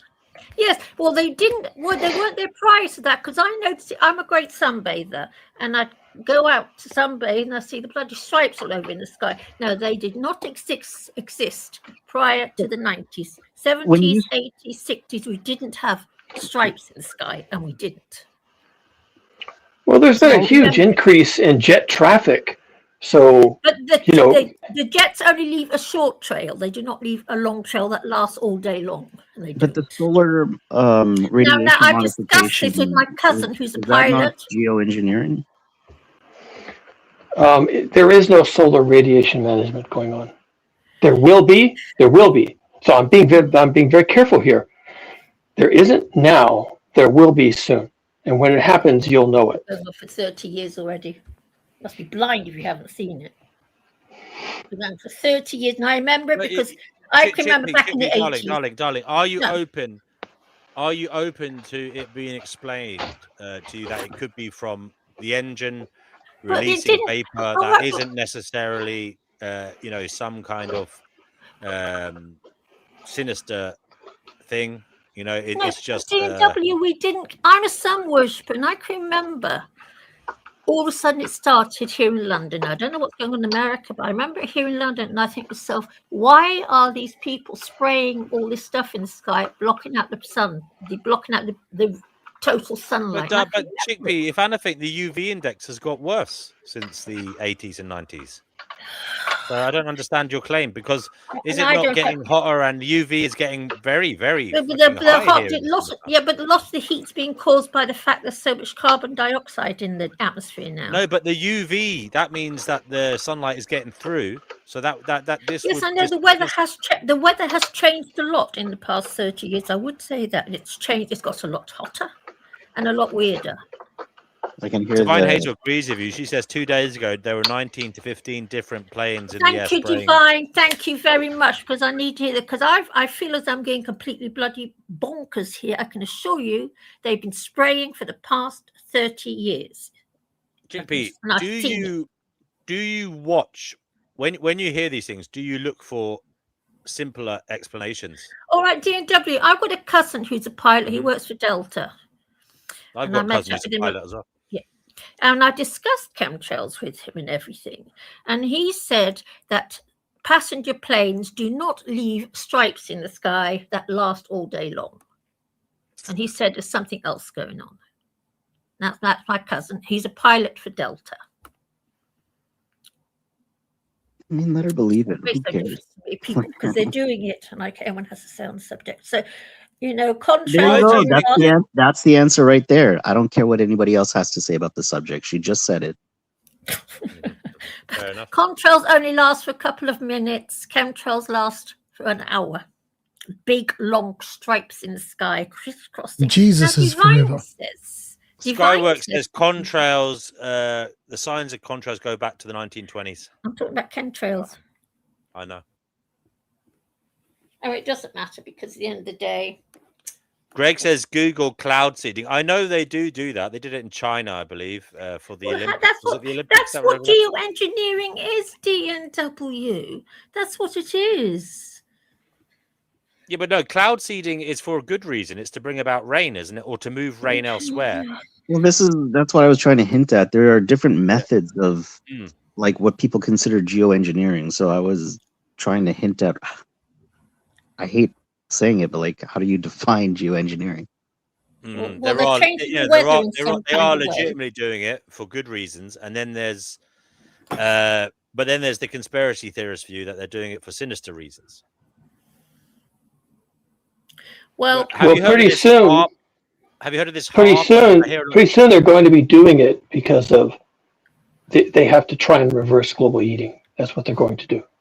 They will fail, but they will try. Are you talking about like pumping like sulfur into the atmosphere? But they've been doing it for years. There's several schemes being offered. I actually did a video on it a couple of weeks ago, and I think I came up with like 6 points, and then there was like 9 other points of things that people want to do, and there's just this mad rush now. That the heat is on, literally speaking, the heat is on. That there's mad rush now to try and basically cash in. People are trying to cash in, trying to get grants, trying to get money from the government to study how to geoengineer our way out of this situation. And it's just a money grab. There's nothing will come of it. We've run out of time, and none of these things are going to pass international treaties. Anything you're going to do on the global level is going to have to pass geopolitical minefield, and it's just not going to happen. No one's going to do it. They're not going to sign off on it. And spraying crap over Russia or China will get us very quickly into the Third World War. So it's not going to happen. They'll talk about it, and Check B, you're probably going to hear them talking about it, and then you're going to lose your mind. But and justifiably so, because I will be. I'll be stressing out about it. But I know they're not going to do it. They can't do it. It's impossible. So I'm not they'll talk about it. For 1 minute that the US goes starting to do chemtrails over China. I don't think the Chinese would like it very much. But I can assure you, the Brits are definitely chemtrailing over the UK. And they are. Well, everybody has contrails. Every country has them. Chemtrails, they're chemtrails. We see contrails too. The contrails are short. The chemtrails are long and last all day long. Yeah. Maybe America, you don't get them. I mean, Look, it was Americans. It was the Americans who invented this entire conspiracy. So don't let us off the hook. Well, it's not a conspiracy. I suggest you just go and watch Dave Wigington. Just watch one show. See what he has to say on the subject. What's this? Where's this show? It's called Geoengineering. Where do I find it? It's called Geoengineering Watch, Global Alert News, March the 14th. Okay, where am I typing that in? Right, just type in Geoengineering Watch, in March Google? the 14th. YouTube. So it's a YouTube every channel. week. Okay. YouTube channel. You heard that. Do your research, Cougar. Watch a YouTube video. Anyway, can you see the stripes in the sky in the picture there?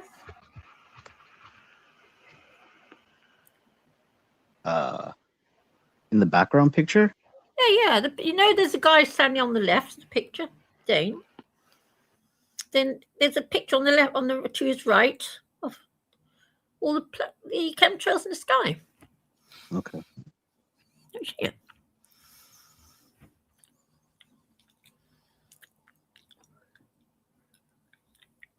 How's your weekend? You talk to me. Anybody? Oh, I've had a lovely weekend with my cats. We've had a nice weekend. They're all sitting with me. I've been working in my basement. I decided that I'm going to use this for a fallout shelter, and I'm building a little galley kitchen.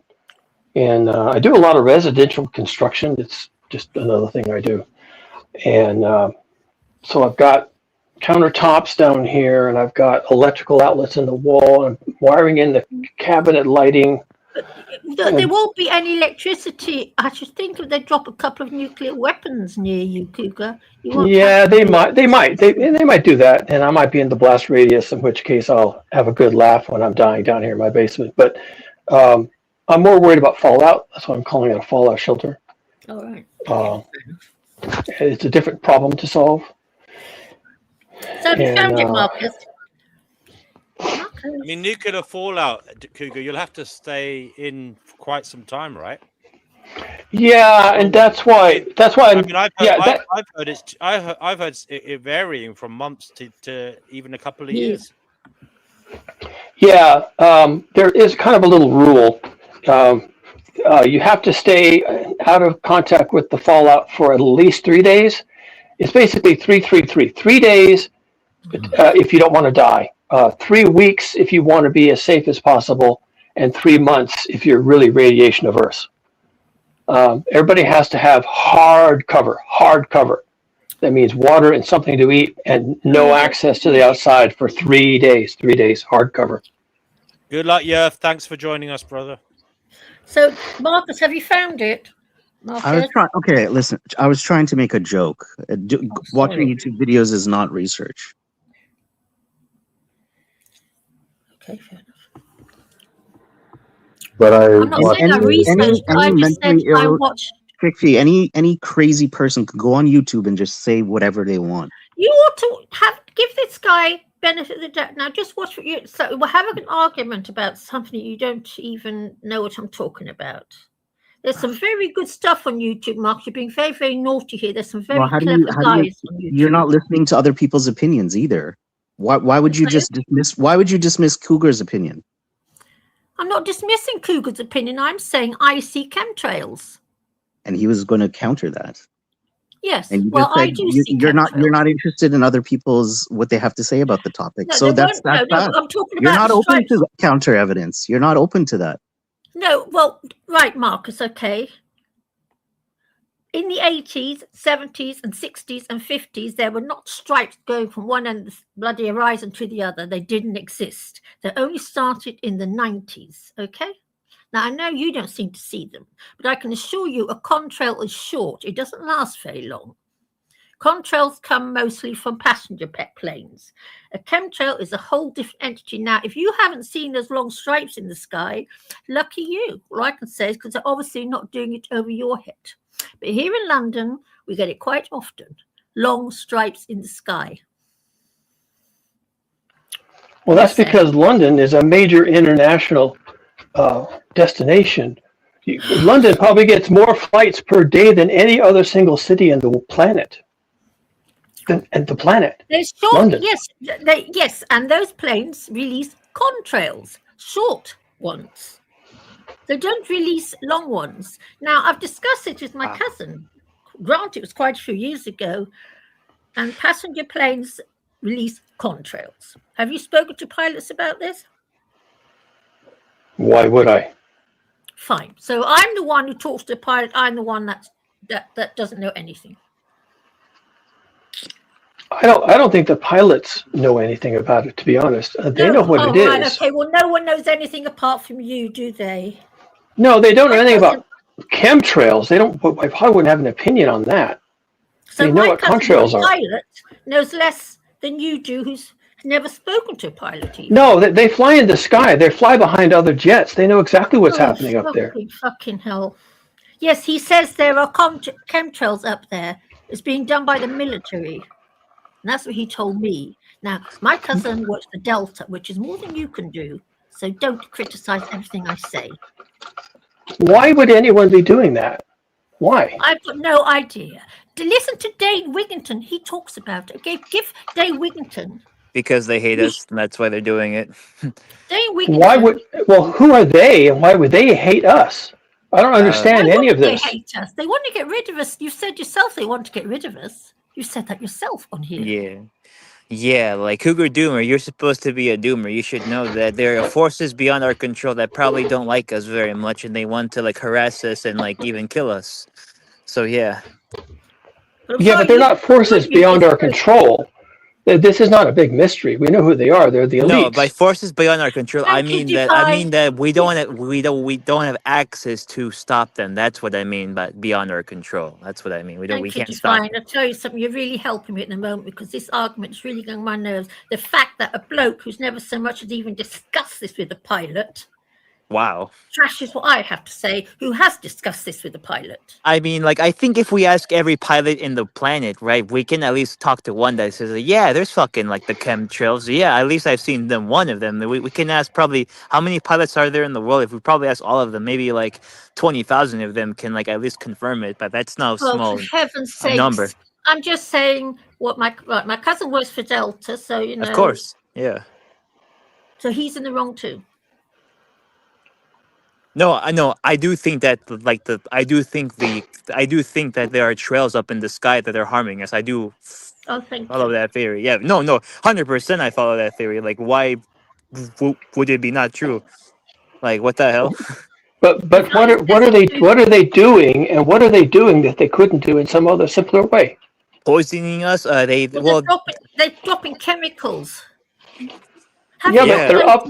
Yeah, but they're doing it. But they're doing it at 50,000 feet. I don't understand why they would be doing that. Cougar Because Doomer, if the there's higher anything, they drop it from, the further it spreads. Okay, that's common sense. yes, Yeah, and not but only it's going to that, spread.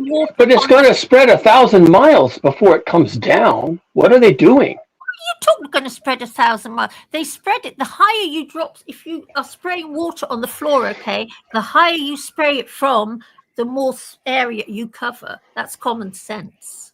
Yeah, well, that might work with water, but this is some sort of vapor. It's not going to fall anywhere. Is there anything you don't know best? Is there anything in this world you don't know best? can I just say something? Well, here's the thing, Cougar Doomer. I'm just trying to understand the physics.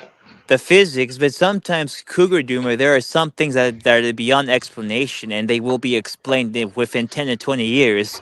So I think that there's something up in the air that's like so new that like there's not yet a scientifically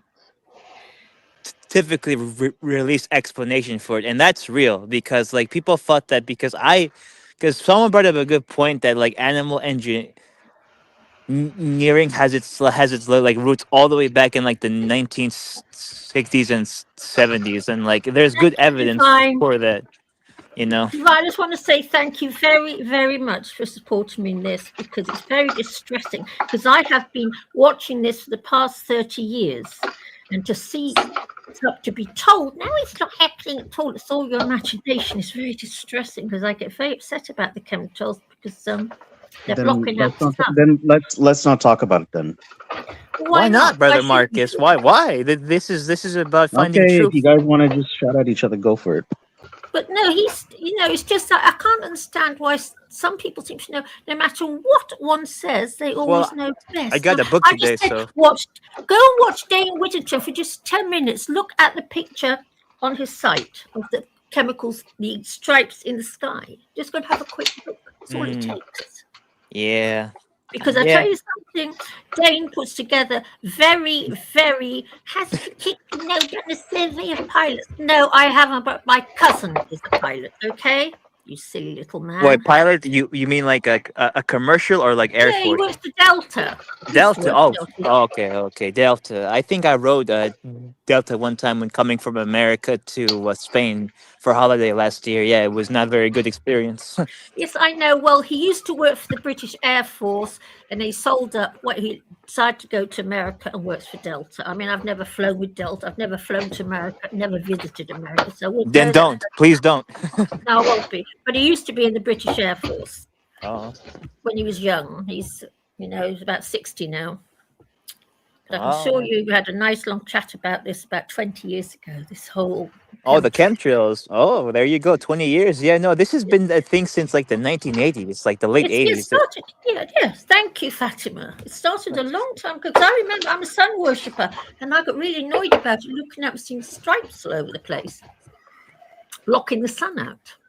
Lock in the sun. Oh yeah. Thank you, No. Fatima. Yeah. Thank No, you very much. and also, like, do you think that they also like fake snow? Like sometimes they Yes. like generate the fake snow. Yeah, yeah. Yeah. I've seen videos of them in stuff in America where people are literally setting the snow on fire. They're getting a ball of snow in their hands, and it burns. You ever seen that stuff? Yeah, I think I tried it once and it kind of worked, but it did like eventually melt. So maybe it was like a combination of real and fake snow that one time. Yeah, there's something very weird going on. Yeah, but it was weird There's though. something very strange going on. I don't, Like, you know, and but beyond that point, my day was pretty good. I bought a book today. Was Immanuel Kant's Critique of Pure Reason. Yeah. I mean, I'm just saying what I don't know what goes on in I America. bought I watch Dane Almar. every week just to I just got Almarari. Al-Mara. Oh, you did Al-Marari, the Syrian anti-natalist. Oh, cool. Yep. I'm excited to Wait, start it. there's a full English translation of his work. Wow, I didn't know that. I don't know if it's all his work, but it's a good good number of them. Yeah, well, not all of it, of course. He was a poet, so he didn't write like books like Kant did, which is like a big like block of it. But he did write something, so that's cool. Finally, he's So getting. the one that I got was it's called The Epistles of Forgiveness. The Epistle of Forgiveness. The Epistle of Forgiveness. Ooh, yeah, very interesting poet. Yeah, from Damascus. Yeah, no, was it Damascus or Aleppo? I forgot which city in Syria. I forgot which one. Basically from the area. Syrian. Yeah. Syria. sorry. It's 584 pages apparently. Wow. Ooh, that's a pretty. I think that's all of his work then, because he was only a It might poet. be. Yeah, it It's might only be. he was only a poet. Yeah, but a very intelligent one at that. Anyway, I'm sorry for arguing with you, Cougar, but there are a couple of people who've backed me up, so I'm not the only one that sees stripes in the sky. Well, I know you and I argue about this all the time, and I don't really care what you think. Oh, You can think whatever you like. It doesn't harm me. It doesn't offend me. No one gets hurt, not even you. So just think whatever you like. Yeah, just You think guys- whatever you like, but like if it's something so like offensive to me personally, I will like call you out on it in your face, just so you know. For anyone watching this, yes. But anyway, Divine sees them all over the sky too, and well. So I'm just saying, would you ought to give Dane the benefit of the doubt and watch one of his shows? He does a very good show, and there's some very good people on YouTube, Brother Marcus. I'd rather read Almarari and Immanuel Kant. Yeah. Oh my god, I can't wait to start him. I've been reading like a lot of like secondhand essays online to like understand him, like the rational blizzard and empiricism, and I think I have a gist of it, but I know I'm gonna have to like reread, some pages over and over again. Yeah, but it's whatever. It's called a manual labor, so it's all right, kind of. And I just cracked open my Play-Doh. So Wow. Oh I yeah, just did good. Euthyphro for now, but then I want to do the Phaedrus. Is that what it's called? Phaedrus, yes, it's called that. Yeah. Phaedrus. Yeah. You have to read Plato and some Aristotle to like understand Kant. Yeah, and then you're all right.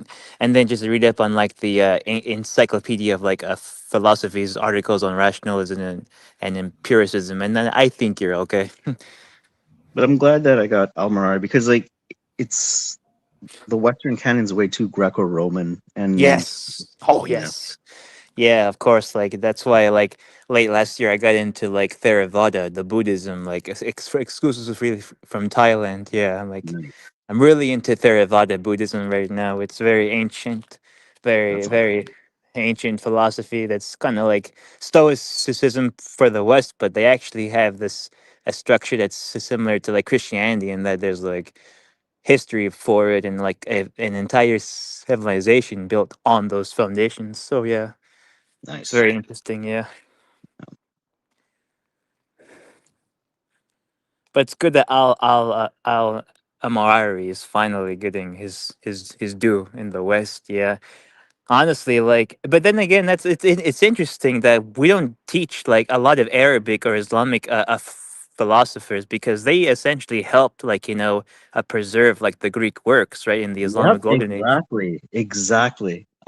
Yeah, it's intellectually kind of bad that they don't teach that. Yeah, who's the other one? Ibn Sina. Yeah, dude, he was a big deal. Like a lot of like his works were studied even in like the highest degree of the church. Ibn Sina, and he Yep. was like a Moor. Yeah. So, Cougar, what's your take on David Icke? Chickpea William God. White says his favorite philosopher is David Icke. There you go. No, that's why I'm clapping. I'm clapping what he says. David Icke, yeah, he's alright. Yeah, he's good. Yeah, I agree with some things he says. Yeah, why not? I can't say I've been exposed to him very much. No, really, because like Really? in like the whole doomer sphere, David Icke is a pretty like well known person. He Yeah. is. Yeah. I'm reading Yeah, one of his. I'm not really a doomer like that. I'm a realist, and Even then, Well, like David Icke is a realist. I tell Fatima, I'm reading one of his books that he wrote 10 years ago, and everything he wrote 10 years ago is being talked about now. Of course. Okay, you know what? Yeah. 20 I years promise ago. I'll 20 take a years ago. look tonight. David Icke. He did end up in my recommendeds a few days back, and I took a look at the title and I thought, whatever. But I will make an effort to look up David Icke, and then you can ask me in the future what I thought about David Icke. Okay.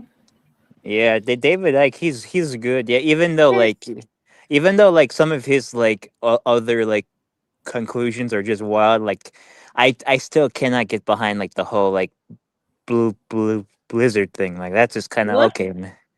The what? Reptilian stuff. Yeah, sorry, I have a speech Right. impediment. Yeah, I just can't get behind that.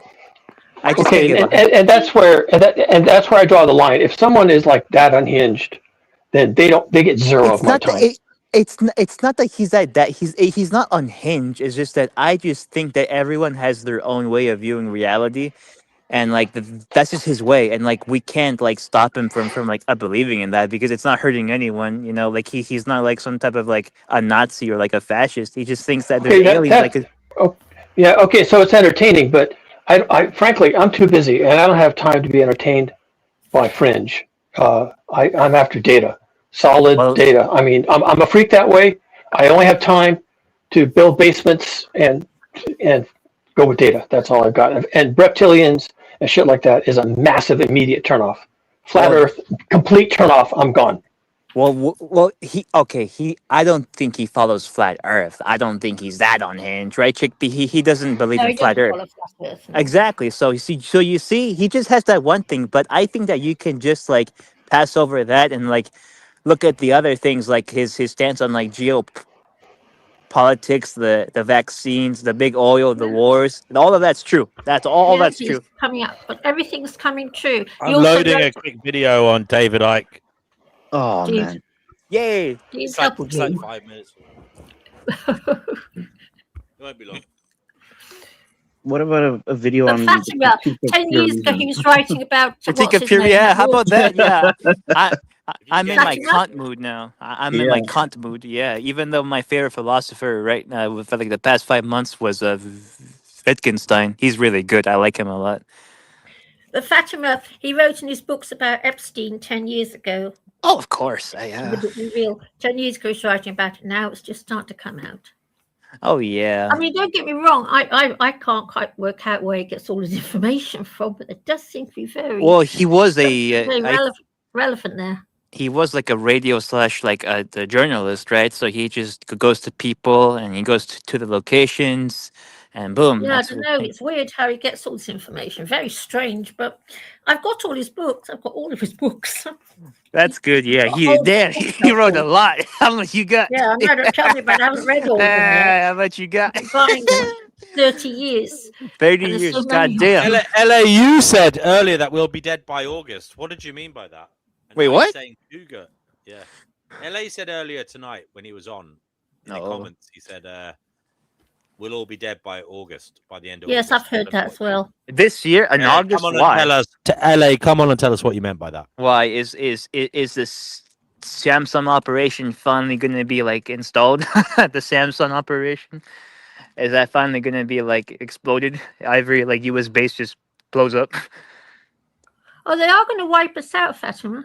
Of course they are, but I don't know when though. Like I don't know when. They are going to wipe us out, and I think it's going to be in our time. In our time, oh shit. Yeah, I think we will see it. Yeah. Well, Don't you think that? maybe, yeah, but I was expecting like in a generation or two that they're gonna wipe us out. Well, generation. That's only 10 years. That's most definitely LA, your time. it's in the video description box. Yeah, get used to it. The link is going to always be in the video description at the bottom of underneath the video. Oh, okay. So Chickpea, you think in our lifetimes, like in my lifetime? Oh, yes. Fatima, they have to, because if they don't, they themselves won't survive. We are pushing this planet to the utter limit. She's right. She's right. I agree. Get rid of us She's in right. order to protect Imagine themselves. this. You've got a guy who is a household name, a trusted sports broadcaster on the BBC, someone you'd see in your living room every week. Now picture that same guy, filling up massive arenas, talking for 10 hours straight about shape-shifting reptilian overlords and the idea that reality itself is a hologram. Sounds like something out of a sci-fi movie, right? Well, it's the very real story of David Icke. So the big question is, how on earth does someone go from talking about football scores to becoming one of the most famous and, let's be honest, controversial conspiracy theorists on the planet? It's a journey that has absolutely fascinated, angered, and even inspired people for more than 30 years. So yeah, let's dive into this. All right, Section 1. To really get a handle on Icke's worldview, you have to go back to the beginning, back when he was, a totally conventional public figure. First a professional footballer, then a beloved BBC sports presenter in the 80s. A pretty normal path, right? Well, the speed of this change is just staggering. After a solid career in sports and broadcasting, everything flipped on its head in 1991. He goes on this super popular chat show called Wogan, wearing that now famous turquoise tracksuit, and he declares himself the son of the Godhead. The audience just erupted in laughter. The media absolutely tore him apart. His public image shattered, literally overnight. But then, fast forward 15 years. He goes back on that same show, and he's a completely different person. And this quote right here tells you everything. He didn't see that public humiliation as a defeat. For him, it was a trial by fire. It was this intense experience that burned away his old self and basically forged his new mission. In his mind, he'd been tested, and he came out the other side stronger for it. So moving into Section 2. After pulling back from that intense media spotlight, Icke didn't just vanish. Nope. Instead, he started building the spiritual foundation for his entire worldview. This is really where the seeds of everything that would define him for the next 3 decades were planted.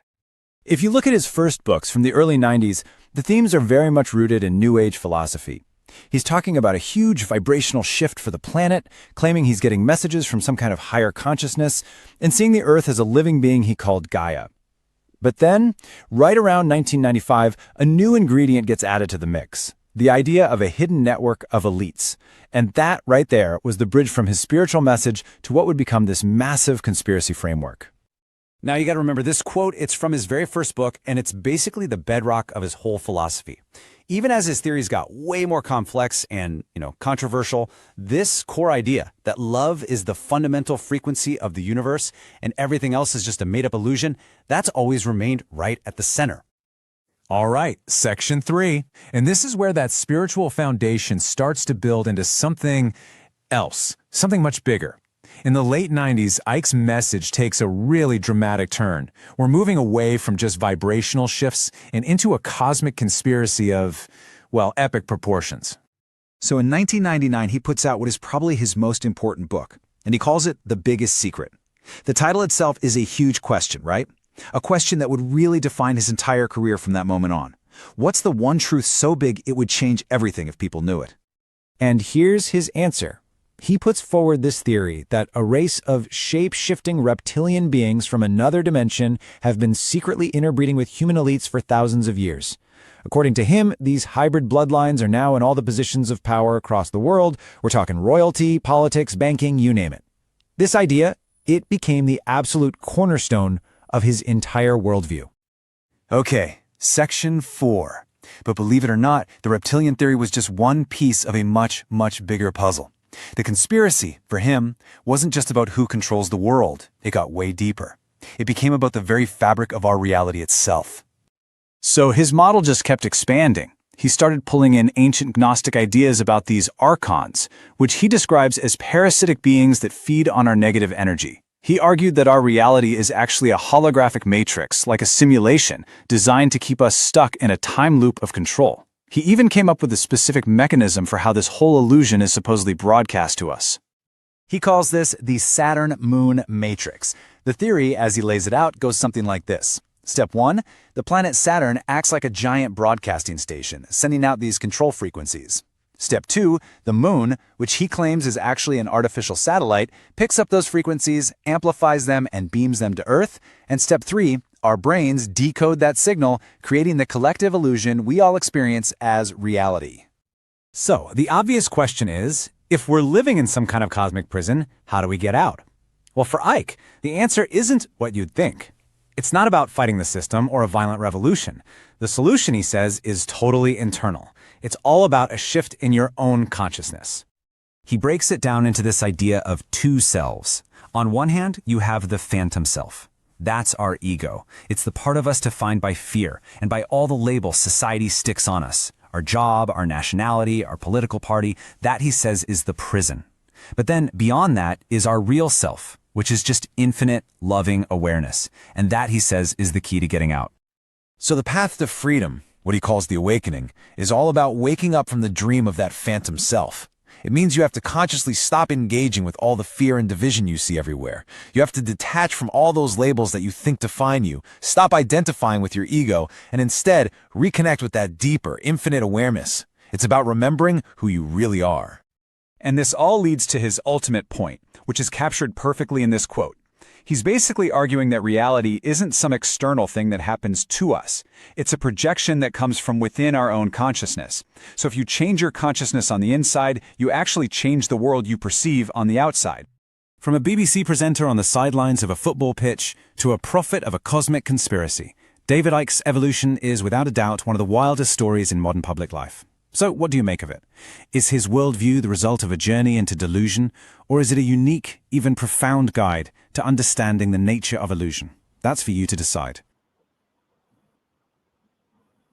Imagine this. You've got a guy who is a household name, a trusted sports broadcaster on the BBC, someone you'd see in your living room every week. Now, BMW. What edition did you get? So,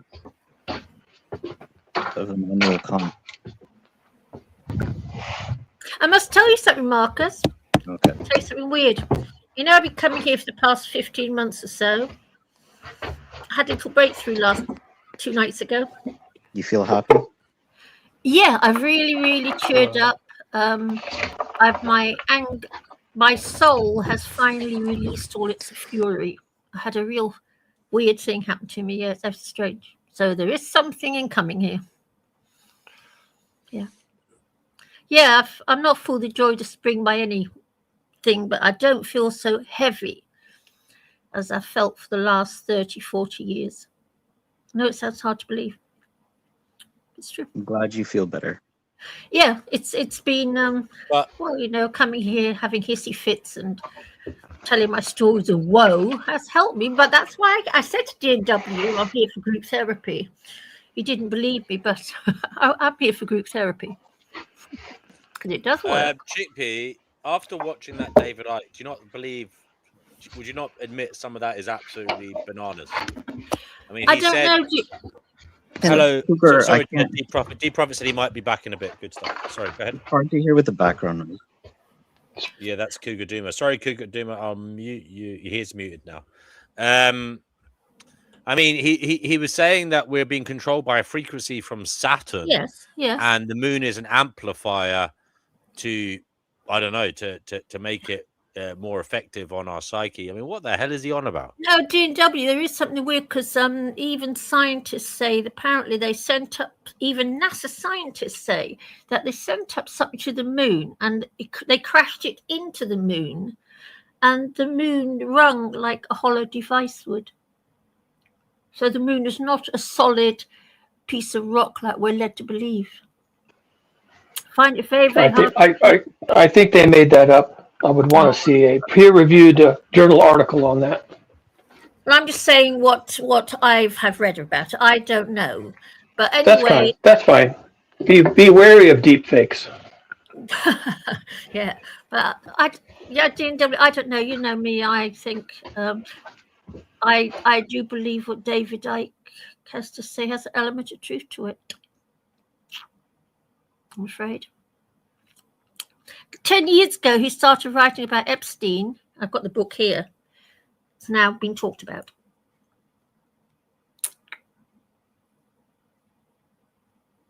D&W. Yeah, I'm listening, but I'm not inspired, darling. I mean, okay, it's okay. You don't have to be. Some of his stuff there, the phantom self, the real self. I mean, you could just say he's just talking about narcissism or something, you know. I don't know anymore. I don't know, but I don't know. It's all very confusing. Yes, I do find some of his stuff a bit heavy duty, but in the great scheme of things, I think you're mistaking heavy duty for shallow and very, very glib isn't the right word, but yeah, shallow and no depth at all, actually. Actually, there was one thing in the narration that is almost certainly true, whether David Icke believes this or not, which is that we construct our realities internally. This is absolutely correct. And because it's correct, it's very difficult to separate what is internally generated versus what is externally acquired. It's actually impossible. There's no way to test it. And he has internally generated a lot of stuff, and people find it interesting, but it's internally generated. It's in his head. That's where it originated, in his head, and that's where he communicates it, and good for him. But it is not an external phenomenon. It's an internal phenomenon. So, Cooper, now I went with a row on this because in my mind, then, are you saying if we generate what we see inside our own heads, yeah, was that effect? Yes. And that is necessarily correct. It must be true. It must be true. So what are the animals in the factory farms doing then? Are they generating that horror inside their little heads, or is it us humans doing it to them? I mean, you could also say, Kugaduma, it's a little bit of maybe 50-50 because there's things coming from the outside into your head to influence it, like photons from light, and sound waves going into the inner ear. Okay, so I guess I'm not being real clear, and that's my fault. The sound waves coming into your ear do not touch your brain. The photons coming into your brain do not touch your brain. They stimulate your brain is in a box. Your brain is in a box. That's true. I'm not arguing with you in that sense, but to say that I can't prove this, by the way. I can't prove this, but I think most of us agree that your brain interprets reality, gives us our thoughts and all that, but we all, most of us at least, agree there is an outside world that is having an effect on that brain. Okay, the movie The Matrix was interesting in that it demonstrated the difficulty. The guy was walking around on the sidewalk. He thought he had a sidewalk. He thought he had buildings. He thought he had people. He was in a vat connected to a computer. Okay, this is the problem. It's a basic it's a basic philosophical kind of take that undergrads use in their first year, the brain in the vat theory. I mean, but we accept, we take a leap of faith. We can't prove it, but most of us accept there is an outside. Okay, and that's fine. And when people have trouble with various forms of interpretation of the outside world, then they have what we call mental illness. But it's simply having difficulty interpreting the outside world correctly. They see things that aren't there. They hear things that aren't there. They taste things that aren't in their mouth. They remember conversations that never took place. They think they saw God, and there isn't such That may be thing. true. That may be true. But even in a right thinking brain, then but by default, you're admitting. If you're saying that, you're also admitting in a right thinking brain, its thoughts are being affected by the outside world in a legitimate way. So, Cougar, what's That's your the hope. take on the concentration camp victims then? Now, the concentration camp victims said this happened to them, that happened to them, all the other things happened to them. Are you suggesting that they just imagined it all? No, not at all. I'm saying that there's a difficulty. All I'm saying is that David Icke is an example of someone who has internally generated an entire world. An entire world. I do this as a writer. I know how this works. I'm a writer. I generate worlds, entire worlds in my head. And then I write them down on paper. Huh? That's a story you're generating. I know. It is a story. It's a story. But I'm sorry, and then he shares his story in narrative. And it's a story. So anyway, back to the concentration camp victims. Now you hear all these, I've read quite a lot on this subject. So are you suggesting that they just imagined all these things like the factory farm animals imagined their horrible life and their this and their that? Because it looks no, I have no opinion on that at all. I'm saying that in the case of David Icke, he is generating a story and he's sharing it. And there's nothing wrong with that, but it's a story. And that's what it is. So what about all the guys? Rights? LA is saying something. LA, don't be frightened to speak up.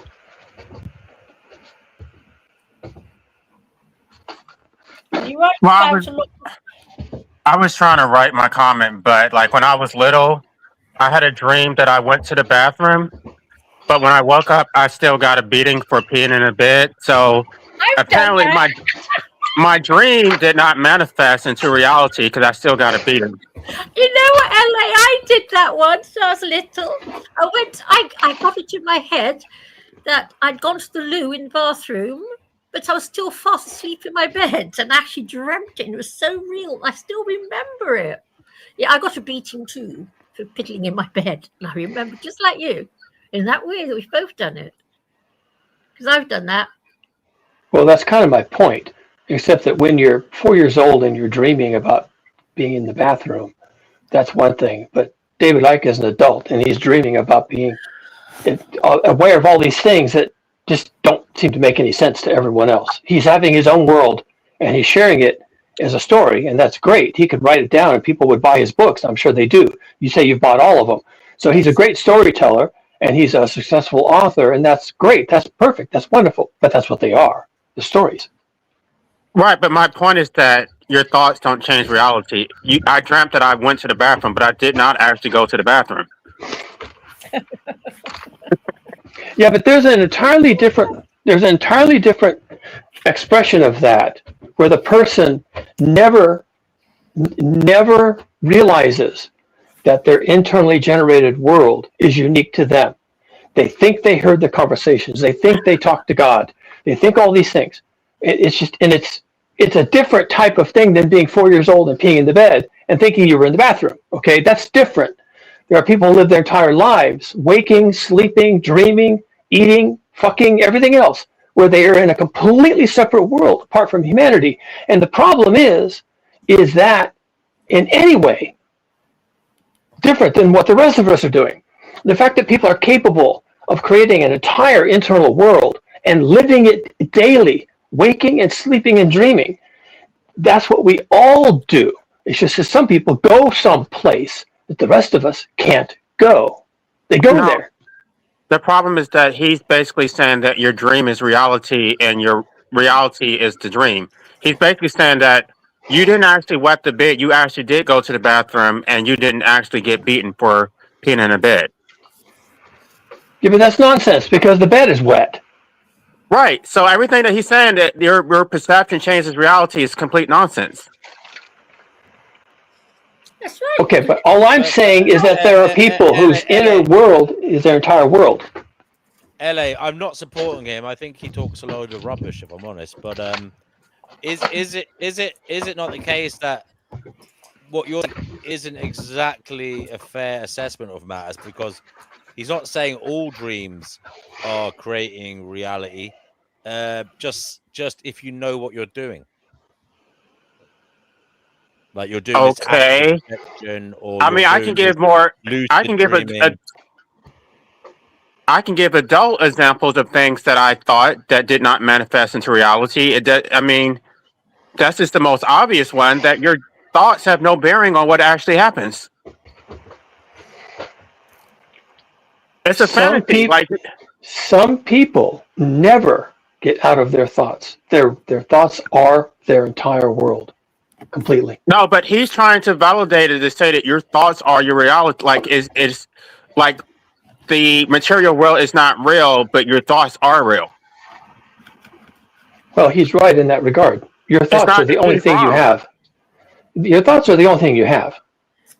That's the problem. Okay, this is not even a. They may be all you have, Kuguduma, but as I've tried to communicate, and I know I can't prove it, but there is something outside of us affecting our thoughts that's beyond our ability to overwhelm, control. This is not original, by the way. This comes from Immanuel Kant. Kant has already. I mean, Schopenhauer's already debunked that whole idea, because he talks about how we're the will in his representation. So the representation is a narrow gate to understanding reality, objective reality, because you can feel your body. You're both the will and the representation, but you can feel your body, you can see it, and so it is not unique to yourself. Everybody else is having their own individual representative experience. So you can make assumptions about what is objectively true based on your own perceptions as a representation of the will. So it's already been debunked. You just have to read Schopenhauer. I LA, support can I that ask you message. something? LA, can I ask you something? In your dream, did your brain or your consciousness actually make its way to the bathroom?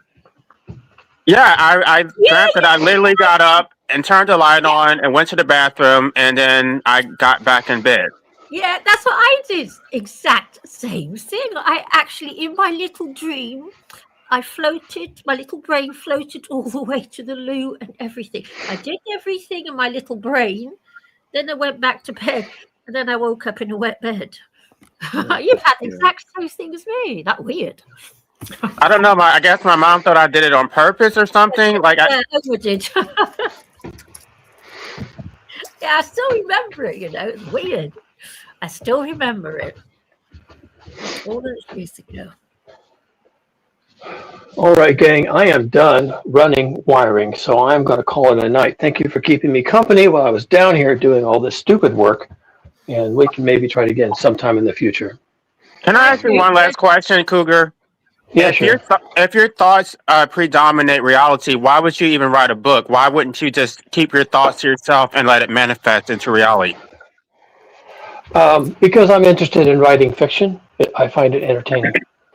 But wouldn't your thoughts be the same thing? That as long as you thought that is reality, why do you need a material book to actually represent your thoughts? Because I like writing. I like communicating. Right. The Enjoy reason it. you communicate, because that is the representation that is expressed externally. It's not about what is in your mind. It has to come Yeah, out but your mind for everybody else to understand it. yes, and some of writing is persuasion. Some of writing is education. So there's lots of motivations. All right. Well, I've said before, and maybe now this makes more sense for me to say it again. I consider my first novel to be a user's manual. Sounds And like it it might go actually, well with my book. Like in actually, conjunction. the second one will probably be a user's manual as well, but on a different topic. I write speculative fiction. I speculate. I write speculative fiction. Yeah, I'm writing speculative nonfiction. Wait, what is speculative nonfiction? It's where I'm not really using a novel or trying to craft a fictional story. I'm trying to look at actual historical events and predict what's going to happen in the future. Oh, okay. Oh, okay. So it's a hypothesis, isn't it? I mean, that's speculative nonfiction. yeah, it's speculation. It's speculation from history. I guess I do the same thing. So it's still speculation. Yeah, it's fine. It's the same thing. Yeah, it's pretty close. Yeah, speculating from history is, it's an arrow, right? You look at the past, ... Where's this pointing? And then you speculate. Nostradamus did that, right? Or maybe Nostradamus did not do that. Maybe he just sat around, drank wine, and got drunk and thought things. But there's a lot of speculative fiction out there. About the Third World War and about what would have happened if something had happened differently during the U.S. Civil War and how the Nazis might have won, and that's all speculative fiction, but it's based on history. Kugaduma, before you go, there's a question for you on the screen. And Oh. by the way, when you're answering this question, can you tell us how likely you think this scenario is? You know what? I can't even read that. Could you read it to me? Oh, so it says, what is the best advice for people on the receiving end of a nuclear fallout? Should we take iodine? You got to be careful with iodine. The reason you do that is because one of the common isotopes in fallout is an isotope of iodine, and because your thyroid takes up iodine for its normal regulatory functions, you can end up with thyroid cancer. The reason you take iodine tablets is to saturate your thyroid with iodine ahead of time, so that if you happen to ingest any radioactive iodine, it won't go to your thyroid. All of this is kind of moot. You just shouldn't be exposed to any radiation because there's cesium, strontium, there's some plutonium, there's some shit in there that will just take you out. So the idea is you need 3 days of no exposure to the outside world. Maybe you're in a closet, maybe you're in a bathroom with the windows closed, whatever it is, no exposure to the outside world for 3 days. Then the really nasty shit burns itself out.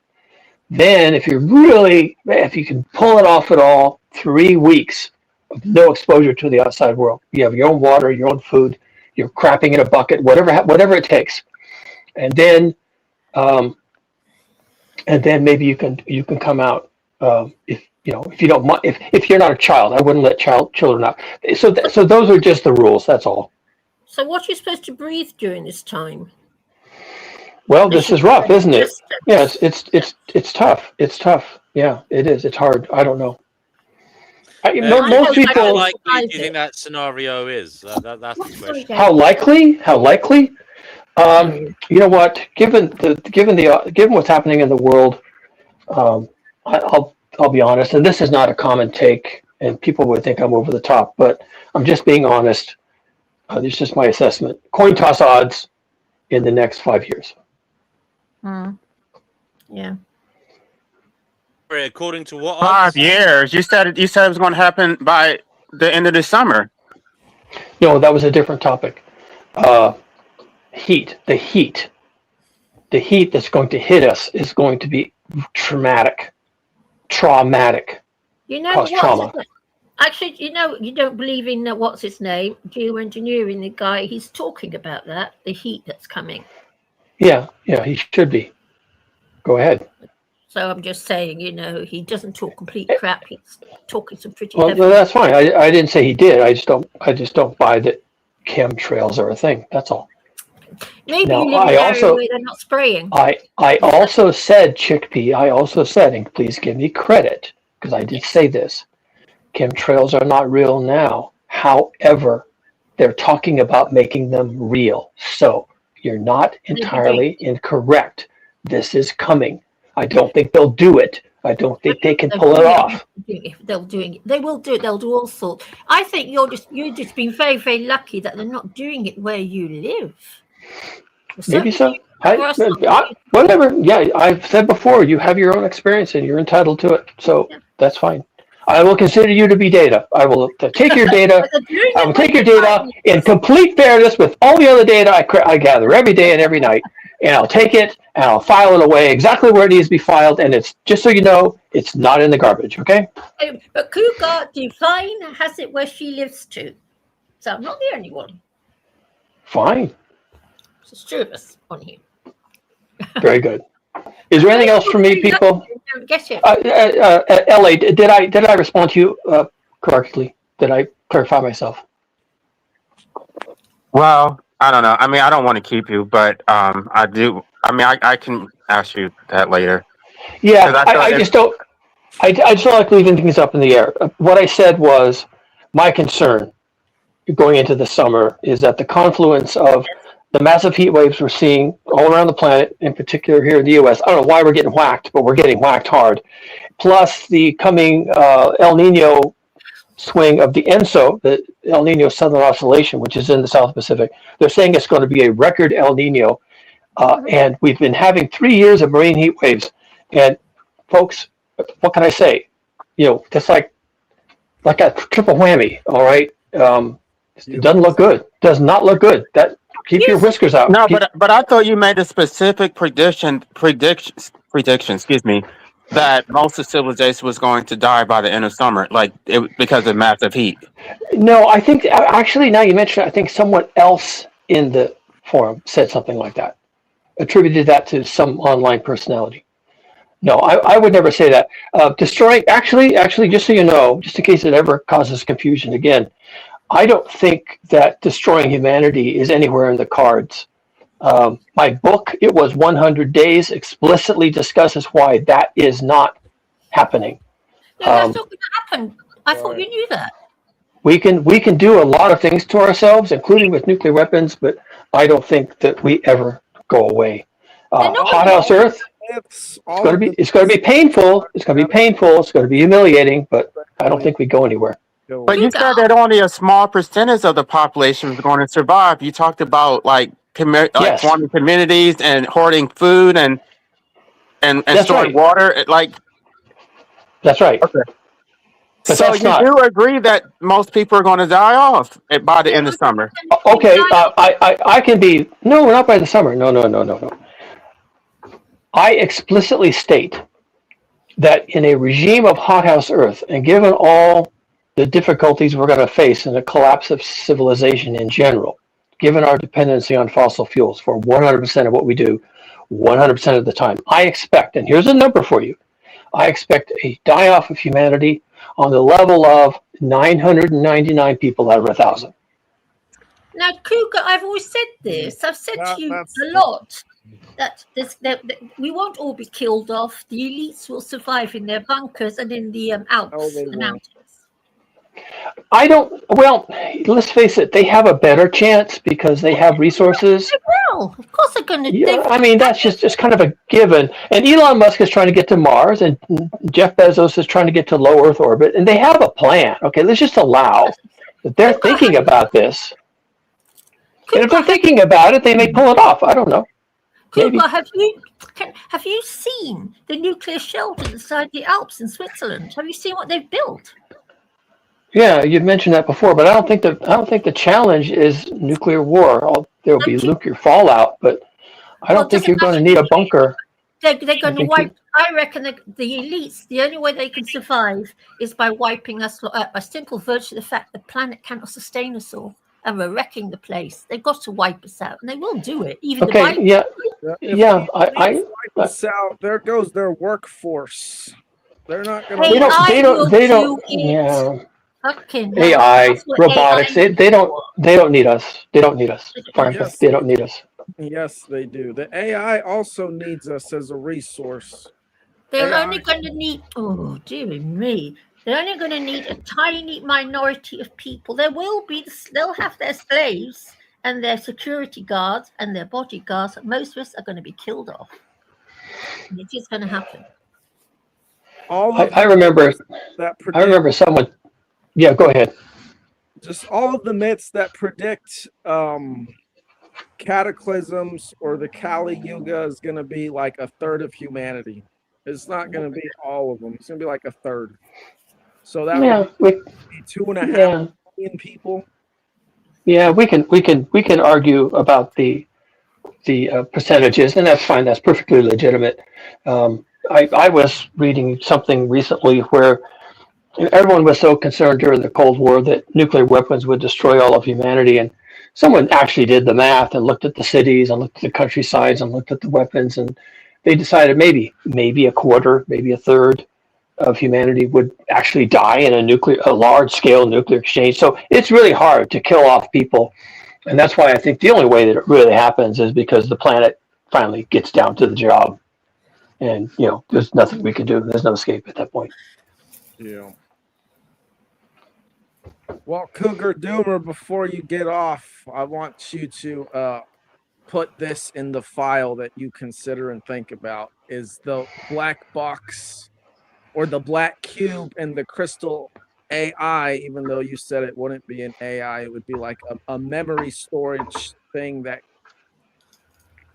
could create output. Because I think that's probably pretty close to the reality we live in. Okay, you know what? This is what I will do. What is reality? I will store it away. And what I'm going to do is I'm going to use it in my next novel. Why? Because it's fiction? Yeah. That's funny. Yeah, my novel is really complicated, and it's what happens to people when they are exposed to a lot of stress and artificial intelligence at the same time. What they do, how they cope, and I can use that. I couldn't have come up with that on my own. Yeah, so well done. With your permission, I will use that or something very close to it because I need ideas. You could also watch Zardoz and the Dark Crystal because they're pretty much going on about the same thing I'm describing. Okay, that's it. That's internet cannon fodder, and it works for me. Well, I mean, it just goes along with your speculative fiction book. Yes, it does. You're right. You're quite correct. Anything else for me, folks? I'm here. Anything else? LA says we will all be dead, but you will still be around writing your novels. That would be really sad. I am not looking forward to that. And just like I tell people on my videos, at the end of every single one of my videos on YouTube, last thing I say is, don't die. So I will say that here to my friends and my virtual family. Don't die. Why not? Why not? We're all gonna die one day. See, I knew you could make a controversy out of that. I just knew if there was a bunch of rotters who could make a controversy out of that, it would be this bunch. So well done. Well done. At least you met my expectations. So fine. Now I'm leaving. I'm going inside the house. We'll have a glass of wine. Later, Cougar Doomer. Alhamdulillah. Mashallah. Assalamu alaikum. Goodbye. I'm tired of you people. Go to sleep. Take care. You go to sleep. Fatima. Hi, Brother Marcus. Thank you for calling me by that name. Thank you. How's it going? What edition are you? Like, do you already have it, or did you just order it? Oh, it's already here. It's by me right now. Yeah, it's on my desk. It's the Penguin Classics, just simple stuff. Yeah. Okay. Cool. Yeah, Penguin Classics. Yeah, there was the other one that was the Cambridge version that was online on Amazon. That's like $37 though. This one it would be 23, but I had a gift card and it was a $5 save, so it was 18. Yeah, so it was a good deal. So what did he just call you? He called me a Fatima. He knew me before I transitioned. So yeah. But we all call you Fatima. I know, but he knew me before I transitioned. So yeah. Isn't it pronounced Fatima? I don't know. It's to me it doesn't matter. Fatima. I used to say Fatima, but I used to say Fatima, but now I say Fatima because it's either or. It's either or for me. Oh, Grump, I must tell you something. There's a fabulous book on Amazon called The Law in 60 Seconds. You should get it. Seriously. I will do. I'll It's have a all look about at our it. rights in the UK. It's very good. What? I'll have a look at it. I'll have a look Yeah, at it. it's worth having. It's just a pocketbook guide to your rights. It's all about our rights here in the UK, and it's worth buying because it's very simple. What rights?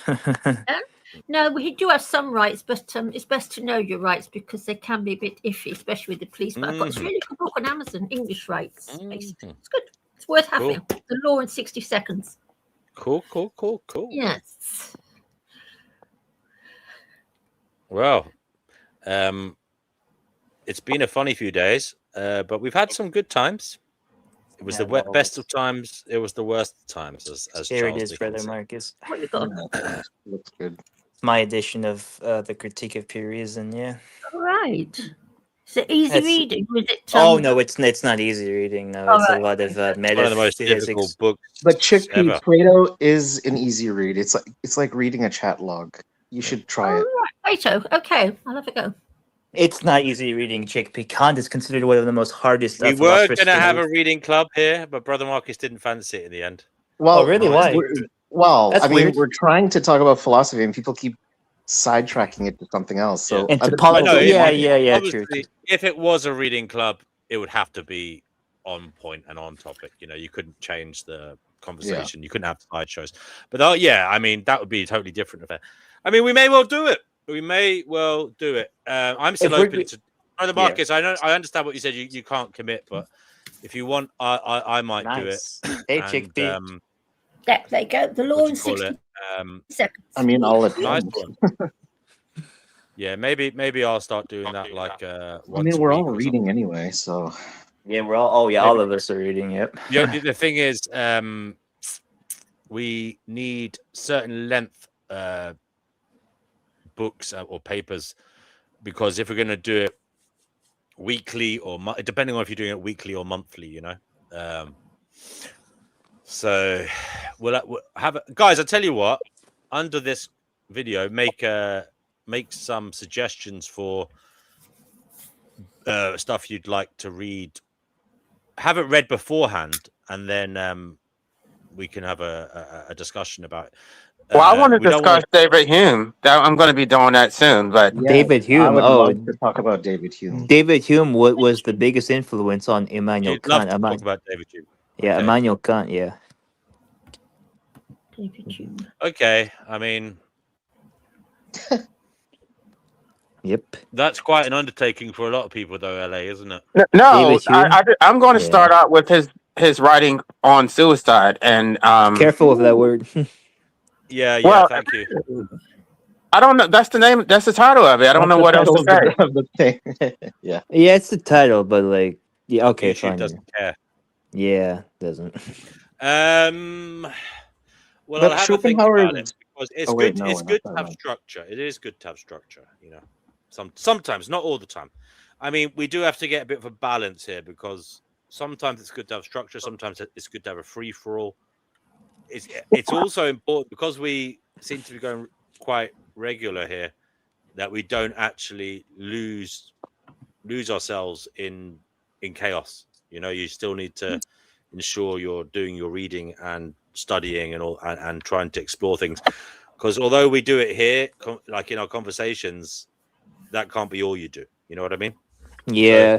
Well, I mean, we do stream quite a lot here, so maybe And part for of the 5 stream hours, 6 yeah, hours. exactly. So some of the streams should be probably Readings. reading, Yeah. or presentations. You know, so I'm open to presentations. If anybody wants to I was present, I actually did it. going- I did it. I think last year I did a few presentations on stuff. They weren't that good. One or two of them were okay. I but like them. You like them, okay? Well, they took a bit of effort. I know they were put together. They were AI slides and stuff. But it took a fucking while to fucking put them, you know, create them and stuff. All the same, but they were still good in terms of, like, they gave you a basic knowledge of things. So maybe we could go back to do that. If anybody here, anybody watching, wants to give a presentation ever, I've always said feel free to contact me and let me know. Yeah, I can Yeah. get like a 5 or 10 minute one, or I don't know. Does it matter how long they are? Is there I like think. Does it matter how long they are? I mean, like, are we gonna read books like the Bible? Like, that's 1,000 pages. Are we gonna read stuff like that? The Bible? We're gonna do like yeah, no, I of tell course. you, one thing I read here was the Pistis Sophia. That seemed to go on forever. Some people liked it. I Yeah. told Brother Marcus this. Brother Marcus, this was actually terrifying, right? And I've never had this experience before.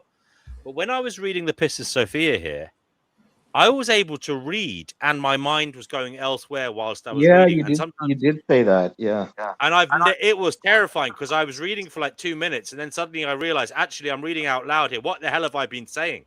And Yeah. my mind had been traveling elsewhere. I've been thinking about things To be whilst reading out fair, loud. it's like repetitive in sections, right? So Repetitive, yeah. That's true. That's true. But it was still quite terrifying. Yeah. I don't like to read out. I panicked. I was like, "What the fuck have I I been think saying?" I think we can finish like the Tractatus Logico absolutely. Philosophicus on this channel, right? By Well, Wittgenstein. I think we should probably do The a kind Tractatus. of. I think we should do like a kind of. We can more or less look at the great courses on Amazon Audible. You can look at like a basic undergrad degree. I What they disagree. read. I disagree. No. Read the primary text. Stop being Yeah. intimidated. Stop being Yes. intimidated. Read the primary No, text. Bite into the meat of it. No. What Yeah. I'm saying is we can look at the reading Dive lists into the deep of. end. We can look at the reading list of undergraduate degrees and then start there with the reading list. That's what I'm saying. We don't have to. Oh, okay. That's for structure, so we can move from, idea to idea in a sensible fashion rather than going all over the place. Yeah, because like it would be nice to have some structure on like the life, because I think we've been doing too much of like a free for all, which kind of gets into like the whole like heated like arguments and drama things that like Yeah. I say we yeah. can't have a free for all the time. I Yeah, do, exactly. Yeah, of course. Yeah, I would love to have structures and like read things with everyone here, like either online or where like I have my own copies of books here. I mean, who knows, right? Yeah. It sounds like a good plan. Well, I've already asked you to contact me on Twitter. Oh yeah, I meant to ask you, DW. I actually made a Twitter account 2 days ago, and I followed you, IMF it. So I'll if you want DM or I can DM you first. Yeah, sure. Sounds good. I mean, I know Brother Marcus on Discord. I don't know where LA is. I got Chickpeas details. Anybody else? Feel free to contact me. I have a Twitter and Instagram and a Facebook. Yeah, that's all I got. And a It's funny TikTok. we're still calling it Twitter. I could read something from my book right now. Whoa, I can't hear you. Set, Dom? Yeah. You still there, buddy? Okay. Yeah. Can you hear me? Yes. Yeah, you kind of cut out a second ago. Yeah, I asked if maybe I'll read something that I wrote in my book or that I'm writing. Oh yeah, you talked about that the other day. Yeah, And so by the I way, wrote, individuality is the most wondrous thing in existence. The truth we are all uniquely different is our greatest gift and nature's greatest strength. It allows for reflections on characters that have never existed nor ever will exist again. Nuance is everywhere in existence, from each leaf on a tree to each snowflake that falls. Each second exists as an image which has variables happening simultaneously, unlike any other second before or after it. There are those, however, threatened by such characters who exist in large numbers. These people seek to use these beautiful individuals and turn them into something else. Orchestrated belief in confusion throughout history has been the great destroyer of imagination. People of Earth, from the east where the sun rises to the west where it sets, are as different from one another as the mountains are from each other. Yet we all share enough in common to sing amazing songs in harmony with nature. Those who hijack this song have existed for thousands of years, stifling individuality through conformity, preeminent in nearly every civilization known to man. these men and women usher in apocalypses. And that's the first paragraph of my book. I will hand you a golf clap. That was pretty interesting. Thank you. Were you guys just discussing different ways you could take the show, D&W? Yes. Yeah. Just because we do long streams, and I do it sometimes to chill out after a long day and stuff. But the point is, we don't want to degenerate into always just having arguments and such. Sometimes it is good to try and have some format. Like before, I did try to do like presentations and subjects when I started the Finding Gnosis show originally. And we can do that maybe some. I'm not going to say all the time, because I quite enjoy the kind of free for all sometimes, but sometimes it will be good to have maybe once a week. Maybe I can't commit to too much in relation to, because it takes a lot of time to do the prep work for that type of thing. If you're going to do presentations and shit like that. So yeah, OE, I got that, brother. Thank you so much. It's very kind of you. I appreciate it, mate. That was nice of you. So yeah, that's that. I did like the you had themes or something. I remember you prepared little presentations and stuff. That was quite cool. Yeah, very nice of you, OE. Thanks, mate. Aww. Look at it. It's cute. I like and as I said, I've always said anybody who wants to do a presentation as well, and I really should get my finger out and invite more people here for chats, because you can invite someone else here to give a presentation, and then we have like questions and answers afterwards, yeah, sounds I good. think we're getting enough views at the moment. We might attract some people, 500, 600 views is quite okay for some people. No, not all, but like some people, No, I think it's okay for a channel like this. It's pretty good, actually. I mean, Objective Ethics, he has a good little format going where he does his live streams just one-to-one, discussing one topic. And then, I think he goes, I don't know, it varies an hour or whatever, plus or minus. And then he invites others to come up and join the discussion, which I think is a really good way to go. It is a good way. It is a good way to do it. And, we did do that here before on the Do Not Watch show a few times back in the day. I'll be honest, I've just been lazy in terms of inviting people, I haven't really invited anybody on. I am, I'll be honest with you, I am quite lazy in terms of doing that kind of side of things, the admin side of things, It's all right. Do you have any specific goals for the channel, or is it just kind of where it goes? I think just continuing to just I initially it was just like a hobby for everybody, just to learn, and talk a bit of everything, learning, talking, and developing, that's it really. So we're going in the right direction in that sense. I just don't want the bullshit, I'm getting too old for this shit, in terms of all the fighting and crap, I just don't want that anymore. It gets exhausting after a while. It gets You're exhausting. getting old, are you, D&W? I am actually, yeah. Oh. No, I am. Really? I feel like I've lived. Sometimes I feel like I've lived 3 different lives, already. Compared to all the stress I've had. Nothing yet. Nothing yet. I don't know. Yeah. Cry me a river. Play me the world's smallest violin. From SpongeBob. You want to have babies at this time of life. Sorry? And you want to have babies.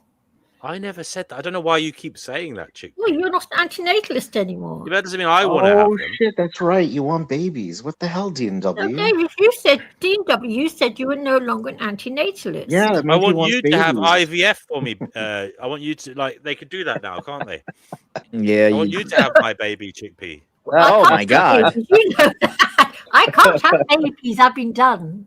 We can do something. I'm sure we could do something. I'll get I'll get like a donor womb to stitch into you. Oh. Yeah, you'd have to pay me at least $1 billion, DNW. $1 billion. Try 1 trillion. It would take that much. It would take that much, Fatima. I'd say I'm so grateful to not have had to go through that.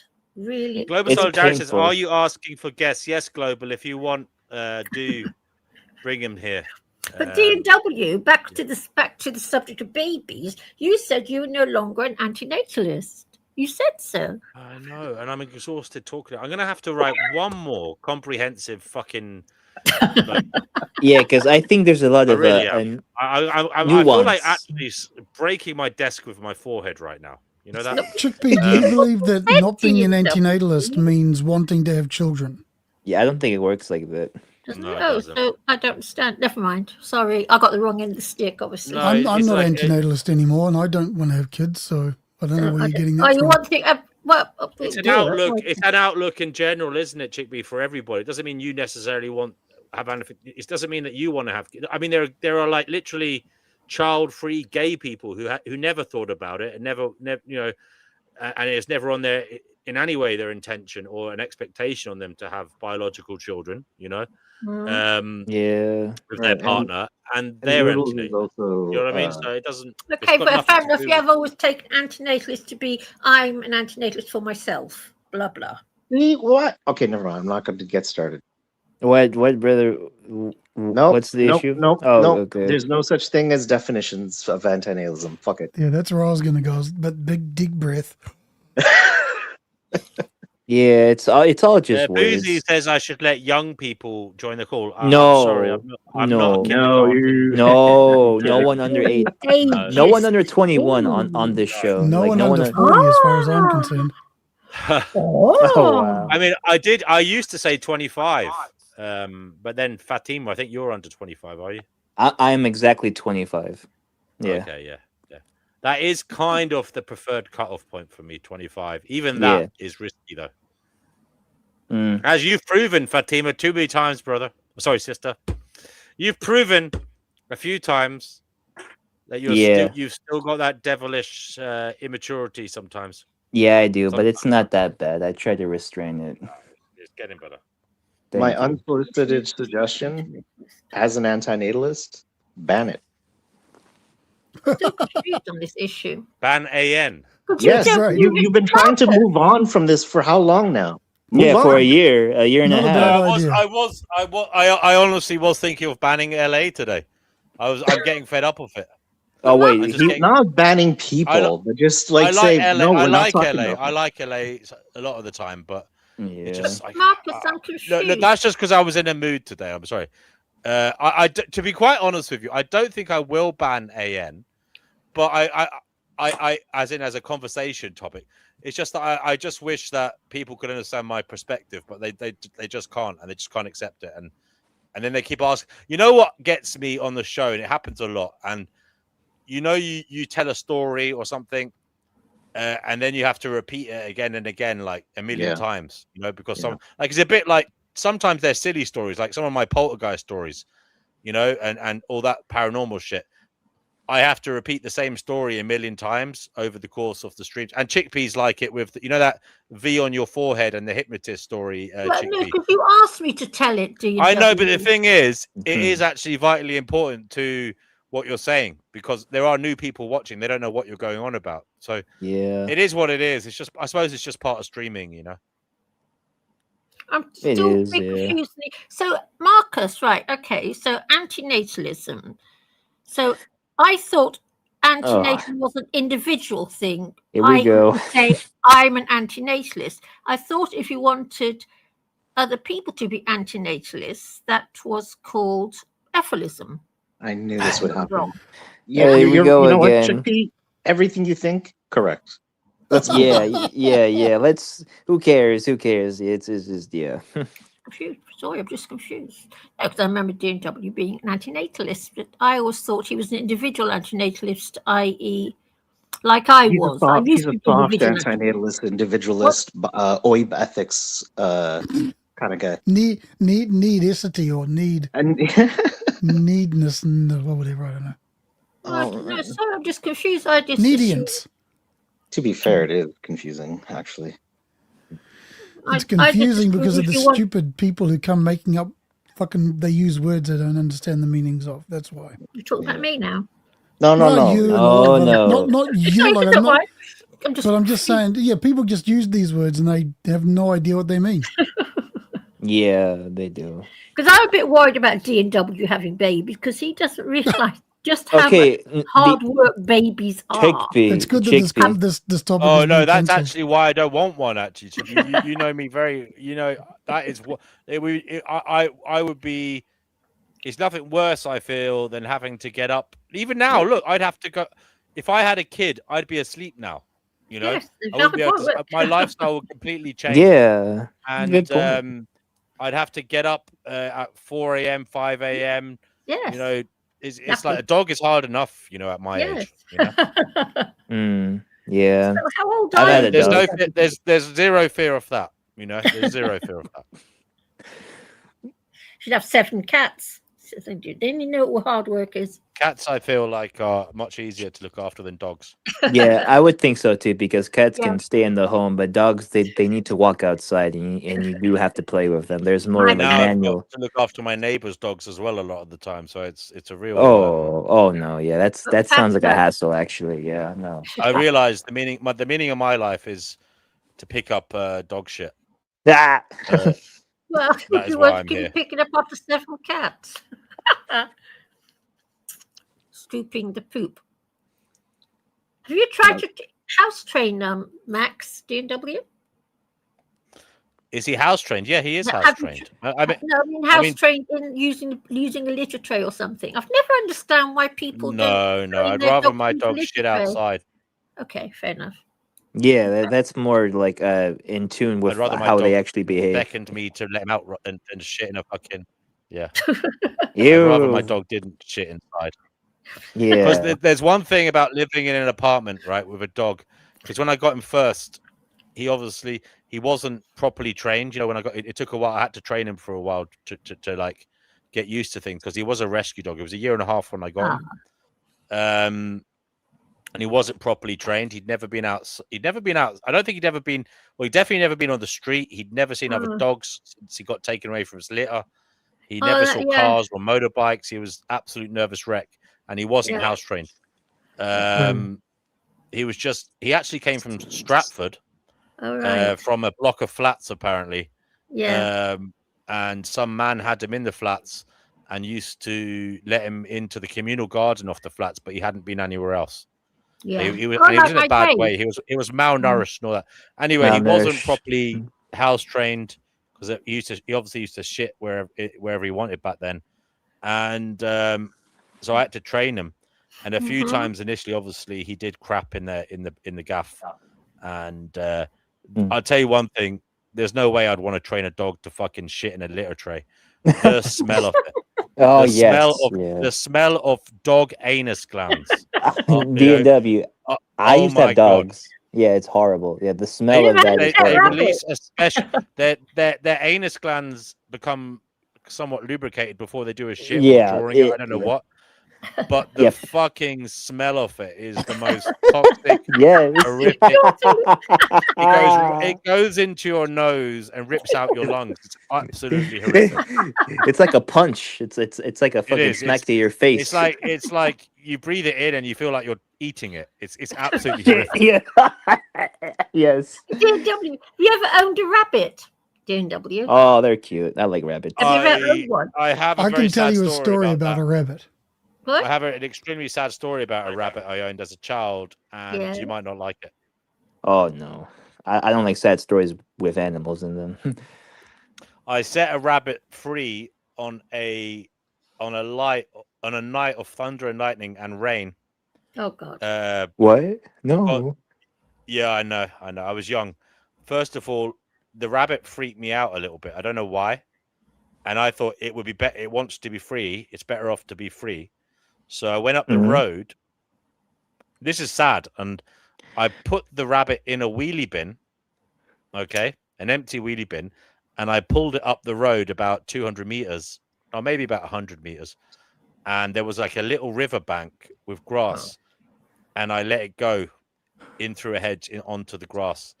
And I often feel, I'll be honest with you, sometimes I feel so guilty about that because I just think what happened to that poor rabbit, you know? He probably got eaten by a fox or something. Yeah. I was very young. And yeah, it is one of the greatest shames of my life. I haven't actually told you the worst part of it. I went back to the house. I put the wheelie bin around the back of the house. And when I came back around, he was standing at the gate in the moonlight. Oh. So he had followed me back, and then I brought him back again. Now, I didn't kill him, obviously. I thought I was setting him free because I was young, you know what I mean? I didn't think about the consequences, but obviously there was no hope for that rabbit as an adult or whatever. I realized it wouldn't have had the ability to survive, the poor thing.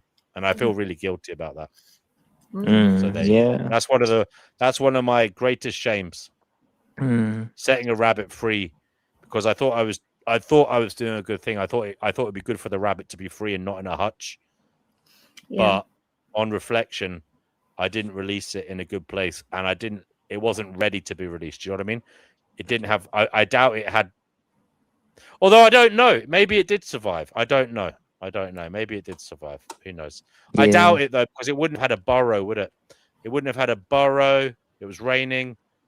I mean, there were rabbits nearby though. There were rabbits, but they were across the river on the other side, maybe about another 50 meters. No, actually, if I'd only gone over the other side of the river, it might have met other rabbits, but I didn't. I released it on the wrong side of the river. I'm making editorial changes to books. Oh, really? Like, what do you mean? We went from rabbits to like books. Brother Marcus, what do you mean? Reading something else. I just posted a link in the private. I'll tell you a funny story about a rabbit, indirectly about a rabbit. Oh, they poop in beds, you know. I had a rabbit, and you know they do their poo-poos twice. Ew. You know that? Yeah, rabbits poop twice. They have the first poop, then they eat the second poop, then they use a litter tray. But I had a pet rabbit years ago, only for a couple of years. She was quite old. She used to poop in my bed. And yes, I was sleeping with the rabbit and poop in my bed. I can't believe it. Anyway, she used to eat the poop and then do the poop in the litter tray. See, that's how I am with animals. The animals can poop in my bed, but if a man so much as tries to eat a sandwich with meat in it, he's out of the door. I had this roommate a few years ago. It was quite a nice place. It was north of the city, and this chick. So anyway, she had a baby rabbit, pet rabbit, and it was fine. Like the rabbit's cute, cool. It gets on with it. Whatever, cool, great. Have a rabbit in the house. I don't care. Yeah. One morning, I come down. I go downstairs to the kitchen. She's fucking scrubbing the piss and shit tray of the rabbit using the brush that we and the cloth that we use to wash the dishes that we eat on. Oh, ew. Oh. And I swear to Christ, there are some things I have no words for. Was her name Chickpea? Well, I mean, I have to reinvestigate my memories, perhaps. Yeah. But I just looked at her and I thought, and honestly, the thought that went through my head was, I have no way of explaining this to you. If you don't get this already, you are fucked in the head. And I left that place within a week. I was like, I could not fucking believe it. That is gross. What the fuck? That is disgusting, man. And Sorry now that I just happened found to you. out that rabbits eat their own shit and do it again. And, oh, Jesus Christ. That's part of they haven't got a system that is adequate to digest the food in one go. So Oh, really? Oh, wow. I mean, it's a bit like cows chew the cud, don't they? Cows Yeah, vomit up their. Yes, they do. It's called cud. Yeah, they chew it out. They spit it out, chew it back in. Yeah. But Ew. farmers don't wash them in the kitchen, so that's all right. Yeah. No, you left up. Sounds like me almost. I really thought that might be something Chippy did, yeah. I would do things like that, yeah. The weirdest pet I ever had when I was a kid, I had stick insects. Yeah. Stick insects. Oh. Stick insects, yeah. Oh, stick insects. Oh, those things are cool. Actually, I like stick insects. Yeah, I think they're pretty cool. Yeah. Now I got them without telling my parents because we were in school and some kid came in with a load of them in like coffee jars and gave them to all of us. Whoa. So then I went home with them. Yeah. Stick insects. Yeah. Those things just look wild to me. Yeah. So you've dog, did you dump her or what? Oh. Oh no, we weren't together, but yeah, I would have if we were. It's a housemate, wasn't it? He moved to a house. There was a roommate. You can't talk about that. It's you. If that has to be explained to you, then you live on a different planet, as far as I'm concerned. Yeah, I would have been the exact same. Actually, I would have been like, "Holy shit, I can't trust this person. What else?" Yeah. What the hell? Like, oh my god. But That's she just was disgusting. she was a hot chick though. Oh, that makes it worse. Were you a meat teacher in those days? I still am. Oh, okay. Because I would have thrown you out for being a meat eater. Because Well, you can throw me out in again. my flat. What? You can throw me out again, but I'll throw you out for fucking washing your shit dishes using my dishcloth. So I think that works both ways. That is disgusting. If you were in Chickpea's house share, you would have not only would you have to wait for her to get out of the bathroom, you'd have to wait for her cats to get out. Oh, the 7 cats will have to They're take a all piss and trained to shit. take Yeah, they're all trained to take a piss and shit in her toilet bowl. No, David. Shit. Objective ethics. The link is in the description, mate. Yeah, the link is in the under for future reference. I'll do it, but for future reference, the link to get in is in under the video in the description. I am trying to share it now, though. Where the hell is it? But you have dog. Yeah, if you come to my flat, you have to wait for Dave to finish doing his business before you can use the loo. Whoa. Well, I guess I won't be going to your flat then, mate. Well, you don't want to come here, no. Because I'm one of those disgusting men that you hate. I've never said I hate you. You did say there's a hell of a lot of terrible men on this stream. You said that tonight. No, I said, where's you? No, I didn't. Really? I said, where's you? You said it multiple times. Multiple times. Where's Yerf Dogs, that horrible man? That's what you said. I heard you. No, I didn't. T&W. No. I asked where you were. No, you didn't mention about him, but you said it in general. You made this generalized statement that the men on the stream were horrific. Yeah, but Yerf Dog and Marcus weren't here. I know. No. You know I like Yerf Dogs and Marcus. No, in fairness, she did say she needs the clever guys back. She said that yesterday. Yeah. You guys weren't here. Let me know when they arrive.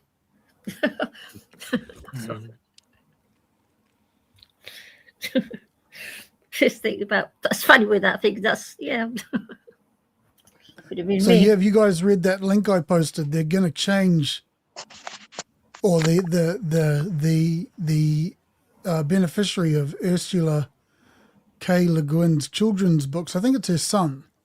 Yeah. Is going to really? I think so. change the language of her books. It says children's books, but of course, she's the writer of Walking Away from Omelas? I can't remember the exact title. The ones that Walk Away from so- Omelas. That was I'm sorry, part what was of that? another series. That was part of another series of books, like a collection. Yeah. Right. What do you think of it? Sorry. I don't want to say anything. What can you explain to us what she's going to do? Sorry. Oh, it's her son. What are they going I to do? think. No. Okay, how about we read it? But there you go. Yeah, go ahead if you want to share it. Can you do that? I've put it in the private chat already, mate. Yeah, I've seen it. Oh, yeah, I've seen it, yeah. I objective ethics. Hey, Objective FX, how's it going? I'm tired here. Can someone else read it? Do you want to read it, Fatima? Yeah, Fatima, you do it, mate. Good on you. Oh, okay. Thanks. Okay, I'll do it. Do I share my screen? Yeah. Or You got the link? I do have the link, but I'm on my phone right now. So I'm on my phone right now. Yeah, so I don't think I can't do that, unfortunately. Just yeah. read it. All right, look, I'll do it. I'll do it. Fuck it. Oh, okay. Oh, you sure D&W? Okay, you'll do it. Okay. Yeah. 1 second. Okay. Fatima could read it and you just scroll it on the screen. If you tell me what to do, I'll do, but I don't know what you want me to do. I don't know how you do what you're doing now. Sorry. It's okay. Here we go. I don't know how to do it. You'll have to Why tell I me. decided to update the language in Ursula K. Le Guin's children's books. Literary executor Theo Downes Le Guin on what that means for readers past and future. In a 1973 letter to the editor of the Horn Book magazine, my mother, Ursula K. Le Guin, took Roald Dahl's books to task. While acknowledging her own feelings of unease about Dahl's work, she remarked that kids are very tough. What they find for themselves, they should be able to read for themselves. I had this in mind as I read about wording changes in the new editions of Dahl. As Ursula's literary executor, I recently faced a similar decision. My mother, known for her young adult and adult novels, also wrote several children's books. A multi-generational fan base has kept her Catwings books in print in the US since the 1980s. I was excited to move the books to a new publisher last year. As we began work on the new editions, I received an unexpected note from the editor. I'm writing to propose several minor changes to the language to remove words that now have a different connotation than when the books were originally published. The words in question were lame, queer, dumb, and stupid. A total of 7 instances across 3 books. It's a quote here. I genuinely didn't know what my mother would have decided, but she left me a clue, a note over her desk asking, is it true? Is it necessary? Or at least useful? Is it compassionate? Or at least unharmful? Ursula revised herself throughout her career, notably The Left Hand of Darkness, which takes place on a planet where sex and gender are fluid. Years after publication, during a later wave of feminism, she received criticism for the novel's use of he as default personal pronoun. After some defensiveness, Ursula demonstrated through essays and revisions of the text how she might have approached things differently. My job is to bring my mother's work to new generations of readers, not to revise it. People who adore a book are often eager to transform it through screen adaptation, fan fiction, or critical reinterpretation. Sometimes this works well, often it doesn't. I tend to start from the position that Ursula's words are sacred. So my initial reaction to the editor's request was that of a strict constructivist.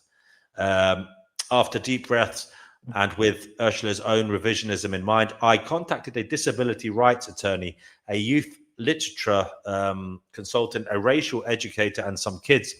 My advisory group leaned toward change, but was not in consensus.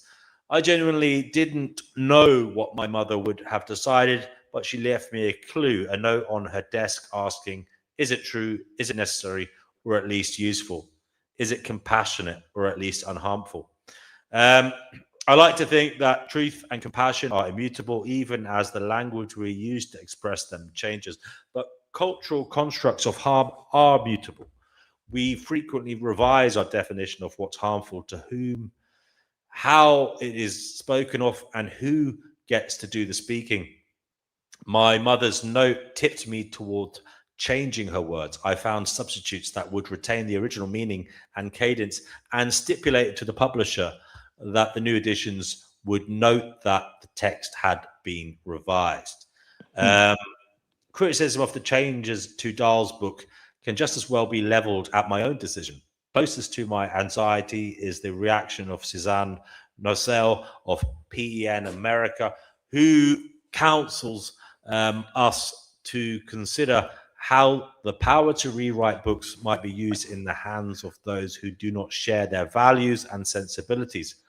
Although this haunts me, people who don't share my sensibilities about artistic freedom seem to prefer to ban or burn books, usually without having read them. Most of the criticism regarding changes to Dahl's words is of the slippery slope variety, which in itself tends to be reductive. The decision to revise a book need not create prescription for all books or all writers at all times. It may pay heed to who is being revised, the reasons for the proposed revisions, the extent of change, and especially who is doing the revising. For example, a corporation that controls the rights versus the author or an heir. These factors will determine when we shift from revision to wholesale rewriting. Dahl and my mother could not be more different as writers and as humans, but they had in common a profound trust and affection for their child readers. Consistent with that posture, I would say that kids intuit and accept better than adults that language is constantly in flux, as are human sensibilities. Not condescending to young readers also means trusting that they can glean meaning from a textual whole, not just from specific words. There you go. Theo Downs Le Guin. Am I pronouncing his surname right? Le Guin? That's what I'd say anyway. So there you go. Interesting. Wow. Yeah, pretty stupid. Yeah, like changing words out from. They did the same with Huckleberry Finn, didn't they? Yes, they did. They changed the N word out. Yeah. Yeah, they've done a lot. They've done it quite a lot to a lot of texts. Why though? Like, what? It's obviously just like political and social, in my opinion, to meet like the conforms of like our current like day and age, right? But it's dumb. Like, it doesn't make any sense. Like, they were written in a specific time. Like, to erase that is to erase like history, almost like erasing like a time, a capsule, right? You know? Right. Yeah. OE. I'm against that too. You know. Objective Ethics. Thank you, brother, for the gift that you dropped into my email. Appreciate it. You're on the show. What is it you'd like to say, mate? No worries, brother. You've actually given us all a great gift by providing this platform, this rather egalitarian platform, if I might say so, to share our voices and our thoughts. And I've been very grateful for that, and really enjoyed listening to a lot of the people who are on this panel right now speak. Fatima, Brother Marcus, Chickpea, your dogs. Really enjoyed all of your guys' input. So thank you so much. I just wanted to, I'm fighting a terrible cold, so I don't even know if you guys can understand the words that are coming out of my mouth right now. You sound like you're eating. You sound like you're eating like I don't know, watermelon or something. I thought you were eating fruit or something. I don't know. But well, I did. I was finishing a bite. No, it's my birthday.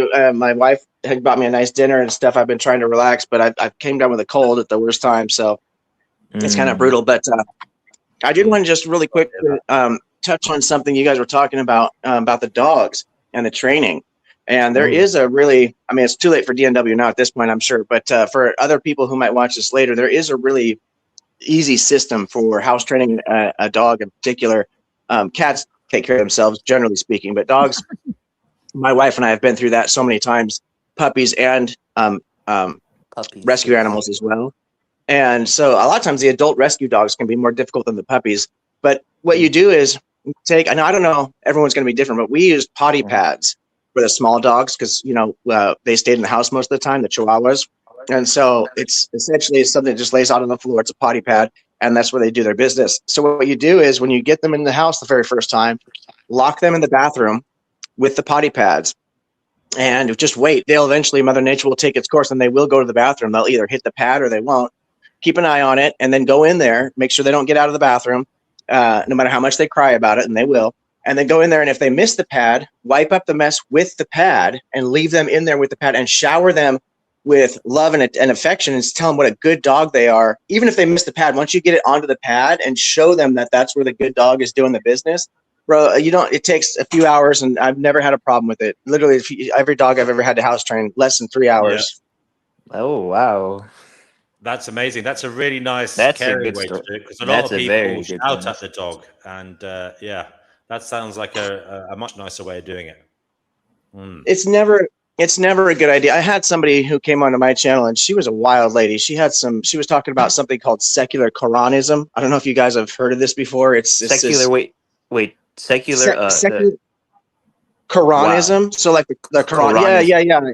I think they're just trying to basically hijack in religion and call it secular, because I couldn't ascertain anything secular about what she was talking about. one of the things in her book that she wrote was talking about giving 100 lashes to people for having children out of wedlock, and I was like, that is insane. I know, that is so regressive, not progressive at all. What are you talking about? And I explained to her that we've learned in psychology that negative reinforcement does not work nearly as well as positive reinforcement. And the same thing works with children and pets and even your employees. If you're a boss or a supervisor or something like that, you own a business, if you use positive reinforcement for your staff, you'll find it to be much more effective than negative reinforcement, which is one of the reasons that I think that we really need to look into reforming our justice system, because we're not doing a good job of reforming people. And we need to find, now we don't want to reward people for committing crimes. That would be silly. But at the same point in time, true reform does require a way to flip something into using positive reinforcement. So you educate people, and as they start to absorb and show signs of retaining this better information, and as they show signs of making better decisions, you follow that up with positive reinforcement. And try to limit as much negative. Excuse me, this cold is killing me. You try to limit the negativity as much as possible, because negativity breeds more negativity. Dr. Martin Luther King said this, right? You cannot overcome darkness with more darkness. Only light can do that. And you cannot overcome hate with more hate. Only love can do that, right? Yeah, it's a good quote by the king himself. Yeah.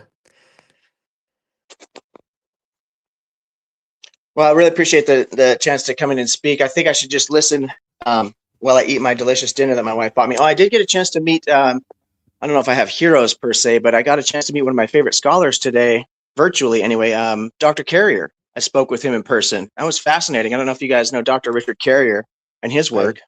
He sounds multiple times familiar. He sounds what does he work in again? A philosophy. So he's technically, his PhD is in history, ancient Near East history, and things of that nature. But he has done a lot of work in theology, and he's actually well known for being one of the more prominent mythicists. So the claim that Jesus was not actually a historical figure. Yeah, I've heard of that. I've heard of that before. He got a lot of shit for that when it first came out, but more and more scholars are actually starting to take that more seriously. And he's also done work in philosophy. So I've had a lot of debates and discussions on my channel about objective morality, because I believe morality is objective.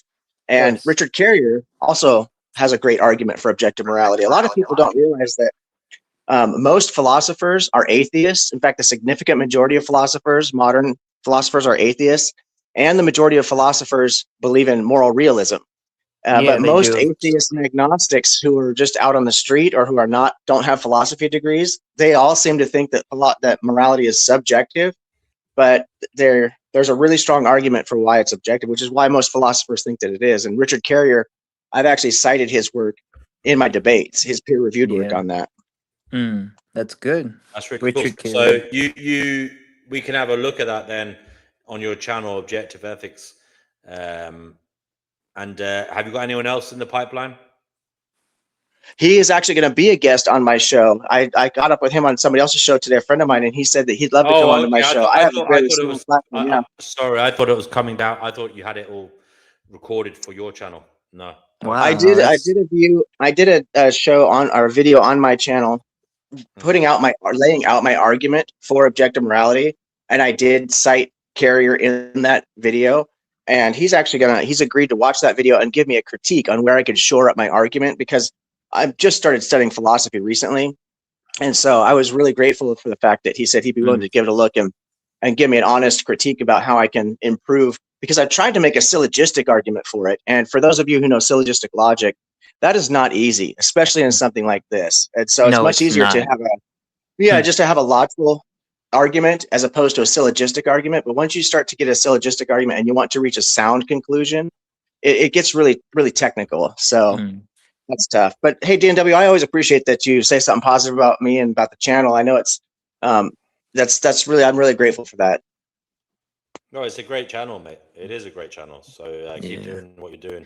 And as I say, for someone who's just began studying philosophy, you talk very eloquently and with a great, you have a great skill of communicating it. So keep it up, man. Oh, I appreciate the kind By words, the brother. way, By the way, you must tell us some stories of your door work as well. You said you were a bouncer for a while. So when you feel better, do come on and let us know Oh, about you guys that. want to hear? No, you want to hear a crazy fucking story about that? You guys will like this story. I'll make it quick too, because I'm an agnostic. I'm not a religious person, but I will tell you about a crazy story, supernatural event. I'm working in the adult industry. So I'm working as a bouncer at strip clubs, right? And yeah. And so the music's all loud and it's really crazy and the lights are low and everything like that. And having studied the martial arts and self-defense for a long time, I knew that controlling my environment was really important for my own physical safety, because the bar I worked, many of the bars I worked was in a really dangerous part of town. In fact, so dangerous, it's nicknamed Felony Flats, because all the bikers and the Damn. gangsters. Yeah. And Damn. I'm just a little guy, like, who the fuck am I? And so I was always trying to use well, it doesn't matter. So to make it quick. So anyway, so knowing that bar when the lights were on and the music was off was a huge advantage for me, because most customers never see that environment like that, right? So I knew I knew the environment really well to be able to know my spacing and stuff. And one of the things I knew about that bar was that the men's bathroom door had such a bad hinge on it that it made this very loud squeak, so loud that you could hear it over this banging music and everything, right? So I'm working a Friday night and I'm working the door and I've got to take a fucking monster piss, but I'm working the door. I finally get a break from people coming in and I'm like, I got to go take a piss. So I run into the men's room, right? I whip it out and I'm in front of the urinal, and I realize that I never heard that fucking door squeak close. And I turn around, turn my head. I got my pickle in my hand. I'm doing my business. And I turn my head around to see who's coming to the door after me, why that door didn't close. And there's a fist flying through the air. I'm not shitting you, like fucking flying through the air. Stops right at my nose, right? And there's nothing I can do about it. It doesn't matter. Martial arts, I don't care. Whatever you think, how tough you are, there's nothing you're going to do in a situation like that. And I'm like, holy fuck, what is going on here? and then like time starts like kind of like speeding back up again, and I realize there's this fist just right at my nose, and I hear this guy going, "What are you doing to me, man? What are you doing to me, man?"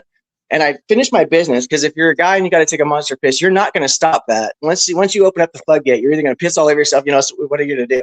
So I stop my piss, I tuck everything back in, and I step back, and there's a dude who came to fucking sucker punch me and get a reputation for beating up the bouncer at the strip club or whatever, and he was fucking frozen, fist frozen right there in the air, mid punch, screaming, white as a ghost, his eyes big as fucking tea saucers, yelling, almost crying. And I'm like, what the fuck is going on right now? There's nobody else in the bathroom but me and this crazy dude. And he's yelling, let me go, let me go. And I step back and I look, and both his feet, I shit you not, both his fucking feet are about 1.5 inches, 2 inches off the ground. And he is freaking out. And I'm like, holy shit. Hold on a second. He was levitating. Off the fucking ground, both feet locked in, like somebody yelling at somebody to let him go. And there's nobody in there, bro. I swear to God, it's just me and this crazy. Insane. It was insane. And like I said, I'm not a religious person. I'm not trying to convince you guys that there's any. I don't fucking this is know. The most maybe terrifying story I've ever heard. It was insane, bro. It was insane. Yeah. So I wash my hands. I'm looking at the guy the whole time. I wash my hands. I'm like thinking to myself, this is fucking crazy. I go out of the bathroom, and about 30 seconds later, he comes out and he goes over and sits at the bar, and he's got a like a double shot of whatever liquor he's drinking there. And I could tell by the way he's dressed and his behavior, trying to fucking jump some bouncer in the bathroom, whatever, that he's just some lowlife. He's got no money, nothing going for him. He didn't touch his drink. His drink probably cost him almost all the money he had in his pocket. He fucking sits there for a few minutes, and he's just freaked out. And I walk over to him, and I'm like, "Hey, bro, what's going on?" And he fucking looks at me, and he turns around and just runs out of the bar. It was insane. I'll never forget that. So there's a fun little story about bouncing. That is look. You've won an award. That's the craziest story I've ever heard on this. Yeah, dude. Like for everything, I never expected to hear one like that from you, Objective Ethics. And the thing is, I believe you, but it's an unexplained fucking mystery. First thing I would say is, was he doing that?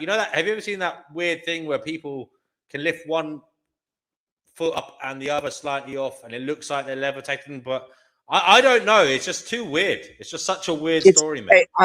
I'm absolutely all for some kind of natural explanation. I'm not a I'm an agnostic because I'm not an anti-theist and I'm not against religion and whatever, you know, but I personally think that there's a natural explanation for everything. So maybe it was a gag or maybe it was I don't fucking know how to explain it, bro. All I know is that guy he fucking convinced me that he was shitting his pants.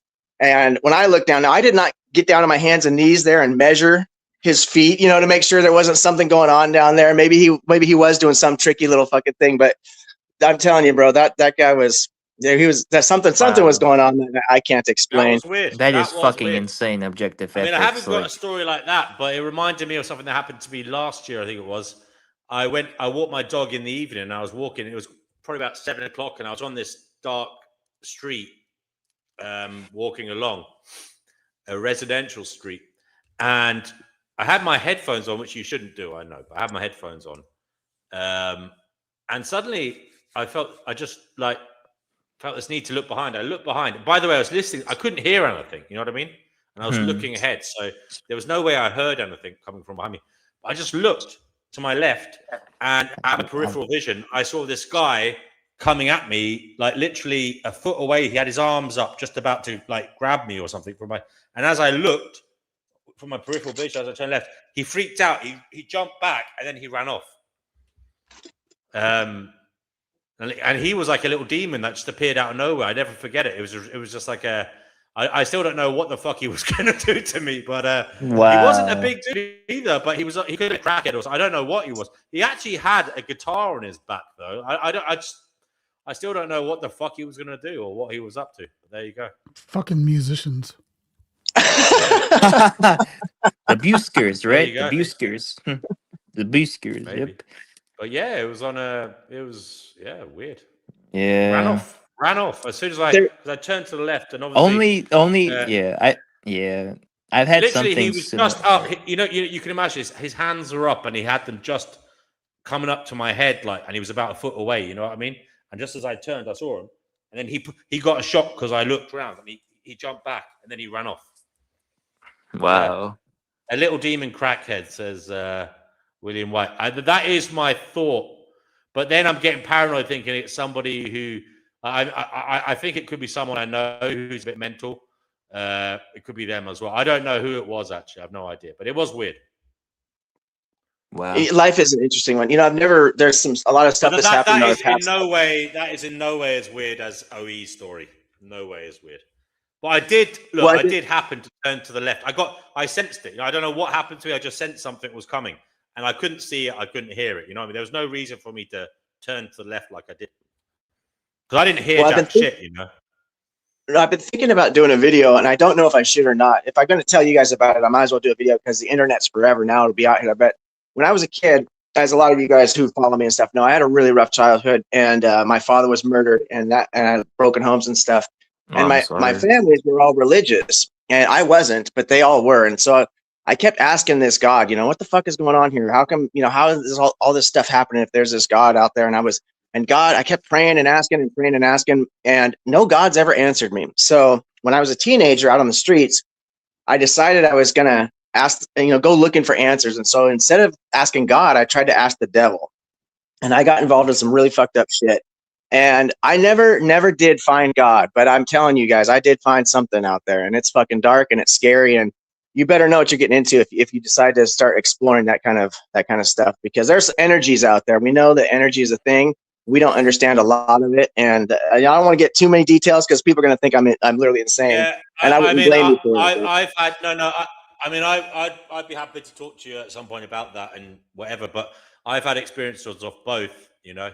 So I wouldn't say I've had demonic. I had a poltergeist experience. I had something happen when me and a friend did a Ouija board. I've spoken about it on this channel. A lamp on the other side of the room. It was a brass side lamp on the other side of the room. Just started dimming, and it went off completely. And then it came on to full brightness. When I said, "Are there any spirits around?" it did that. And then I sat back on the sofa with my friend, and she was like looking at me. We like look at each other, and then I thought, in my head, I was thinking, well, it's just a coincidence. And I asked it again, and it did it again. So it just started dimming really slowly, went off, and then came back on.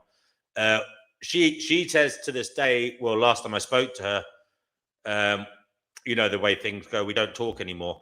She got into a relationship or whatever, and then and that's that. But this is years ago. But last time I saw her, I asked her, did that actually happen? She said, yeah. And she said, maybe we should go to see a priest. I did go to see a priest, and I told them about that type of shit. I didn't go purposefully to see the priest. It's just that I was a carer for this old dude, and he was going to this. He used to go to different churches, and I used to bring him to them. And one day I went to this Catholic church, and I told the priest what happened, and he said, "Don't worry about it." He said, what did he say? The only demons here are humans. That's what he said. So, because I was worried I'd opened up some demonic portal or something, you know what I mean? Having said that, I've also had a prayer answered instantaneously as well, in a positive way, you know what I mean? Finding money in the gutter when I asked for exactly that amount, I won't go into it now. It's a long story, but I think there is I don't see why there couldn't be something going on. It may not be spiritual.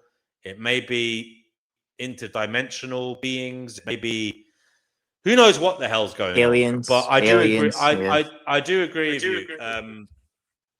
There is. I think there's something going on. Well, there is something going on. We don't know what's going on. Because that thing you told me, my poltergeist experiences, they are either tricks of the mind, or they are psychokinetic in some way, or they're something else. We don't know what they are. There's a lot of them. Another thing that's fascinating that I hear a lot about are the near-death experiences, the out-of-body experiences. That shit is wild, man. When you hear people talking about some of that stuff. I did hear a voice. I was testing I designed an innovative kayak, which I'm actually writing in this picture right here, and I was doing the testing phases. I like that and I was picture, by the way.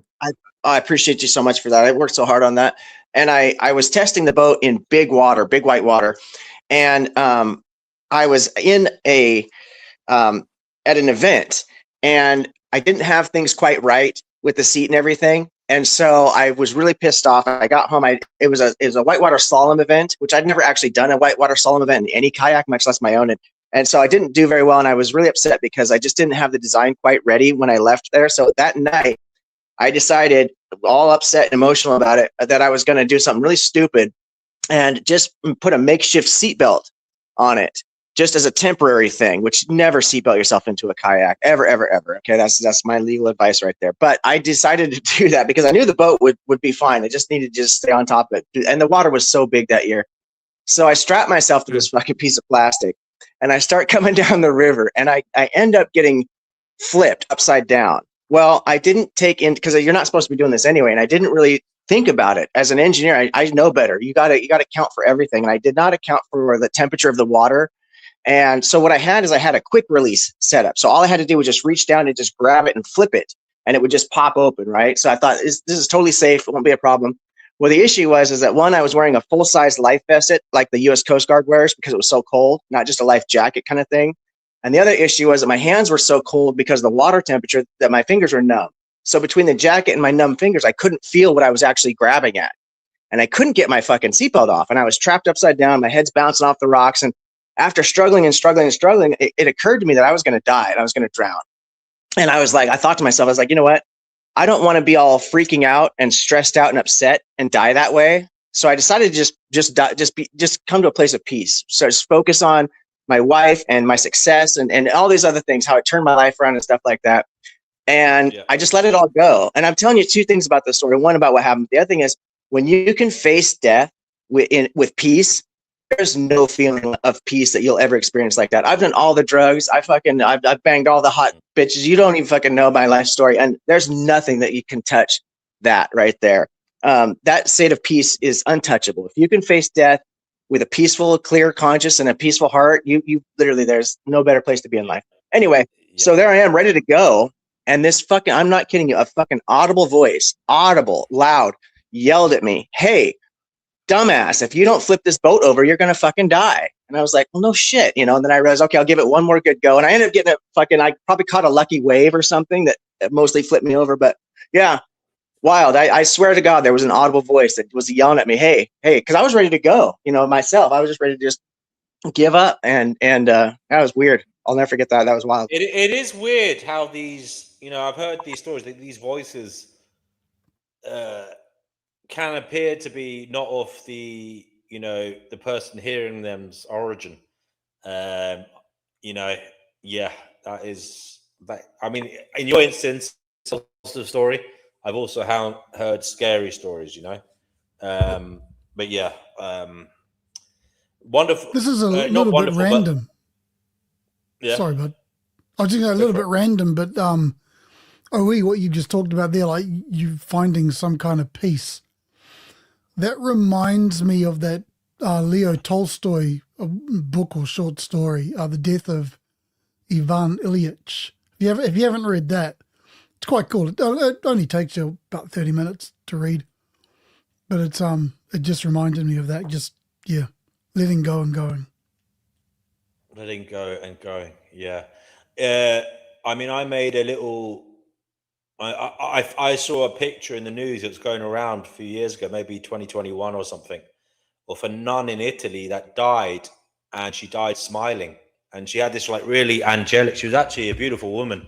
She had this angelic smile when she died in her deathbed, and for some reason, her convent published it, and it was going around like the world. This beautiful nun smiling in this serene-looking photograph, even though she knew she was dying. And in many ways, that became a kind of like goal of mine, you know, to face death like that, you know, to smile while you die. I mean, but obviously in a positive manner, you know, pleased with what you've done and not afraid, you know. I think what you said there was powerful. Objective ethics about if you are in that situation to go peacefully, you know. Oh, absolutely. Oh, absolutely. Yeah, It's so important because you in a lot of situations you don't have control over that. That is what it is, you know, that's just how it works. And so what you do have control over is your perception of things. And I talk about this, and it's important to remember this is how we approach life, not just death, but we should be approaching life with the same idea that we can control our perception of things, and it really does affect our outlook on everything. You know what I mean? Literally. I mean, and the same thing with death. You know, it's very important. Yeah, I agree with you, mate. I agree with you. And I think in the years gone by, we had a different relationship with death. I mean, we used to have wakes where they used to hang out with the bodies, you know, for the whole night. They don't really do that anymore in the big cities, you know. And there used to be much more of a community focused. Like it used to be a bigger send off than what I believe people get nowadays, you know, for the most part, at least in London. In London now, it's mechanistic and it's almost corporate, you know, the send off. It's not with as much feeling as it would have been done, say, in the like early 20th century, 19th, 18th century, you know. It would have been much more of a personal affair, you know. Now bodies are taken away from the family. They're not in the house. They're in a morgue, and it's just it's a very different thing now, isn't it? Well, you guys, I apologize. I came in here like a cannonball, and I didn't mean to take over the show or ruin the flow and change the topic like that. I don't even know how I got into all this weird shit, but I can't even remember when I started talking. Oh, fucking dogs pissing on the carpet or something. That's a wild. Yeah, what a tangent. Well, I'll tell you what we'll do. Not this week, maybe next weekend. We might even do a whole stream of weird stories like people have had. You know, that would be fun. Yeah, we could go on forever on this. I've got a million things I could share, and I don't want to monopolize the time here. I would like to enjoy listening to what you guys have to say. You're all good. I mean, you're all good. You're a good storyteller. He's a fantastic storyteller. He's a great orator, and wonderful. So if you're around next weekend, maybe we can do that. You know. I'd like to. I'd like to participate in that, because I think that I have lived a full life. That is one of the benefits of going through difficult times and overcoming stuff is, you know, you've lived a full life, got a lot of stories to share, and sharing those stories, I hope can be inspirational and educational for people to help them avoid the mistakes that I made, and also be inspired if you're making mistakes. There is a way out. You know, you got to put the work in, but there is a way out. No, you're an inspirational man, and that's why I think it's important to listen to you, because you got some story there, bro. Some story. and fair play to you. And it's wonderful that you've turned out like this and wanting to help others. You know, fantastic. Yeah, if I was just taller and better looking, I'd have it made, right? You're doing okay in that. You're doing okay in that department as well. So there you go. Yeah, I do right for Happy man. I do birthday. right for No, let me get out of here, you guys. I'm gonna listen. I'll be in the chat and I'll be listening to you guys. Thank you so much for your generosity and for your hospitality. That's what I was looking for. Thank you. You take your birthday. I hope you feel better. Enjoy your time with your missus and enjoy your meal. Okay. So yeah, that's some wild stuff there, guys. Wow. I mean, that story was actually pretty terrifying, wasn't it? The fucking story he told about the fist coming at him, freezing in midair, and the levitating. Whoa, blew my mind. What did you think of that, Chickpea? Cool. Yeah, well, it helps me to hear these sort of stories, yeah. Yes. Oe, you're still there. You're trying to leave. I don't know if he knows he's still on air. I better move him backstage because he might start talking to his... Oe, can you... Oh, he's gone. Yeah, he's gone anyway. It helps me to hear them because I always think maybe people think I'm mental when I come out this weird stuff. Yeah, I mean, you've had a few weird experiences. Even the Earth Dog said that he saw a few things, but he can't be sure. Brother Marcus hasn't seen anything or experienced anything strange. Yeah, maybe I come at it from the same point of view that OE does. It's kind of you see stuff, but I'm not going to rush to a supernatural explanation for it. Yeah, I mean, I've said that as well. I can't be sure either. I don't know what it was. It could be psychosis. And with that experience I had with my friend, with that lamp, that could have been some kind of shared psychosis. I don't know. I just don't know what's going on. It could also have been some weird psychokinetic thing that we don't quite understand yet. Who the fuck knows? Yeah, he's a very nice fella, OE, says Skyworks. Right.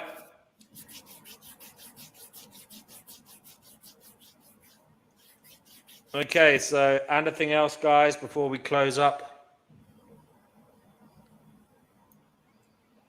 No, mate, all good. That was fun. That last bit there was quite cool. I like that. Good job. Yeah, he's got some great stories, man. He's had some fucking life.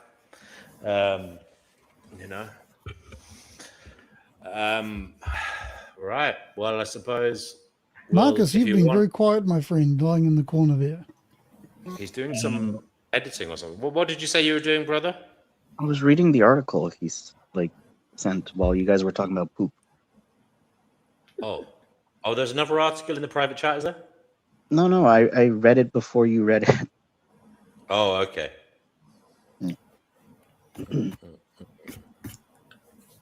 No, I don't. So, Brother Marcus, why on the subject of washing up? Why are you so thingy about the way that we wash up in this country? Just curious. I literally don't think about it. Well, no, who was it that said last night about me not doing my dishes properly? Was that you? I made one sentence where I was surprised that you don't rinse your soap off. That was all. I didn't know it was going to turn into a multi-day thing. I'm just curious that. I mean, it is kind of disgusting, Chickpea. Is it? I don't know. I mean, what's this? I missed this. What's this about?